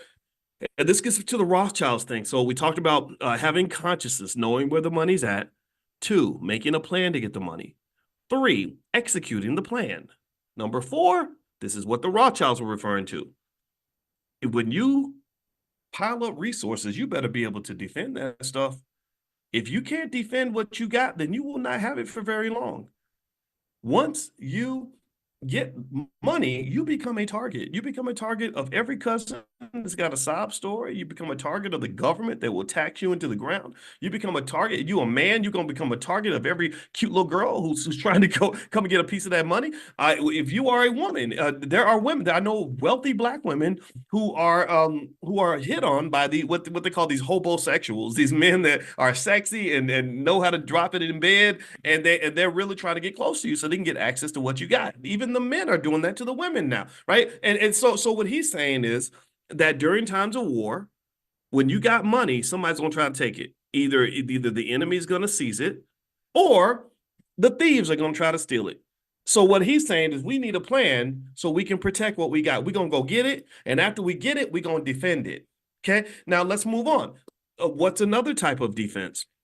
Well, one thing he says in that video is he says, I want all 5 of you to go to different countries and set up banks in different countries.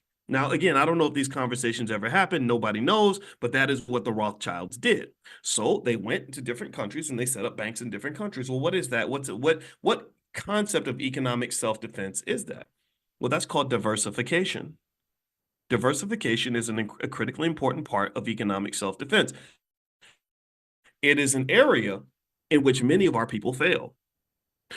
Many of our people fail for one reason.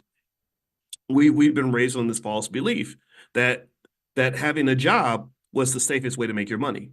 That when you have a job, you have job security, so you're more secure than if you are a person who's getting different streams of income, and that's not true because you're never secure if all your income is coming from one place, especially if it's coming from somebody who don't give a damn about you. You know that corporation don't love you. You know that they'll drop you in a second.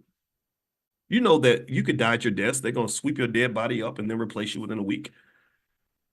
But somehow you feel more secure because you're getting all your income from that one source, and you're pretty much raised and trained to serve these people from birth. Like that's all, you're custom designed to do that. It's like the Eddie Murphy movie Coming to America, when the girl came in and she's drop dead gorgeous and he says, so what do you do? And she says, I spent my whole life being trained to serve you. So when he decided he didn't want her, she had nowhere to go. She had nothing to do. She was like, well, I've lost my sense of purpose. Well, a lot of you were raised that way. You were raised to go to school, get good grades, go to college, and get a good job. And if this society and if this economy does not want you, a lot of you feel like you have nowhere to go. That's why you see so many people when they can't get a job or can't keep a job. Give me a yes if you've seen somebody where because they lost their job and they can't get another one, they get depressed, they start drinking, they sit around and start doing. See, this is where the wino started. I talked to a Black man one time. I spoke for the National Black Chamber of Commerce. They had a real cool dude that was running the organization. Well, I was really impressed because I know that they have to be very political. And I said, okay, do you want, if when I speak, do you want me to give you the political Boyce Watkins or the safe Boyce Watkins, or you want me to give you the real Boyce Watkins? He said, I want the real Boyce Watkins. I said, okay, you got it. And he was a good guy. I can't remember, I think his name was Big B or something like that. And anyway, when they were driving me back to the airport, I was talking to his driver, and his driver was an entrepreneur. I think he owned the limo company where he was driving me in this car. And he was 62 years old. And he said, I've never had a job in my life. I said, you've never had a job. Tell me what have you done your whole life? He said, well, he said, I just get money. I know how to make money. And I said, really? I said, where'd that come from? He said, well, when I was a kid, my father used to work in the steel mill, and he had a good job, was making good money. And then the steel mill shut down. You know, they make these big trade agreements with other countries. It was one Clinton made where they,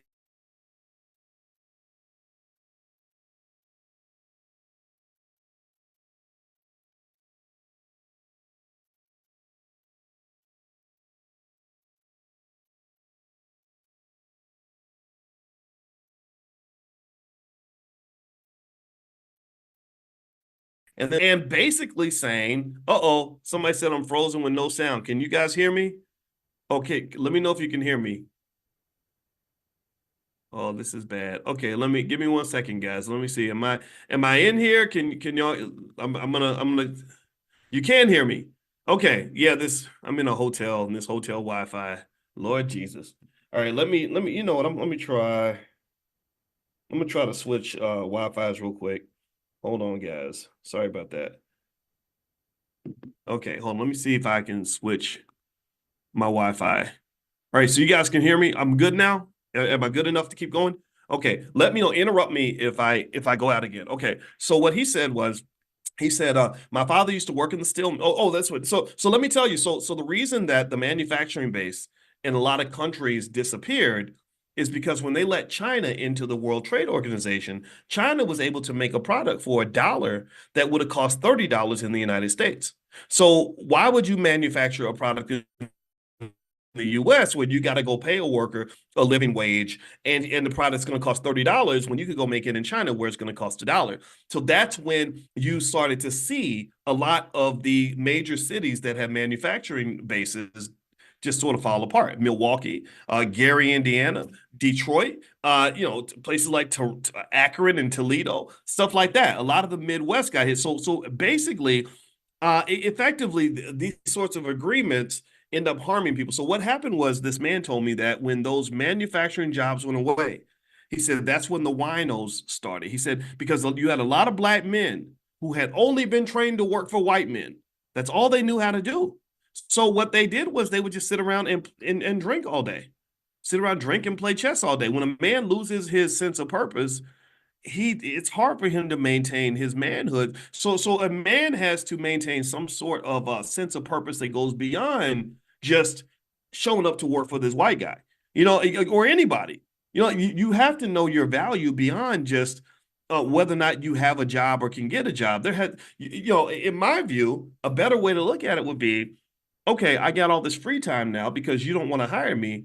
But now that I've got this free time, I can put this into something else. There's always something for me to do. There's always something I can do in order to make money. So rather than just working for a company, I think that children should be trained to just kind of work for the world, right? Like if I work for a company, that means that if that company doesn't want me anymore, then I'm done. I have no income. I'm in trouble. Oh my God, there's financial anxiety. I'm stressed out. That's why my wife is a therapist and she has to work with people that are going through this. But if your child is trained to just kind of work for the world, then they know, like, hey, you know what? If I can't work over here, then I'm going to find a customer somewhere. Instead of finding a job, I'm going to find a customer. Do you understand the difference? If I find a customer, that means, okay, this lady needs her grass cut.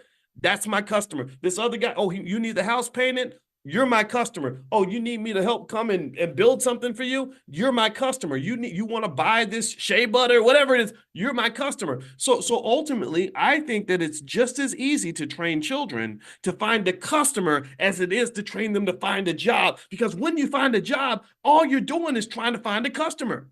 That's it. Because your customer is a corporation. That's it. That's literally when you go on a job interview, all you're doing is selling yourself. well, I went to Brown University and I got a master's degree in mechanical engineering and I'm a diligent worker and I like to set goals and my biggest weakness is that sometimes I work too hard and you go into all these interviews, you're selling yourself. You're code switching. You're trying to fit in. You're trying to show them how great you'd be with the company. All you're doing is selling. So if you can sell yourself, then you can sell a lot of stuff. If I can sell myself, I could sell ink pens. If I can sell myself, I can sell cars. If I can sell myself, I can sell services. And the difference is, though, you just have a different boss. Really, really. So I would just encourage you with kids. I'm sorry. People think I'm radical for saying this, but I don't think this whole like raising your kids to go work for white people thing is really working out for us. When I look at how many people I know that are going through all kinds of daily struggle because of the stress of their job, I say, wow, like you're really crying on your way to your dream job. Like, you used to dream about this job back you really wanted this job. Now you have the job. Now you're crying because the job is so stressful for you. This isn't where you're supposed to be. And maybe no one gave you the courage to realize that you can be in other places than this bad relationship. Maybe we have to heighten your economic self-esteem a little bit to let you know that you are worthy, you are valuable, even if this company don't want you no more. And I just think this is something that has to be taught in the beginning. So because I don't think any of the Rothschilds were sitting around saying, well, how are we going to get a good job? I don't. I think they were thinking, how we're going to find a customer. So let me keep going. Let me finish this video. I'm going to play this video one more time for those of you that just came in. And also some of you are asking for this link, the link for the estate planning class in the Dr. Boyce Academy. In case you just came in, I did finish it's estate planning essentials. So it's for beginners. It's all about legacy building, protecting your legacy, stuff like that. A lot of you have asked me for this, so I put something together. It's $299 for lifetime access, but the first 100 people can actually get it for $99. So what I'm going to do is I'm going to grab this link and I'm going to put it in the chat. And also, I'm going to text it out later. If you want to get the text, make sure you're on the text list. To get on the text list, pull out your phone and text the word morning, MORNING, to 87948. Text morning to 87948. And what I'm going to do is before I show this Rothchilds video again, I'm going to actually give you the link in the chat for those of you that want to hurry up and sign up now. Give me a second here. Hold on. All right. I am grabbing this. And I think everybody should have some sort of estate plan in place. I mean, you have too many celebrities that die without any sort of plan. And it's just terrible because you're throwing all that money away. You're literally selling your kids into slavery. I mean, that's the craziest thing in the world. And so anyway, there we go. So if you are in the chat, you should see the link right there. If you want to hop over and sign up now, you can. It's totally up to you. All right, so let me go play this video now. And this is a video of some movie. I don't know the name of this movie, but I liked the theme in the sense that they were kind of going through the story of the Rothschilds. A lot of you have heard of the Rothschilds, but you may not know why they were famous and why they were so powerful. But here's the video. I'm going to play it one more time, and then I'm going to go through a couple of other lessons, financial consciousness lessons you can pick up from this. Here we go. And strive for money. Money is power. Money is the only weapon that the Jew has to defend himself with. Oh, never. Come, you must speak for you. All of you. Much money is lost through sending gold by coach from one country to another. In times of war, it is seized by the enemy. In times of peace, by thieves. You are 5 brothers. I want you each to start a banking business in a different country. One to go and open a house in Paris, one in Vienna, one in London. Choose the most important centers. In your day, there will be many wars in Europe. And nations that have money to transport will come to the Rothschilds because it will be safe. You must stand by one another. No one brother must be allowed to fail while another brother succeeds. Your 5 banking houses may cover Europe, but you will be one firm, one family, the Rothschilds, who work always together. Work and strive for money. Money is power. Okay, so So we talked earlier about some basic lessons. First of all, he talks about money as power, as a weapon, and as a tool to defend yourself.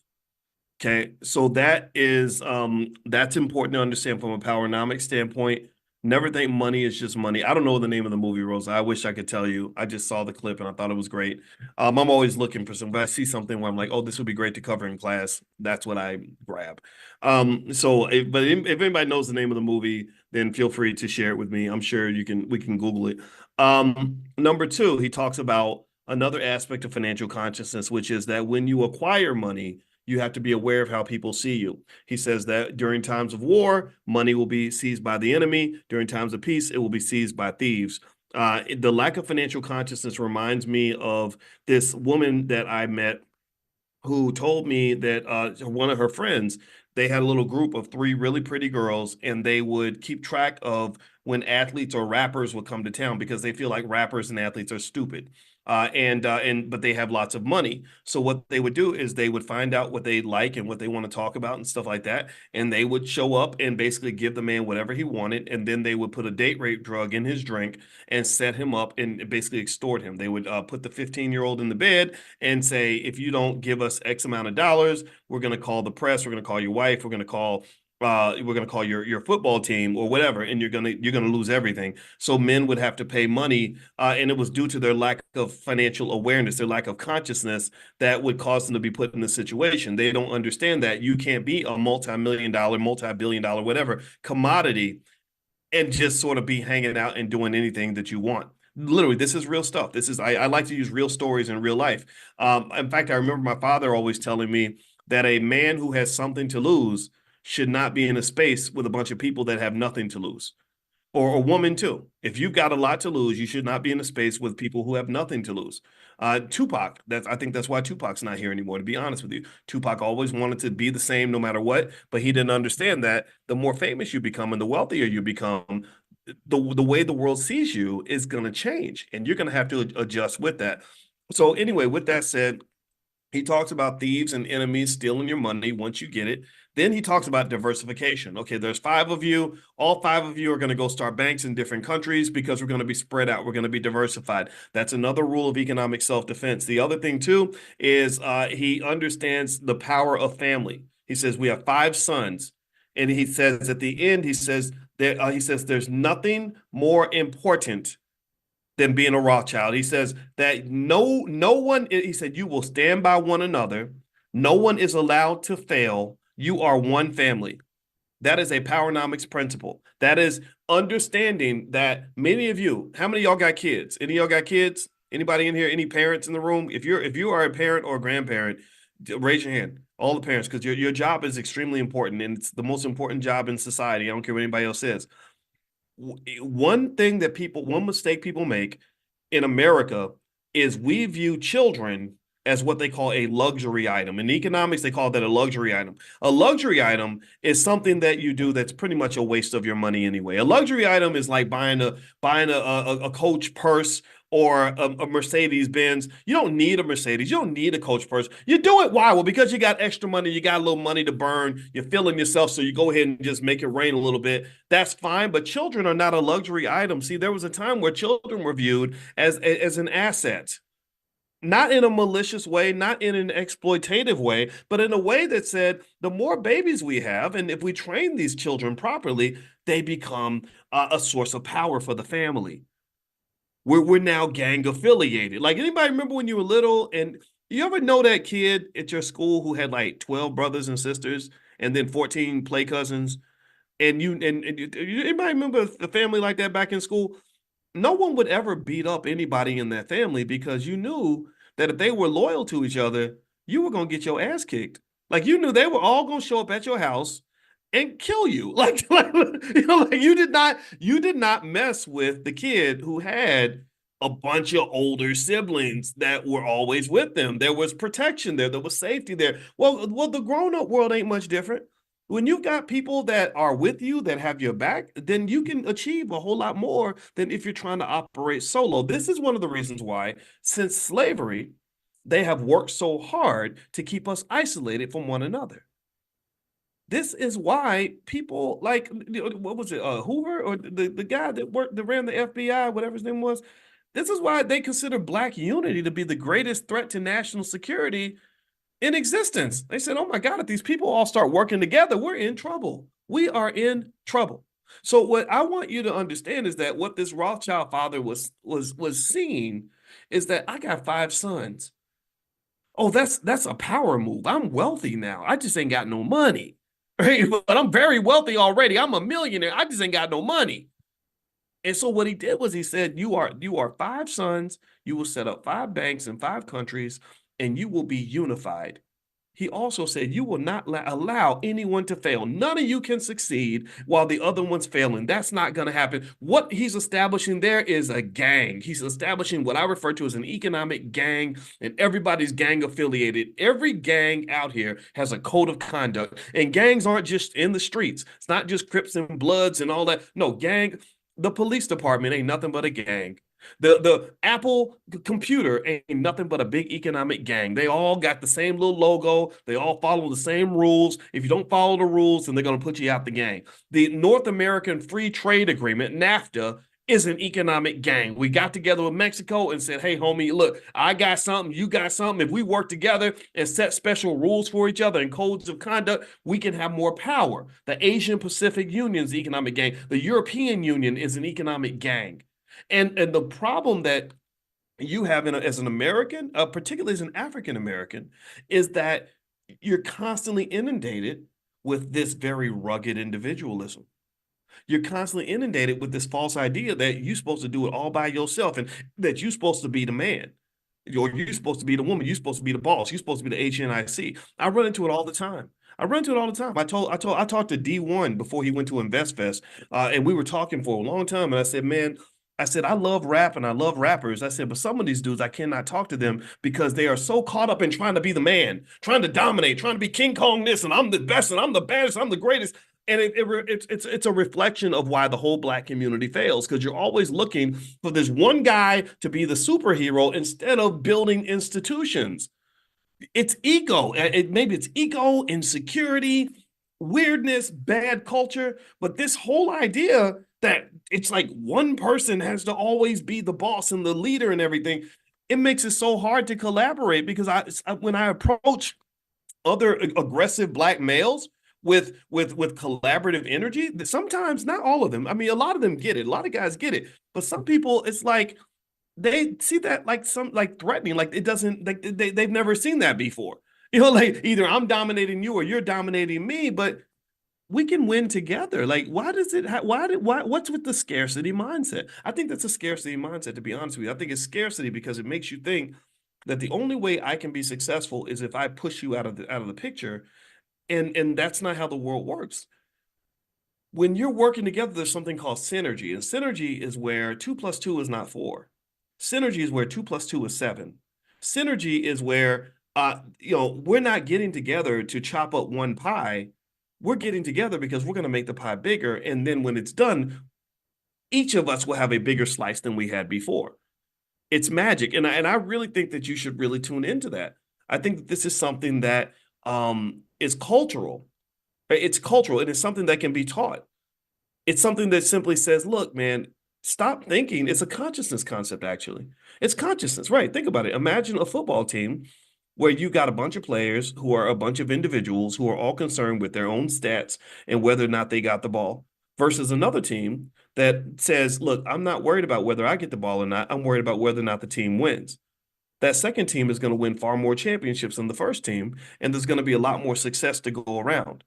And typically what's interesting is that when you start to see people's consciousness decline and people start to operate on that low vibrational level is when the team starts losing. When the team starts losing, it becomes every man for himself, and everybody's trying to get their best stats in because they know the team's not going to win. And that's when you start to get people and their egos kind of clashing and fighting with each other. But when the team is winning, and if everyone has the right energy, then you can all understand that you're better together than you are individually. Go look at, for example, groups like New Edition. In New Edition, when they were young and immature, Bobby Brown wanted to be out swerving his hips and kind of being the superstar. The other guys got jealous of Bobby. Next thing you know, the group breaks up. Ralph goes solo. Johnny goes solo. Bobby goes solo. The other three are just sitting there. They don't know what to do because none of them sing. But actually, what's interesting is that Michael Bivins, who I actually did meet him, I liked the guy. He seemed like a leader. He seemed like a guy that would pull people together. He forms Belle Biv DeVoe. And Belle Biv DeVoe became more successful than Johnny and Ralph and almost as successful as Bobby, right? And they'd have the least talent, but they had the right energy. They said, well, okay, individually, we suck. We can't sing that well. I'm not gonna say they suck, but y'all know they couldn't really sing as well as Bobby and and Ralph and all that. But they became successful because they understood how to work together. They understood synergy. And then now that synergy of New Edition is as great as ever because now they're older guys. They're all over 50. A lot of the egos are gone.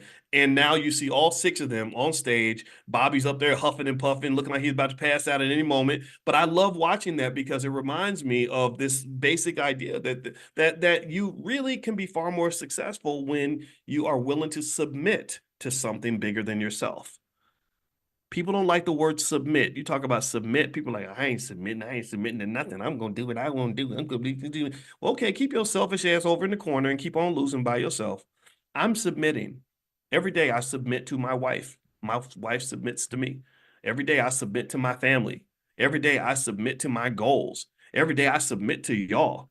I'm not better than you. I just want to be a good teammate, right? I show up every day because I'm like, I want to be a good teammate for you so that you'll be a good teammate for me. So that if I come through for you every day, you're going to come through for me when I need you to come through for me so we can be a great team. I will never, ever meet any of you and pretend like I'm better than you.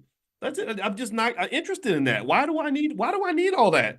If you are mentally healthy, you shouldn't need people to constantly hoist you up like you're so special and you're better than other people. Then you're sitting up there all by yourself. No, I want to be surrounded by great people. I'm a great man. Hell yeah, I'm a great man. I ain't scared of nothing. I know how smart I am. I know how good I am. You can't hold me back. I can't be stopped. But I also want you to have that same energy. I want you to know how great you are because working together, we can be a great team. I am never going to be a great man because I'm better than you. That does not make me better. I want to be great together. What's wrong? I think that is how you win. I really think that's how you win. If we're all great together, then guess what? We become the baddest group of people on the planet. And I believe that intelligent Black people, B1 people, are going to be the most extraordinary group of people on the earth.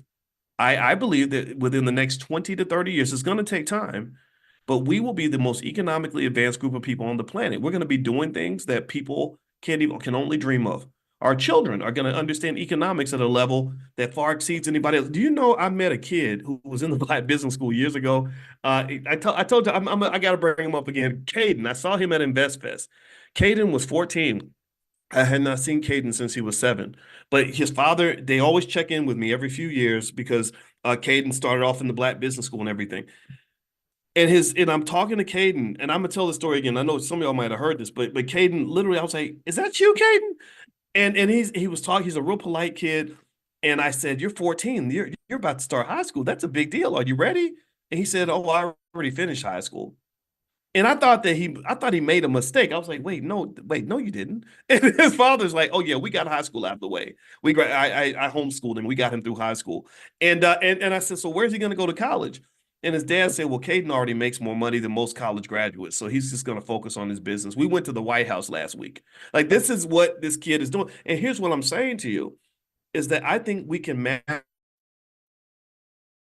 produce little Cadens the same way you mass produce cars off an assembly line. I believe that we can have 10 million kids like this. Because let me tell you about Caden. Caden, his dad told me, he said, Caden couldn't talk until he was 5. He could not talk till he was 5. There was something going on in terms of a delay or something. I don't know what the issue was, but his dad said, so it's not like he's he was born some massive super genius. He's smart now. Don't get me wrong. He's very smart, but he's not any different from a lot of the kids that you have in your own household. It's just his father understood the value of his child. He understood that the gold did not lie at the back of some white man's house. The gold was not in some factory. The gold was not in some corporate office. The gold was buried in his backyard. You understand? His family was the prize. He was the prize. His son was the prize. So he said, instead of investing my energy, think about this. When you invest your energy into something, what you're doing is it's like you're digging. You're digging for oil, or you're drilling for oil, or you're digging for gold, right? So you're going to your job every day, digging for gold. You're going out into the world looking for possibilities.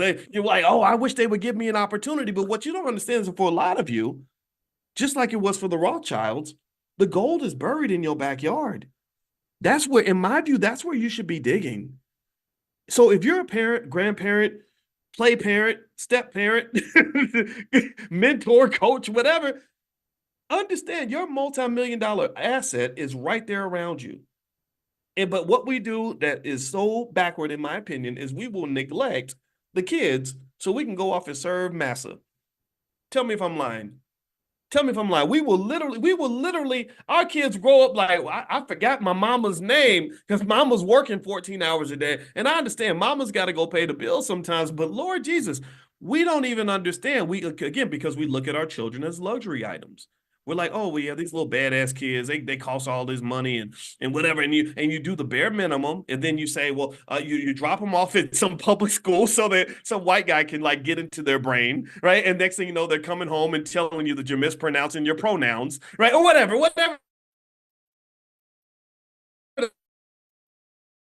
they're teaching in school. Because in Chicago, kids that are coming out of the public schools cannot read and write. And these are brilliant children.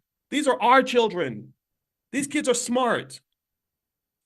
Somebody said my sound is breaking up. Let me switch my Wi-Fi real quick. I'm probably gonna have to. Can y'all hear me? Are y'all able to hear me? Because I keep going. Somebody said I'm going in and out. Am I good now? Thank you. Okay. I'm getting annoyed. All right, so let me give the last lesson because then I'm gonna go. My wife and I are gonna go to brunch today, and I don't want to make her wait for too long. The last thing that he mentions in that Rothschild video. So he tells them, you're one family, you stick together. And what he's doing is he's creating a defense system by saying, none of you let the other one fail.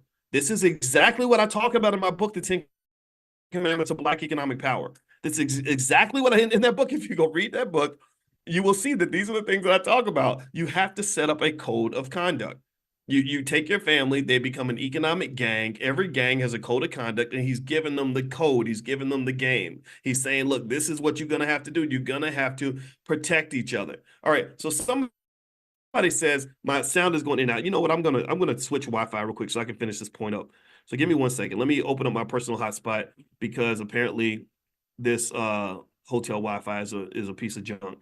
So, and then we'll do the last point. Then we're going to get out of here. So give me 1 second. All right. Hold on.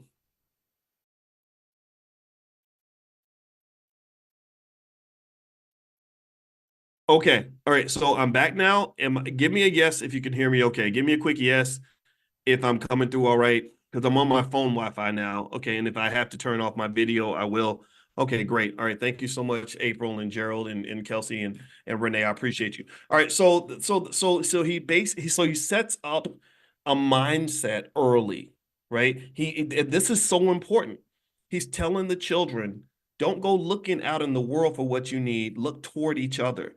Instead of turning outward, you turn inward. See, a lot of y'all were raised in households where you were not taught to do that. You were not taught to turn inward to fulfill your economic needs and responsibilities. You were taught to turn outward. Okay, Billy, I got 3 smart kids. You're going to go work for him. You're going to go work for her. You're going to go work for this company. And then next thing you know, all of you are so spread out. You're all applying insane amounts of energy toward things that are not amounting to shit, just so you can get enough money so you can barely pay your bills. That's what you're doing. But what the Rothschild father told them was, he said, turn inward, look at each other, go to your brother, make sure he's good. And this is exactly how the European Union got formed. This is how Apple Computer got formed. This is how any successful economic entity has that same philosophy. You take your energy and you apply it to the people that matter to you. It's the same energy that leads me to get up every day and to talk to you. Harvard University could not hire me to stop doing what I do every day because I would just tell them there's no place that I'd rather be and no place that I need to be that's more important than me being right here educating Black people about economics. This is the best use of my doctorate, period. So that's another thing that he was given. Because remember, if you don't give the kids the right mindset, they can have all the talent and opportunity in the world and it won't amount to anything. So mindset is everything. Economic culture exceeds economic education. Education means nothing without culture because the education gives you the skill to do something. It tells you how to do something, but the culture tells you why you should be doing something. It tells you what you should do with your skill. If you teach me how to shoot a gun, but you don't tell me who I should be shooting at, I'm going to kill some people. I might pull that gun out and shoot my mother in the face. So you have to train me like, no, you don't shoot your mama, boys. You got to shoot the enemy. Aim right here. This is who you got to tell them the why. We don't give them the why. We give them the what and the how, but we don't give them the why.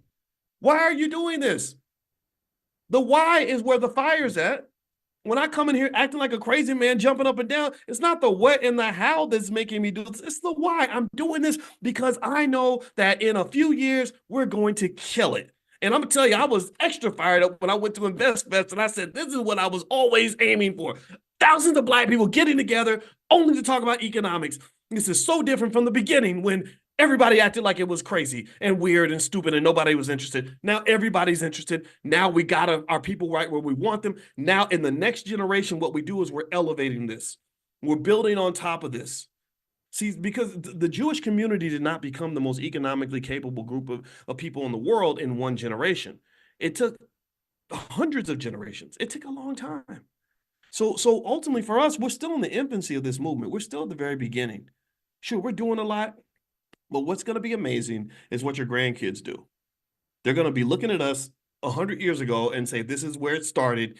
And this is what we're doing now. They're going to be running trillion-dollar corporations. And what our job is to lay out the framework, to lay out the groundwork, to get them started, to move them in the right direction, to make sure that we can clear the obstacles. It's like if you're trying to build a building on a forest, first you got to clear the land. You got to chop down the trees. You got to remove all the stuff that's going to get in the way. And then they're going to build on top of what we created. So the last piece I'm going to throw in here is the last thing. The Rothchild father said that was really interesting. He said, there will be many wars. Now, he did not say which side of the war you're supposed to pick. He didn't say who you're supposed to fight for. He said there will be many wars. And in these wars, both sides are going to need our services. So he wasn't saying go out here and gamble and get into a war and fight people. He said, pay attention to the war. And whenever people need a service involving the transport of money, they will come to the Rothchilds. So here's what this made me think about. In the California gold rush, most people who rushed for gold did not get any gold. Most people who went into the gold rush, they jumped in and they did everything they could to be a part of it. But most of those people came back with nothing. But there were people who said, look, I don't want to go dig for gold, but I'll sell lunch to the people who are tired after they spent the whole day digging for gold. Or I can be a tour guide for the people who are trying to figure out where to go to dig for gold. Or I'm going to sell, or Levi blue jeans. They said, we're going to sell these really rough, rugged blue jeans so that when people are digging for gold, they can have some good pants to wear while they're digging for gold. I'm not going to dig with you, but I'll sell you the service that will help you to go and speculate. And that's what the bankers and the Rothschilds were doing. They were like, look, we ain't going to fight in these wars. We ain't trying to be involved, but we'll finance the war for you and we'll sell weapons to both sides. That's what and so to this day, and this creates some animosity for them, unfortunately, is to this day, this is kind of the reputation they have. This is why they became the economic boogeyman, because they were the ones who got to decide as the bankers who was even going to win the war, who was going to have what they needed, who was going to get access to the gold. And so effectively what it says is that when you're thinking about business, see, it's almost reminds me of like stock options, right? A lot of people are into buying stock options. They love to speculate. They love to, throw money out and invest it and hope for the best. And I got a text message from a rapper. I'm not going to say his name, but the other day he was a rapper. He sent me a message on Instagram, and he was asking me about stock options. And he said, man, I was curious to know what you think, because he said I lost, $100,000 buying stock options. And he said, so what do you think about that? I said, well, actually, I don't buy stock options. And he's like, what do you mean? I said, well, I don't speculate. I sell stock options. I don't want to buy the option, because that means I might either make a bunch of money or I'm going to lose money. But if I sell the option, I'm always going to make money, because I'm selling the option to the people who want to speculate. I don't want to be the gambler. I want to be the house. And so basically, when you're thinking about investing and making your money move, you want to sort of understand the terrain well enough to know where you want to position yourself. So this is that was the last point that was really interesting, is that he was basically telling his sons various aspects of economic consciousness. He said there's going to be many wars. Money is a weapon that can be used to defend yourself. He mentioned that when you get money, you're going to have haters and enemies that are going to try to take it from you. He said, which means that you're going to have to stick together and you're going to have to diversify, which is why I want all of you in different countries. I also want all of you to have each other's back. And then at the end of the day, we're not trying to get involved in the petty nonsense and the low vibrational stuff, like wars and all that. What we're going to do is we're just going to give people what they need so they can do whatever they're going to do, because at the end of the day, the Rothschilds are always going to win. And I kind of think that there's something to really learn from that. So like literally when I'm watching all this stuff, I'm gonna tell you right now, I'm very frustrated because I don't enjoy watching Black people fight each other over Democrat Republican stuff. I don't want to see, one Black person stop being friends with another Black person because they're fighting over politicians that don't give a damn about either one of you. I understand if you're a Democrat, be a Democrat. If you're a Republican, be a Republican. But I don't see where any of this division is going to benefit our community directly. So I would encourage you that after you finish being a Democrat, after you finish being a Republican, become an intelligent Black person. Connect to each other and say, okay, now that we've argued over the basic stuff, let's go ahead and put that to the side so we can focus on the stuff that actually matters. And I think this is a level of consciousness that I hope more people can embrace, because I don't think everybody's going to get it. They know exactly how to trigger us. They know exactly how to get us fighting with each other. And I just really encourage you, and I applaud those of you who are able to kind of see beyond just the very basics. So anyway, that's it, guys. I'm done talking. I hope this conversation was helpful to you. I hope you guys have a great day. I'm going to go eat lunch with my wife. She's been waiting patiently. So I will see you all tomorrow morning. If you want to be on the text list to get notified when we do Money in the Morning, this is 7 days a week, every single morning at 10 a.m. Eastern. Just text the word morning to the number 87948. Text morning to 87948. Also, I will text out a link where you can join the estate planning essentials class. I put that together. The lifetime access fee is $299. For you guys, for the first 100 people to sign up, it's $99. So I cut the price by $200, and it's lifetime access. It's yours for life, and it'll get you started on legacy building and preparing for the next generation. So I'll text that out to you as well later on today. So have a good day, everybody. God bless you, and I'll see you all tomorrow. Really happening under the surface. And in case you want to know, I'm kind of considered by some to be a social media influencer, but I don't consider myself to be that. I'm a financial scientist. I got my PhD in 2002, and so I personally think that it's a little bit deeper than talking about economics, a little bit deeper than just sounding good on Instagram. But that's part of the process, and I think social media is a valuable tool for the sharing of ideas. When I started to talk about Black wealth and Black economics back in 06, 07, I remember seeing the internet and YouTube and all that and kind of thinking, I bet you. And I did the math in my head, and I said, instead of me teaching 30 people in the classroom, maybe I can teach 30,000 people at once. And that was literally my logic. And one area where I'm kicking myself, you talk about missed opportunities, is I started my first YouTube channel in 2007, and I got a lot of subscribers really fast because nobody was on YouTube. But the thing was, something happened, and I think that my content ended up getting banned because I didn't really think about like the copyright stuff at that time. Like nobody thought about all that. And I said, "Oh, screw this thing," and I just left YouTube for about 6 years. And it was in like 2013 where I remember just kind of noticing like, okay, this YouTube thing seems to be taking off again. A lot of people are getting on YouTube.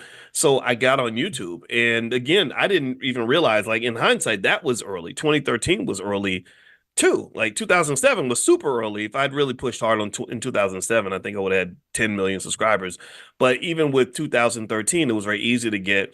I know like on one channel, I have like about 550,000 subscribers. I have another channel with almost 400,000 and another channel with 200,000, another channel with 80,000. And so it was very easy to kind of still build that. It's much harder now. It's harder now because everyone kind of later on around the pandemic kind of figured out that the internet was kind of cool. For a long time, nobody did anything on the internet.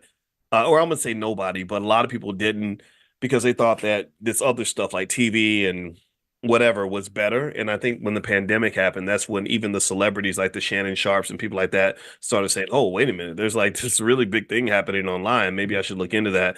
So that's kind of been the evolution of social media that from my perspective, also things have changed in terms of the business models. Back in the day, people will create these websites and have a product on their website and do really well really fast. Like Jamal and Martin from Bossip, they were making 15-20 million dollars a year just from their little blog. And then what happened was that monetization model changed because what would happen is the companies would give money to these agencies who would then distribute money to the bloggers based on the amount of traffic you had. You would get ad revenue from that. And so the agencies were like, why should we give money to the bloggers when we can just keep all the money ourselves? So what would happen is you would get paid like money per thousand, per thousand visitors. Like maybe it might be $25 per thousand. So if your article has 10,000 views, you make $250, or if it had, 100,000 views or something, maybe you can make $2,500. But then it went down from like $25 per thousand to crazy numbers like 25 cents per thousand. So then it became a really difficult, almost unsustainable business model. So one thing about business that this makes me think about is that whatever industry you go into, whatever type of business you start, and how many of you, how many of y'all are business owners? Give me a yes if you either own a business or plan to own one, or you're planning to build something, or you want to do side hustles or something. Everybody, any entrepreneurs in here? Um, or entrepreneurs. Entrepreneurs are people that just kind of want to become entrepreneurs. Just know that whatever you do, it's going to constantly change. And when you see an opportunity, you should probably move on it because the world is going to change on you and that opportunity may disappear. That's really true, especially now, given that AI is just here and it's growing and a lot of people are not paying attention. I was amazed by how many people I know who don't even use things like Chat GPT and stuff like that. I was like, "Ooh, you might want to pay attention, because AI is pretty soon. I think within about 5 years or so, AI is going to be smarter than a PhD scientist. So if you have AI, it's like having 100 PhDs working for your business, and so ultimately just making your move, brainstorming with other smart people like in your family investment clubs, or maybe things you're doing in the Black Business School, or people you meet at the All Black National Convention. Just talking. Like, don't even make it a pressure thing. Like, don't pressure yourself. Just talk. Like, hey, let's just get on a Zoom and just talk about stuff. Right? You will be amazed what comes up just from just talking to people. And I think that that's a better approach than like trying to do everything in a silo and in a vacuum. You're not as smart in a vacuum as you are with other people. And this is not just something that I'm sharing with you for your sake. It's something that I have to remind myself of because I'm naturally an introvert. I'm naturally an introvert, and you know how it is when you're an introvert. I have my most peace. I don't know, maybe I'm on the spectrum or something. I got to check into that. But anyway, it's like you get tunnel vision. You're okay being by yourself. I like peace and quiet because I can focus because it's almost like a type of meditation that helps me think and understand the world better. And and that's good for coming up with unique ideas. And that's been helpful, right? So, because sometimes I'll say something and people will be like, I never heard it said like that before. I never thought of it like that. And I'm like, yeah, me either until last week. And because I was thinking about it over and over again, and I realized something that I wouldn't have realized if I hadn't thought about it 47 times, right? And that's also what makes me strange, right? It's also what makes me say things sometimes where people are like, "What in the hell are you talking about? That's crazy, man. What's wrong with you?" Right? It's like, no, no, no. You'll get the same thing. Just go sit and think about it. You haven't processed it, right? So that's good, but the downside of being an introvert, this is for my fellow introverts.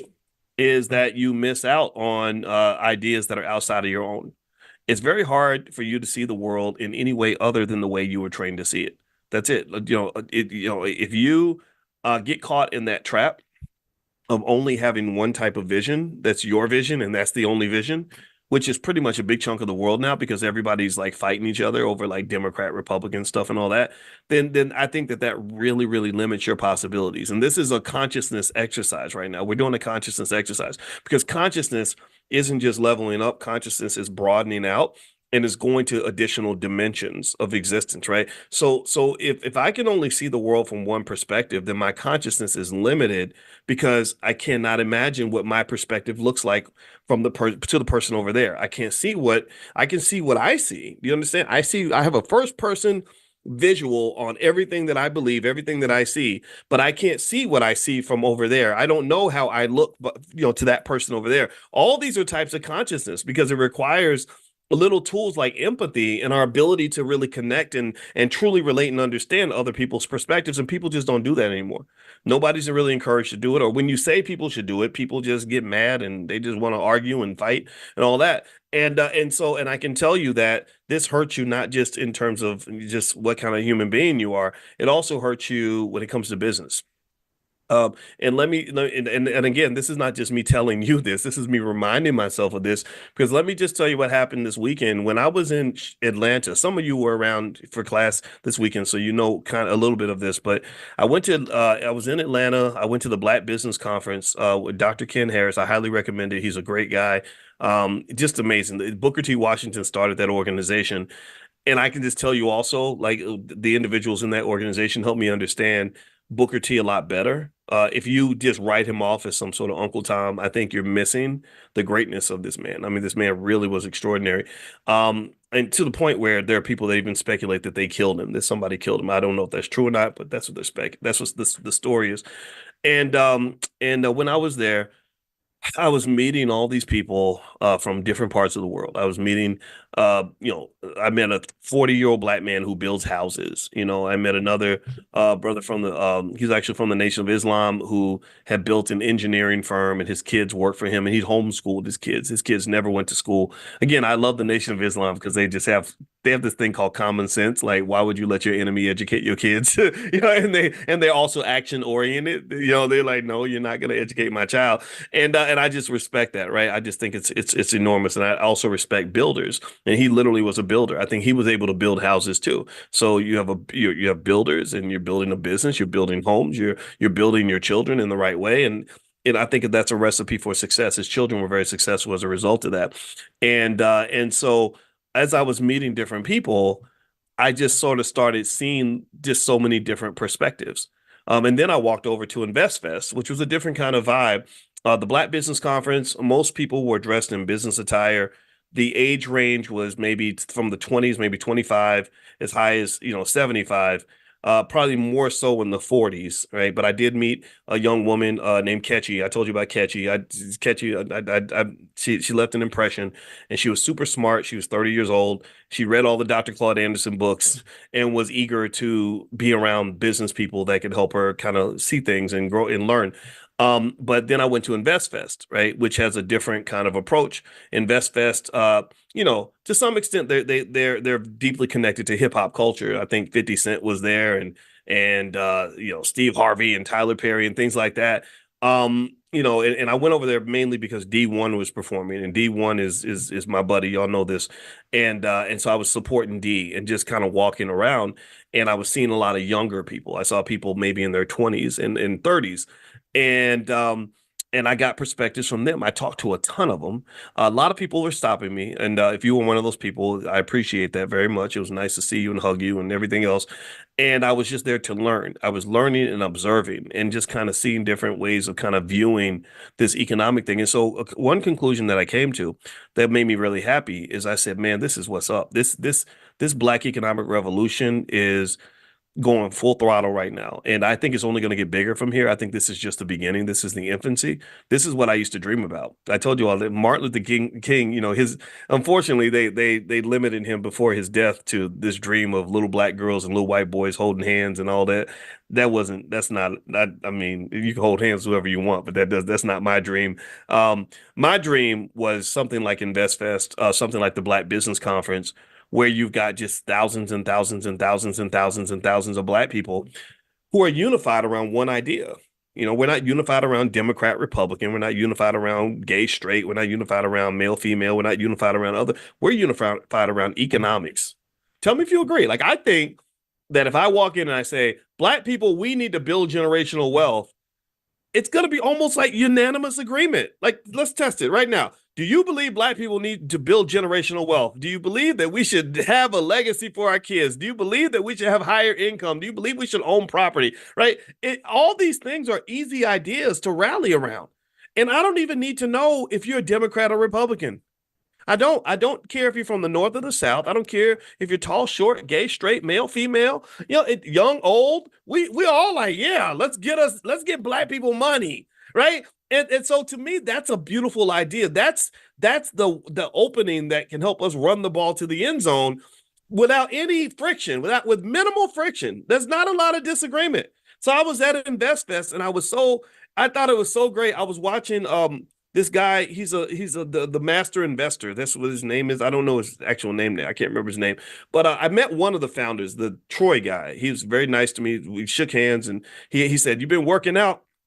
I said, "Well, when you get past 40, you better work out or you're going to get fat." So I guess I had to, I got my little muscles and stuff. Because I didn't tell him I'm in the 5 a.m. club like 25% of the time. But anyway, Ian Dunlap, that's his name. Yeah. So he's doing this presentation on day trading, which I have to tell you the truth. Here's what the research says about day trading. You got to be careful about it because in day trading, the studies show that about 10% of day traders make money, 90% of day traders lose money.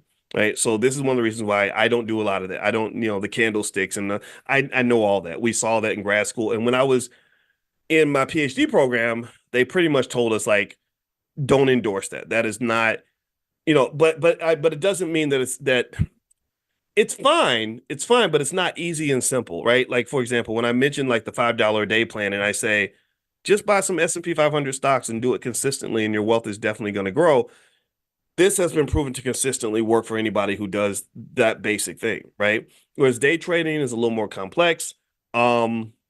It has ups and downs, but I understand why people want to participate in it. So it's not in any shade toward those who like day trading. I personally just don't really get into it that much because it's, because of that, right? But what I was impressed by was I just saw him doing this presentation, and it was right before D1 was about to speak. And I was like, wow, this is so great to just see all these like young people, thousands of them sitting in this room and taking notes, like intensely paying attention to this conversation about stocks in the stock market. Because I've mentioned to you all, I think you can keep it to make it as simple as possible. Here's what you got to understand about the stock market. The biggest mistake you can make in the stock market is to not participate at all. That's the biggest mistake you can make. So what you got to understand is that the first step to being a millionaire or being wealthy is acting like wealthy people, doing what wealthy people do. Most wealthy people are in the stock market. So if you think you're going to be wealthy and not touch the stock market, well, then that's like saying I'm going to get across Cincinnati in 5 minutes, but I don't have a car. Well, if you don't have a car, you better take an Uber or something. If you think that's going to happen on foot, that just physically does not work. So generally speaking, most regular people, other than maybe celebrities or something, have a very difficult, if not an impossible time to build wealth in an inflationary economy without participating in the stock market. That's where the money resides. So I thought that was really cool. I wrote my dissertation on the stock market. And I said, this is what I love. I love like helping young people understand you got to participate. And he said one thing that I just loved and I agreed with was he said he got them all to commit to investing every single month. And I said, good. You form those healthy financial habits. Now, there's still challenges a little bit with hip hop culture. I think there's some areas of hip hop culture we got to fix. And that's another reason why I applauded them for bringing in D1, because he's another guy that sees that and he's working actively to fix that. And he's doing a great job with that. Because if you don't fix your culture, then you're not going to really have wealth. All the money that comes is going to be like Mexican food. It's going to go in and go out at the out the other end real quick. So as you sort of understand what wealthy people do, you also have to embrace the idea of wealth preservation, which unfortunately is a little bit more conservative. It's a little bit more of a conservative idea. It just says, I'm going to conserve my wealth. That's how I'm going to stay wealthy. I'm going to get rich and stay rich. And here's why I want to get into social media influencers a little bit and some of the data, because actually social media influencers are not, they're great at sort of developing influence and maybe getting some income from that, but they're not so great at building wealth and preserving it. And I'm gonna share some stats to kind of help you guys understand that. And by the way, just a reminder, I'm gonna send out one more time later on today that list of cybersecurity stocks. So if you want to get that list, just get on the text list. Text the word morning, MORNING, to 87948. That's morning to 87948. And also, if you want to take a look at that training, how to make money without working, the stock options training, just text the word money to 87948. So you can get on multiple lists if you'd like. It's totally up to you. So text money to 87948 if you'd like to see that. All right. So here are some stats on social media influencers and why there's kind of an economic danger to what social media influence does to us, mentally and otherwise. So first off, there's a 2023 study that found that 12% of social media influencers who earned over $1 million annually face bankruptcy or severe financial distress within 5 years due to lifestyle inflation and poor financial management. So basically what they're saying um, is that after you get rich, there's a huge cost to acting rich. And when I say acting like wealthy people, I'm talking about the getting rich part. But the where you don't want to act like some wealthy people is the whole idea of throwing your money away as a sign of wealth, right? So a lot of Instagram flexing, showing off, keeping up with the Joneses, letting everybody know how well you're doing. Not only is that dangerous and problematic, but it's also a wealth killer, right? So a lot of the social media influencers who might, I don't know, take pictures of themselves on a private plane because they bought a private jet to sort of show off on Instagram. There's a consequence to that, and it leads to bankruptcy.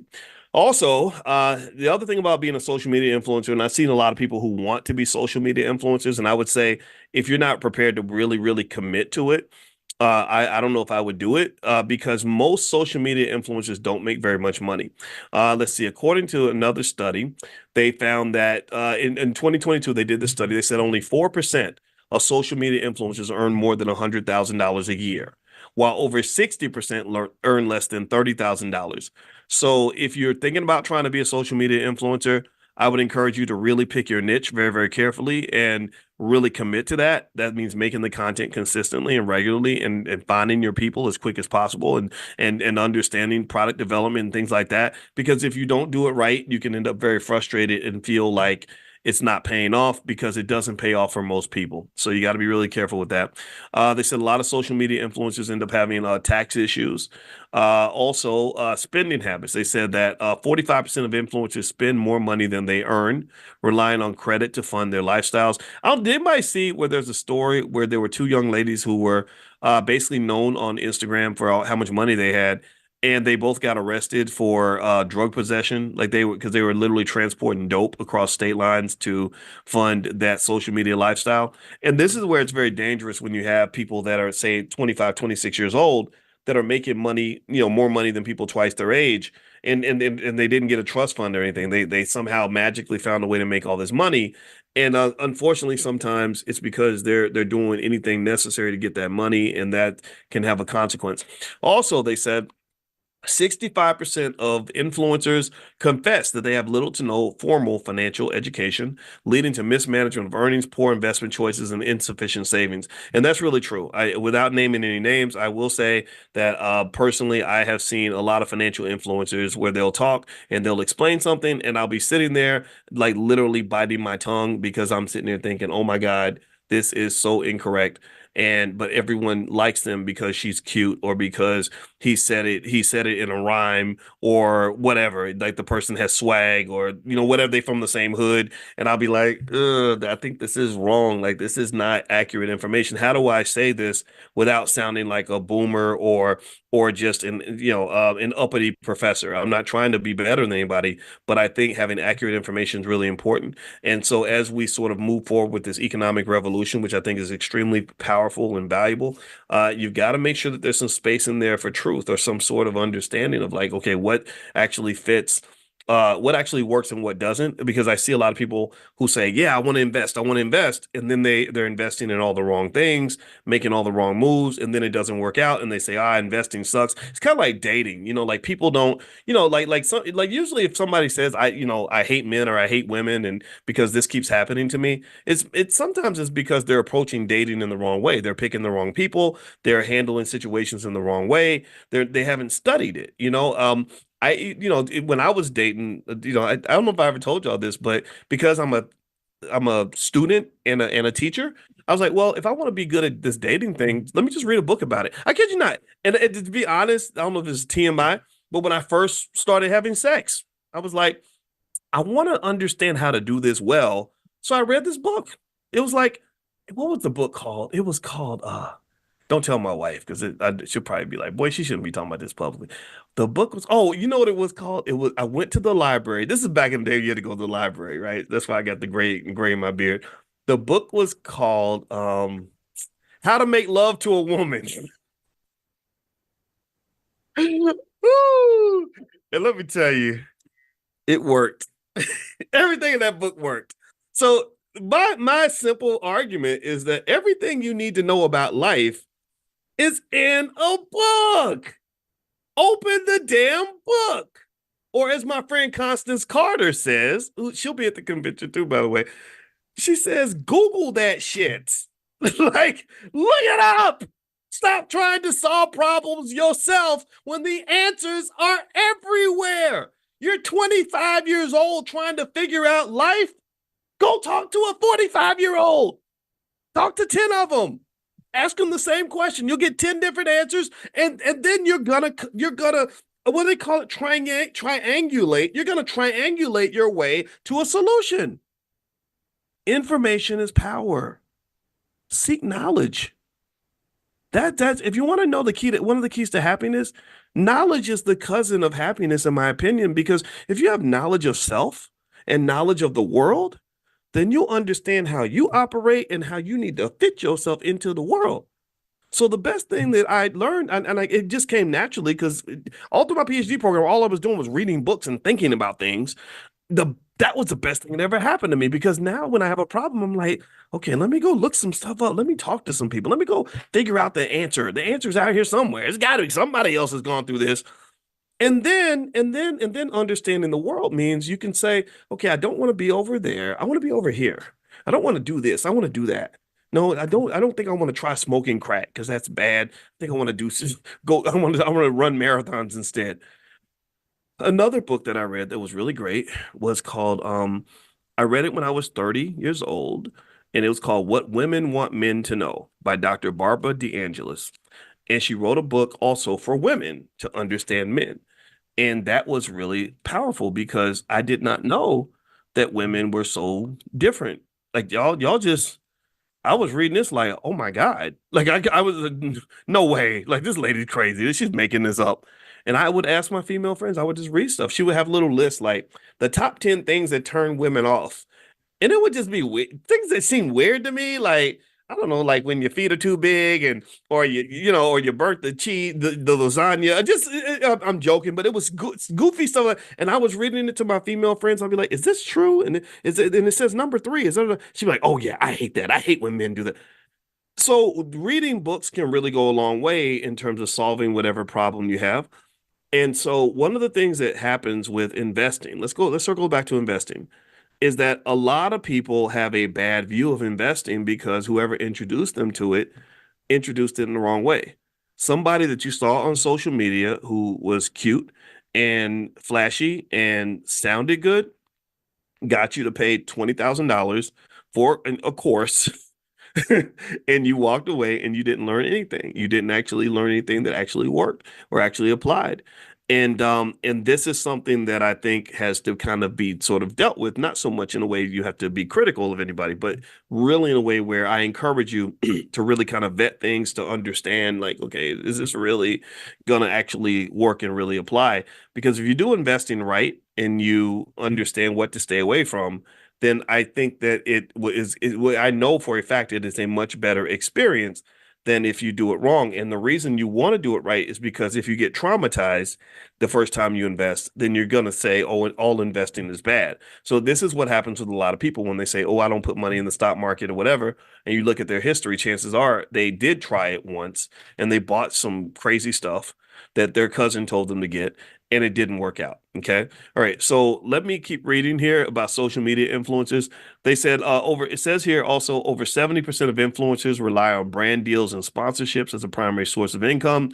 And the instability of these deals can lead to a sudden income drop if their partners fall through or if they lose followers. That's true. And I told you all, like with social media, there is that volatility, there is that risk factor. I've had two social media platforms just taken down, and I didn't know why. I had one Facebook page that was really popping. It had 600,000 people on it. This was 8 years ago, 7 years ago, and that was where the rapper Young and Made got discovered. Literally, I'm not kidding.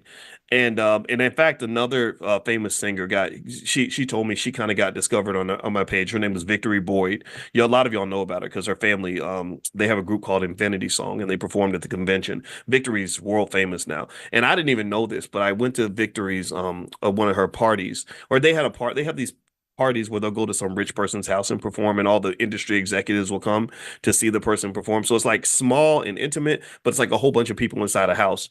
And she was at one of these house parties, and she's like, I see Dr. Boyce is here, and he doesn't know this, but we were signed with Rock Nation, and nobody was really giving us any attention. And Dr. Boyce put me on his page, and then we blew up and got 3 million views, and that's when everything took off. And I was like, oh wow, that is so cool. That's awesome, right? So I kind of patted myself on the back a little bit, but still though, I just I don't care. I mean, I was happy to play my part, right? But anyway, anyway, the point of this story, besides me sounding like I'm some arrogant prick, is that she is that these pages, this page and then my Instagram page, literally just disappeared out of the blue. And what's good and bad about it was, it's like that saying where you say you prepare for the worst and you hope for the best and prepare for the worst. That would have been my strategy. So my strategy from the beginning was, I said, okay, if I got all these followers on these pages, somebody could take this away in any moment. Mark Zuckerberg could decide that, I'm too radical or whatever and just take me down. So you plan for that. So the same mindset you have as an investor where you diversify and you spread your risk out is exactly the same approach I took to building everything with my business. I never said I want to have one Facebook page. A lot of y'all that follow me, I don't have one Facebook page. I got dozens. And I don't even tell anybody all the pages I have because I don't want anybody knowing. You don't want people to know all your business, right? I didn't have one Instagram. I had several. When the big one went down, I just started building on the backup page. I don't have one YouTube channel. I had several YouTube channels. Just like so same thing is true even when you're investing, you diversify. You have to spread your risk out because you don't know where the risk is coming from. And risk is like this boogeyman that lives in the shadows that will sneak up on you and punch you in the face and slice your throat. Like you don't know which direction he's coming from. So risk is not just, the risk that your stock price is going to drop or the risk that that your investments are not going to make as much money as you want. It could just be, for example, if I have a lot of my money in a crypto exchange and the crypto exchange goes bankrupt because the CEO goes to prison or something, right? So you never put all your eggs in one basket. You have to spread yourself out. So even with social media, when I see people pouring into one platform and they build this one gigantic platform, I'm always trained to think about the what ifs. Like, well, what if that one platform's gone? Like I remember I met a lady who had 400,000 or 500,000 people on an Instagram page or on a Facebook page. Maybe it was actually more like 2 million. And she built everything around this one Facebook page. And she had all these customers and all these employees and everything. And then they didn't take her page down. What they did was they throttled the traffic. Anybody remember that? where back when you used to post something on Facebook and everybody who followed you would see your post. And then Facebook, but their strategy was, we want to get you to build the following, and then we're gonna sell your audience to somebody else. Right. That's what they did. They started selling it through the ads. And so they would basically tell the person who built the audience, you can't access this audience unless you pay us money. I think it's highly unethical. Mark Cuban called out Facebook for that when they did it. And so basically, when they throttled this lady's audience, she said, I had to fire all my employees. I lost all my customers. Our revenue dropped from 2 million a year to 200,000 or something like that, and it was terrible, right? And so you kind of have to just sort of know. In economics, they call these exogenous or black swan events. Exogenous and black swan events means that sometimes you don't know what's going to show up and sneak around and punch you in the face. You just kind of have to sort of be ready for all of that. And it is horrible. It's absolutely horrible. So anyway, let me keep reading here. They said that a survey also showed in 2023 that 55% of influencers experience significant financial stress, with concerns about inconsistent income, high expenses, and future financial security being the top stressors. Debt accumulation. According to a 2021 study, 40% of influencers have credit card debt exceeding $10,000, often accrued to maintain appearances or fund their content creation activities. Short career span. The average career span of a social media influencer is just 3 to 5 years. Due to the constant pressure to stay relevant, leading to burnout and financial instability when income streams dry up. So there we go. So that's the life of a social media influencer. So if you still like that and you're still okay with that and you want to move in that direction, then good luck to you. Also, if you and actually I had talked about possibly doing some sort of a training on it, like some sort of class or something. If you guys are interested in that, then keep bringing it up, and I can put something together. But because like, I think if I was just a quote unquote content creator, it would have been very difficult to do what I'm doing. I had to really think as a full businessman, not just like, oh, I'm just going to make a bunch of YouTube videos. I think that's really a hard way to get by, and I kind of feel bad for people that are stuck in that space, and they kind of play with you, right? Like someone will become popular and they'll start making a bunch of money on YouTube, and then suddenly the money will disappear, and then they have to figure something else out. And then also it can create weird incentives, like I'm gonna tell you, I had a love-hate interaction with the late Kevin Samuels because I respected him. He was smart. He was an intelligent guy. I looked at his old content, and he did a whole video about me. He was very supportive. He was very, like, he was respectful, but I had to tell the truth that I didn't like the way the algorithm incentivized him to take on a certain type of content that I think was beneath what he could have offered to the world. If you look at Kevin Samuels' content 5 years ago, he was doing really, really powerful, instructive, productive, educational stuff for Black people. But the problem was he struggled. He struggled to get attention. So what happened was he kind of shifted his image. He would wear the black suit, and he had the ticking clock, and the therapist kind of set up and with the lights kind of dim. And for some reason that people really liked that. And then he also told that lady she was going to die alone. And that's when he went viral, mega, mega, mega viral. Everybody, there's no such thing as bad publicity, to be honest with you. So everyone was talking about it. And then what I noticed was, in a lot of his videos, he started using the words "die alone" in his titles in order to, I guess, rig the algorithm. And I didn't like it. It didn't feel good to me, because I remember thinking, I kind of know women who are going to die alone, and it's not their fault. It's because things like the Biden crime bill, the Vietnam War, and the war on drugs have created an imbalance in the Black community, where a lot of households became fatherless. And as a result of that, when you look at Black adults, marriage eligible Black women, the number of marriage eligible Black women exceeds the number of marriage eligible Black men. By marriage eligible, I mean, having a high enough income level, to where you're willing and able to really provide for a family. So it's not to say, like, I told you all about that study in The Economist, where they said that for every 1 percentage point increase in the incarceration rate of Black males, there was a 2.7% decline in the percentage of Black women who got married.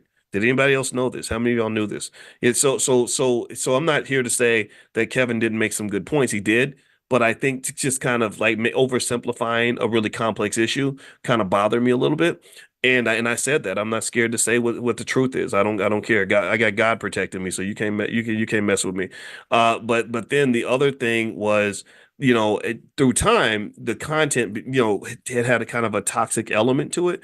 In fact, one of the last things he said before he died was, if you're over 35 and you're a woman, nobody wants you, right? And I was like, that's just not true. That's so many beautiful women in their 40s and 50s that are having wonderful social lives. Like, what are you talking about? This doesn't make any sense.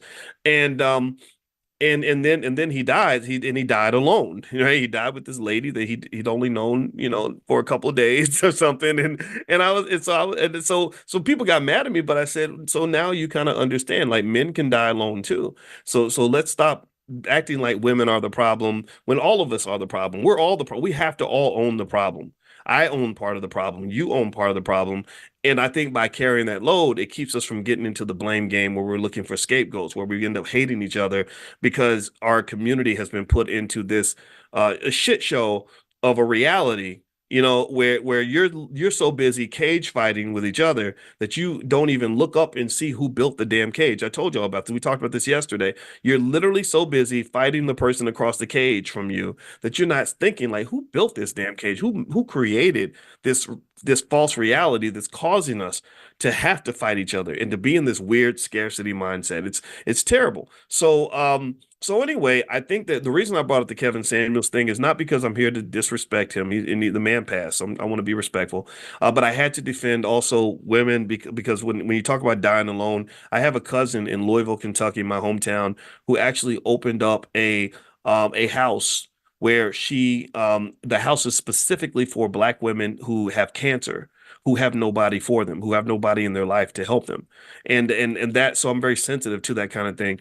But then the other piece of it too was, I feel like if that part of what drove Kevin to be less of a version than what I believe he could have been for the world is that clout is a hell of a drug and money is an even bigger drug. When you have a YouTube channel that's getting millions of views on every video, hundreds of thousands of views, that's an insane amount of money. This man was probably making 100,000 a month or more on that YouTube channel.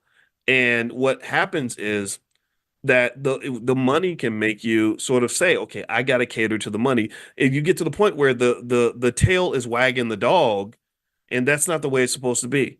The money should not be shaping how you do things. You should be shaping how you make your money, right? So I can't really sort of so I had to be really intentional in the very beginning of everything that I did. Not that I did it perfectly, but I had to be very intentional about saying, okay, yeah, we need to make money. I want to be able to pay people, but I need to make money by being a version of me that is authentic as possible, so I don't have to make my money by pretending.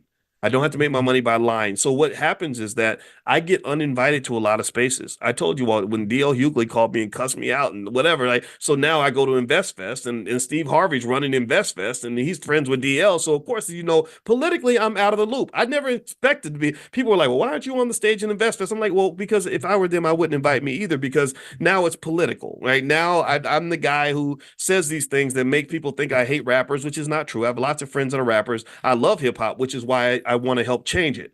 Right. I love it, which is why I criticize it. Right. I love it gives me the right to critique it, because I know what good hip hop does and the power of good hip hop, but I also know what bad hip hop does. So I've worked with a lot of the rappers and Russell Simmons and Kanye and all these other people that I've told you about in my conversations with them. But at the same time, I also look at the community and I see what the toxic music has done. And also, because I understand the economics of it all, I understand what the dungeon masters are doing to you, what the puppet masters are doing. I know what they're doing with their money. Y'all, check this out. Let me tell y'all a story. This happened this morning. This was interesting now that it's coming to mind. My wife was telling me about an NPR story that they just did. And this is the second hand. This is her description to me this morning. We're driving, we're in the car. I'm halfway asleep because it's 5:15 and I didn't go to bed till 1, but I'm determined to try to get to the gym so I can start feeling like a man again.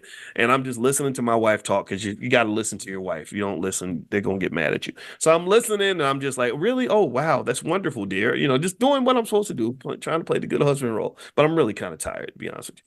And she tells me something that perked me up. She says, I was listening to this NPR story, and they were talking about the first big, they're talking about music and advertising and how record labels really had an issue with music and advertising. And music really hit advertising big, even though it was already kind of there. It was always kind of there, but mainstream music really hit advertising big, and with one campaign. And she said, "Which one do you think it is?" I said, "Oh, I bet it was the Adidas campaign with Run DMC. I bet you that was, I bet you that was the one that did it." And she said, yeah, she said that, and she told the story, and Russell had actually told me the story directly, and I'd heard it in other places. But basically, in case y'all don't know the story, Run DMC had that song. Y'all remember that, my Adidas, right? So they were rapping about Adidas. They didn't have an endorsement from Adidas, but they were rapping about their Adidas. And so Russell, because he's I don't know about his personal stuff. I don't know nothing about all that, but I know as a businessman and as an activist, he did everything he said he was going to do, and I had a lot of respect for that. But Russell, being the businessman that he was, called the Adidas executives and had them come to, because these are a bunch of German people. I think it was a family-owned business at the time or something. So these German people come to a hip hop concert. At this time, hip hop is seen as radical and dirty and weird and nasty. And he told everybody in the audience, he told his brother Ron, he said, tell everybody to hold their Adidas in the air during the concert. So that's what he did. He said, everybody who has your Adidas on, hold it up in the air. So that 40,000 people held their Adidas up in the air.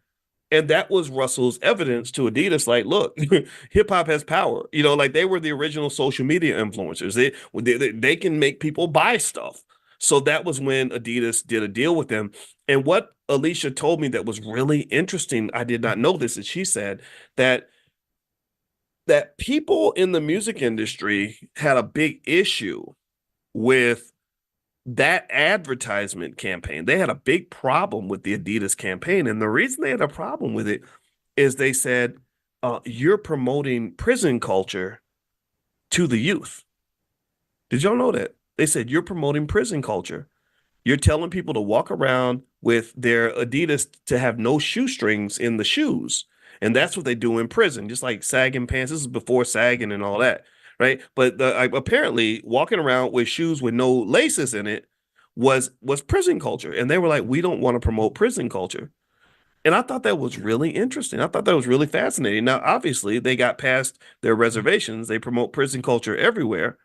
But this, to me, is just a fascinating example of how money can create the wrong incentives. This is where this is also where hip hop kind of, I think started that process of kind of going left.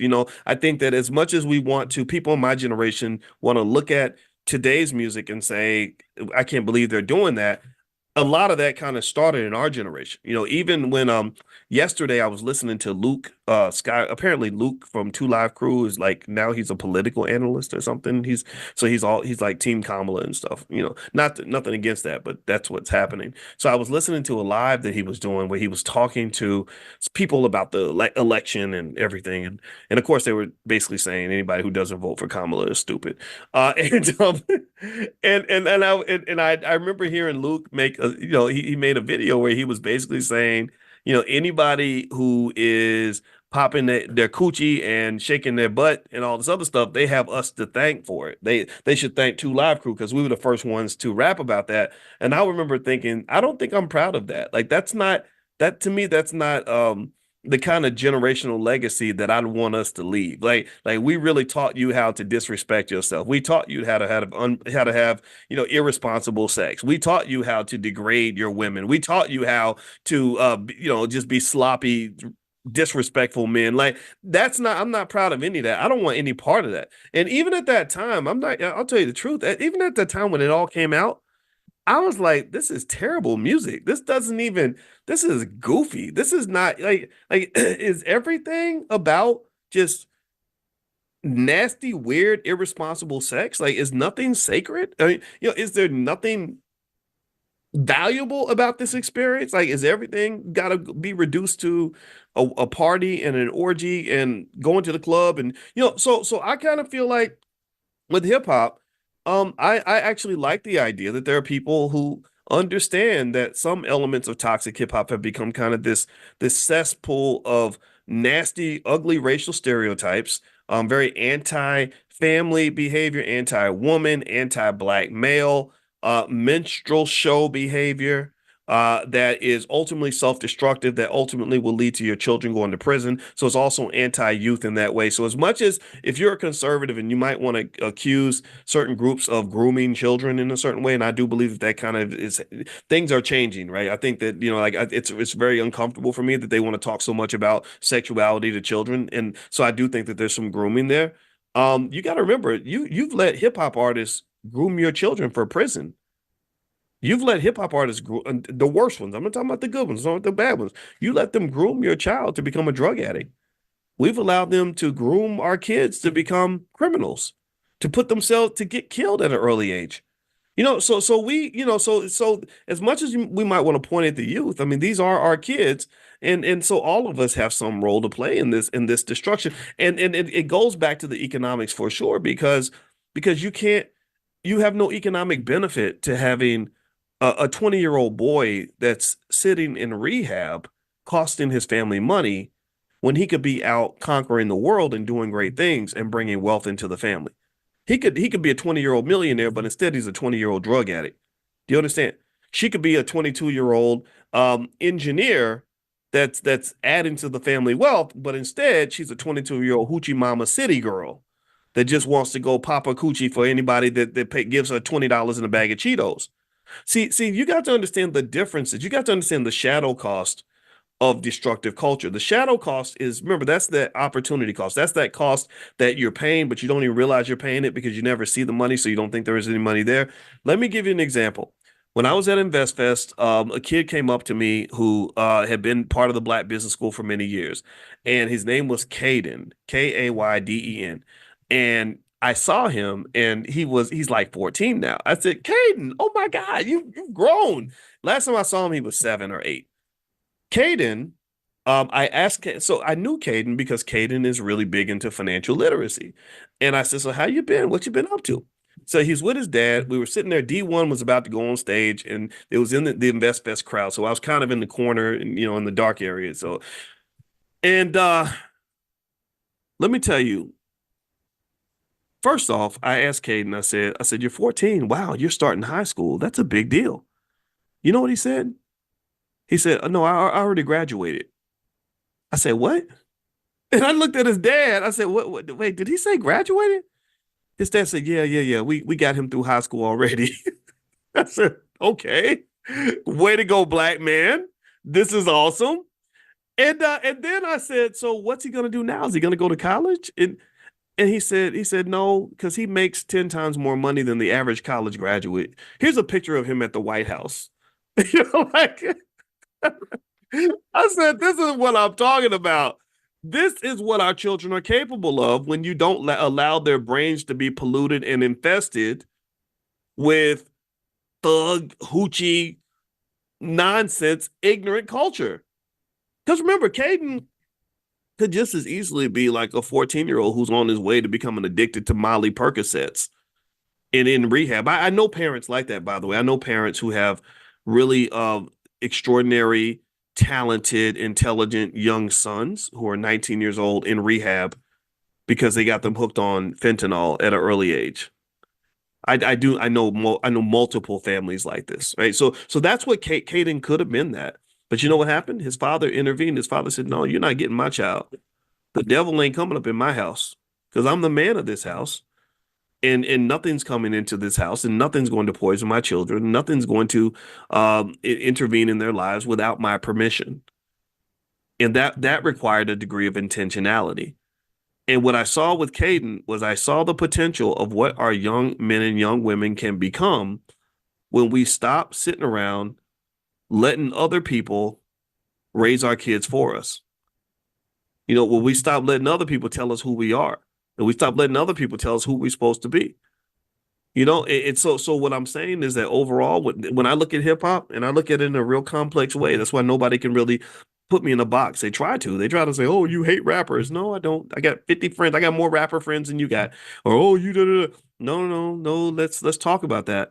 What I'm saying is that you have to address that toxic culture if you're going to ever achieve anything in this society. So, influencer culture to some extent is connected to that a little bit because rappers are tremendous influencers. And I just want to see us influence people to do things that are going to make their lives better. All right. Okay, let me mention a couple more things before we bounce out today. And also, I want to remind you also later on this week, I am going to work with my team and hopefully try to convince you to consider coming to the All Black National Convention if you haven't thought about it yet. I will give you all in this class an offer that hopefully you can't refuse. And those of you who already bought your passes, I can make it up to you. You can hit up our support team. We can give you something as a bonus or something as a thank you because if you did pay full price, that's fine. But I am going to change the price and we are going to make an offer. And I want to do this for those of you that where maybe money is a barrier or something like that. And I don't want that to be the obstacle. I really would love to have all the right people together so that we can accomplish these things together. So don't let me forget to do that. And also, my books and everything else you guys know is at drboycebooks.com. So if you have some needs for your family, for your kids, feel free to go to drboycebooks.com.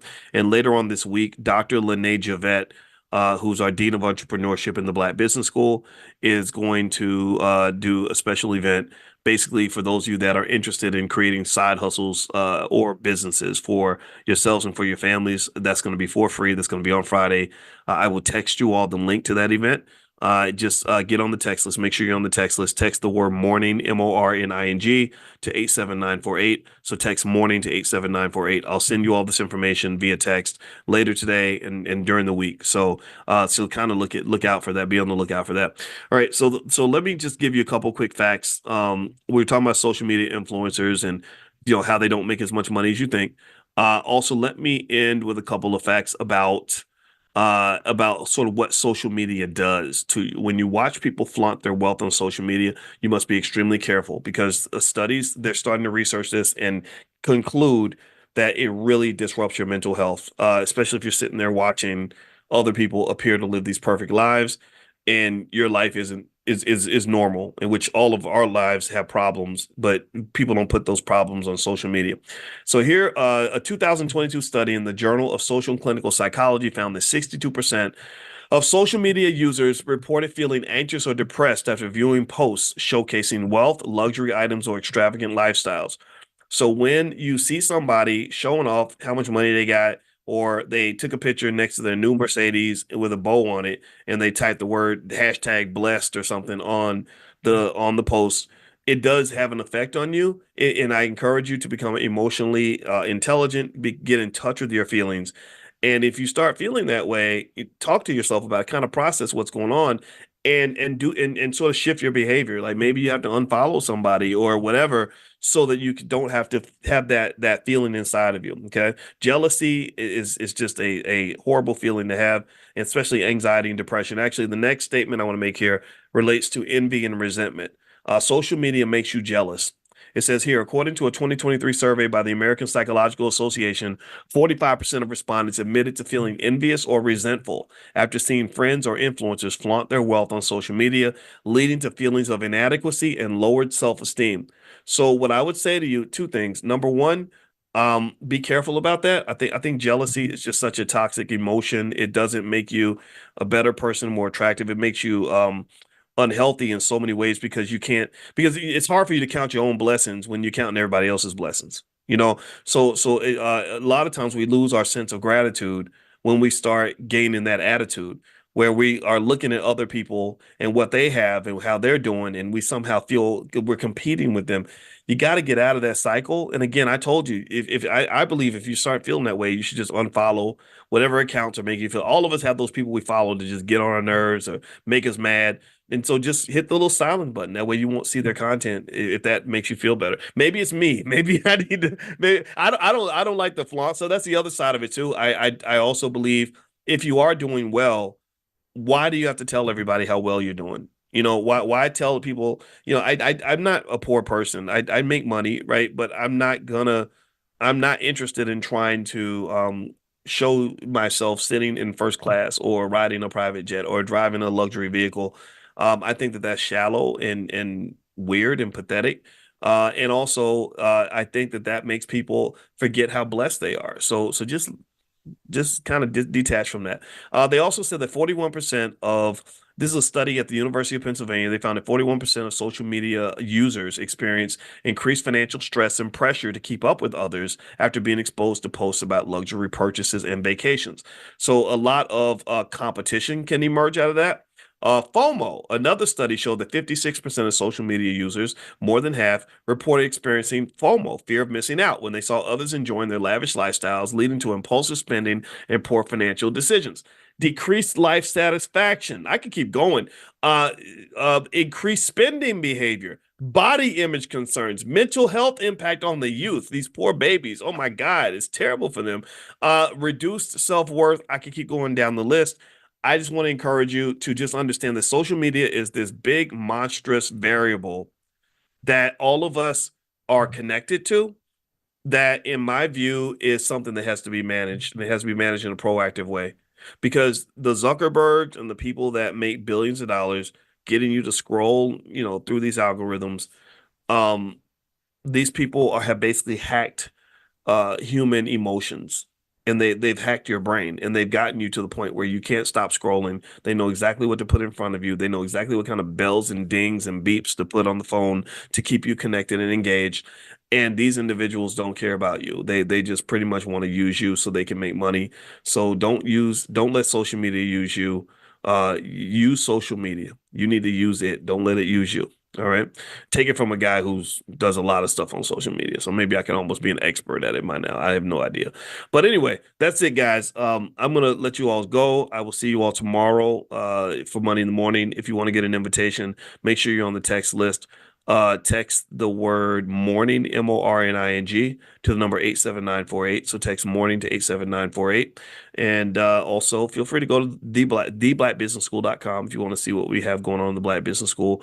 Now we have stock market classes. Pretty soon we're going to do another meeting of the Prime program. Actually, Prime 101 is actually today, now that I think about that. So you can actually sign up if you're interested in stock options and you want to learn how to make income from stock options. That's what we do in Prime. So feel free to go to drboyceprime.com, drboyceprime.com. So have a good day, everybody. God bless you.